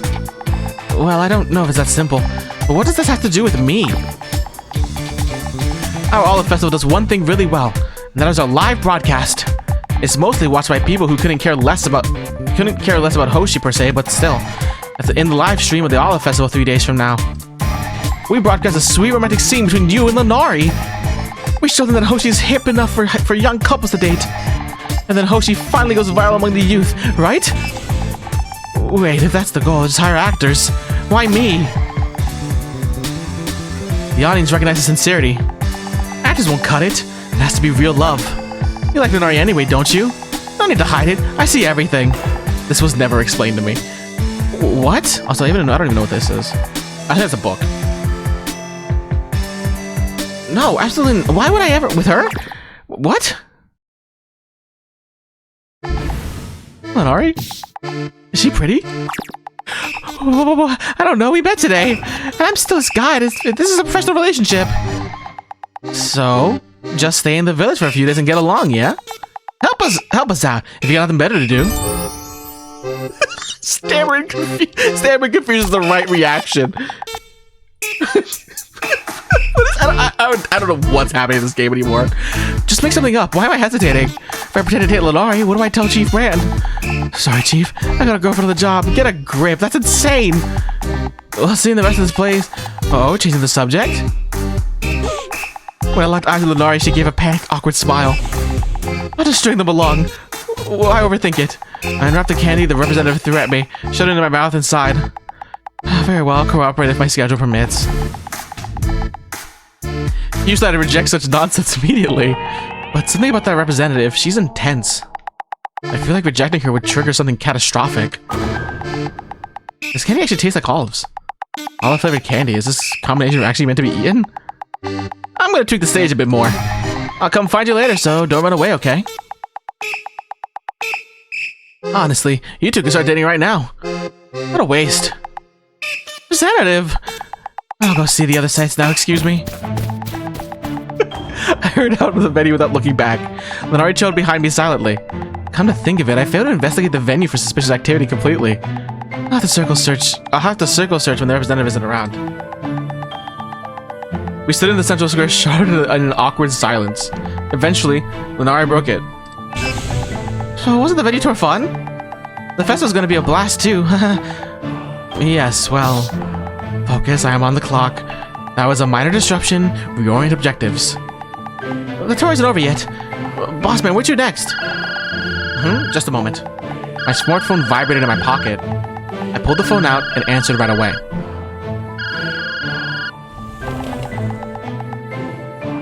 Chief Brand, is the meeting finally over? Hello, Chief? Hey Shepard, everything smooth? Please don't scream, my ear's ringing. I just finished taking a quick lap around the village. Is your meeting finished? Just wrapped it up. Currently en route to your location. But listen, I've got some crucial info I need to drop on you beforehand. Crucial? Over the phone? I'm bored out of my mind on this drive. Figured I'd kill time by briefing you. It's about the trace of heresy found on the Hoshi olive supply chain. Now that you mentioned it, you never actually specified what that trace was. Did the higher-ups order you to keep the grunts in the dark? Sharp as ever. But this is looking bigger than expected, so I secured clearance to loop you in. Also, the forensic analyst on the trace is complete. Alright, what is it? It's a tiny piece of wood. A piece of wood? It was a piece of wood found inside a Hoshi olive delivery truck. A middle manager was inspecting cargo and picked it up by accident. And the moment he touched it, he passed out cold. He lost consciousness just by holding a piece of wood? Yup. Weird, right? They rushed him to the hospital, but he wouldn't let go. Gripped like a vice. A nurse in the area tried to pry it out of his hand, but... Did she faint too? Bingo. Instant blackout. Clearly not ordering a piece of wood, but what links it to heresy? You might be too young to know, but there was a case a few years back. We raided a cult sanctuary where they worshipped a wooden sheep idol. They brainwashed people to turn against Cryum and praise that damned sheep. We found tons of evidence. But we never caught the leader or the flock. Just an empty room. Cold case. Reviewing the old files, the material matches. That sheep idol and this piece of wood seem to be made of the same stuff. Did the wooden sheep cause blackouts too? Touching it put people straight to sleep. When they woke up, they claimed to know the truth of the world. Spreading that truth became their only mission. Information is scanned, but the physical reaction is identical. We're reopening that cold case alongside this investigation. Reopening cold cases? Speaking of which, there's still one famous unsolved case remaining. A house terror incident. Let's save that conversation for when I get there. I'm almost there. Just grab that coffee you like and hang tight. We'll start the real investigation once I arrive. Understood. Alright. I'll call you if something comes up. Later. Sweat made the phone slippery, but I gripped it tighter. They reopened a cold case because of a single link. If solving this helps clear old cases, maybe one day they'll reopen that case too? Sounded pretty heavy. You okay, boss man? Tour's over now. Good work today. You're dismissed. Uh-huh? Already? Alright then, got a face plus souvenirs. Let's settle the bill. You said cash, right? Fine, how much? That'll be 500,000 noom. That's for Mr. Cake's fee. I gotta go grab him first. I'll be right back with him. What, are you running an extortion racket? 500,000? Whatever. I'll just kill some time with another cup of coffee at the cafe. Got it. See ya. And I sprinted off toward the olive farm. I headed back to the unsetting sun. Unlike before, no booming voice greeted me. I took a seat at the bar and waited. Hey, you want to see this cool book I found? A moment later, the owner emerged from the back room. Hello again. I came for the cup. 1 second. Nah, something's not right. He's not laughing like a car crash. He's not laughing like a car crash. Something's wrong. Something's wrong. He gave me an awkward smile and immediately ducked back into the rear room. A loud crash echoed from the back. Moments later, he reappeared. He was holding a steaming pot of coffee. Oh, well, there's the car crash. Back so soon? Told you my coffee was to die for, didn't I? Just give me a sec. I was in the middle of something urgent. Here, take this cup, on the house. Don't deny an old man's generosity. He poured me a cup and slid it over. It had the same deep aroma as before. I didn't exactly return for the flavor, but thank you. Just say thank you and drink it, kid. Are all city folk this stiff? If you were my son, I would have knocked some sense into that head of yours. His massive bicep flexed with every movement. Muscles like that are rare, even among inquisitors. I found myself staring at his arm and nearly choked on my coffee. Pardon? Joke, it's a joke. Do city folks have no sense of humor? Hold tight for a minute. He retreated back into the back room again. From the thuds and crashes, I assumed he was reorganizing his storage. I probably should sort out what I found so far. I've logged all the profiles in my phone. Need to review and memorize them. There are likely more villagers I haven't met. I'll need to update the chief when he gets here. Austin thought I barely noticed the owner return. Is this where I find all that stuff? What is it? Oh, a kitty! Oh, wow.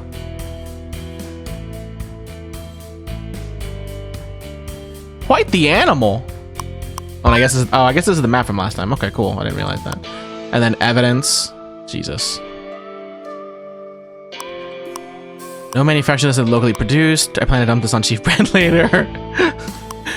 Coaster for a pot or perhaps a blunt weapon. All right. Showing this over my identity as an Inquisitor. Okay. Oh, Jesus.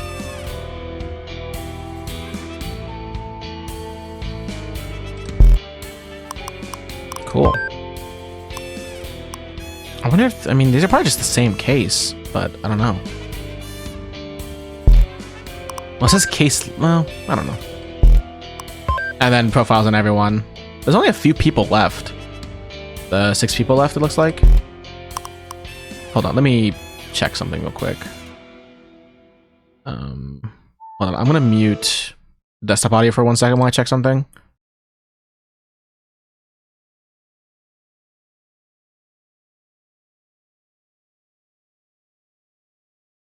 Bum bum bum. 1 second.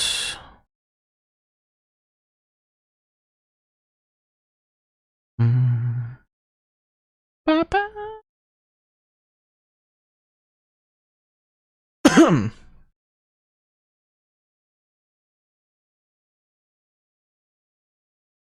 Okay, sorry about that. There we go. Sorry, I had to check something. Ooh.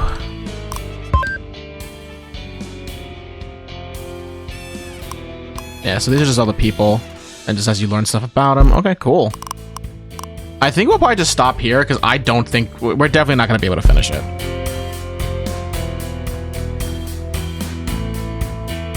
I think this is probably the best spot we're going to get to stop. Is there like a save? Oh yeah, there's a save. Cool.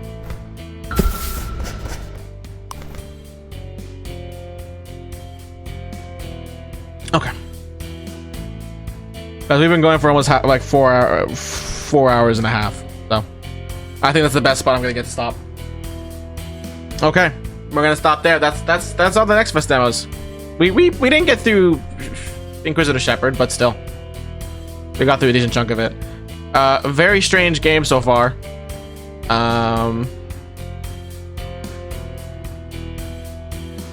I have no clue what else is going on in this game, but I mean, I'll find out eventually, I suppose.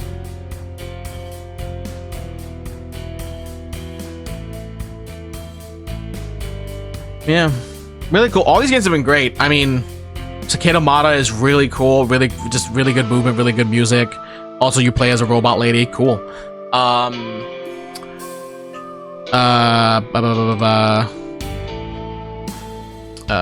was it? Celestial Return is insane.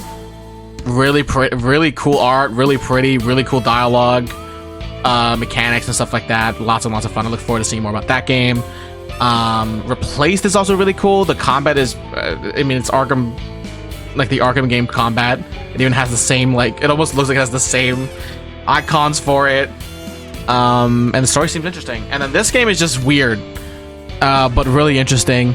Just cool looking. And I'm intrigued by the story. This was cool.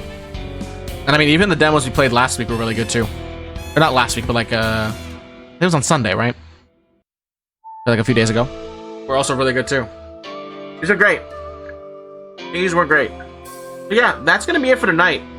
Because I'm tired and I can feel my voice going away.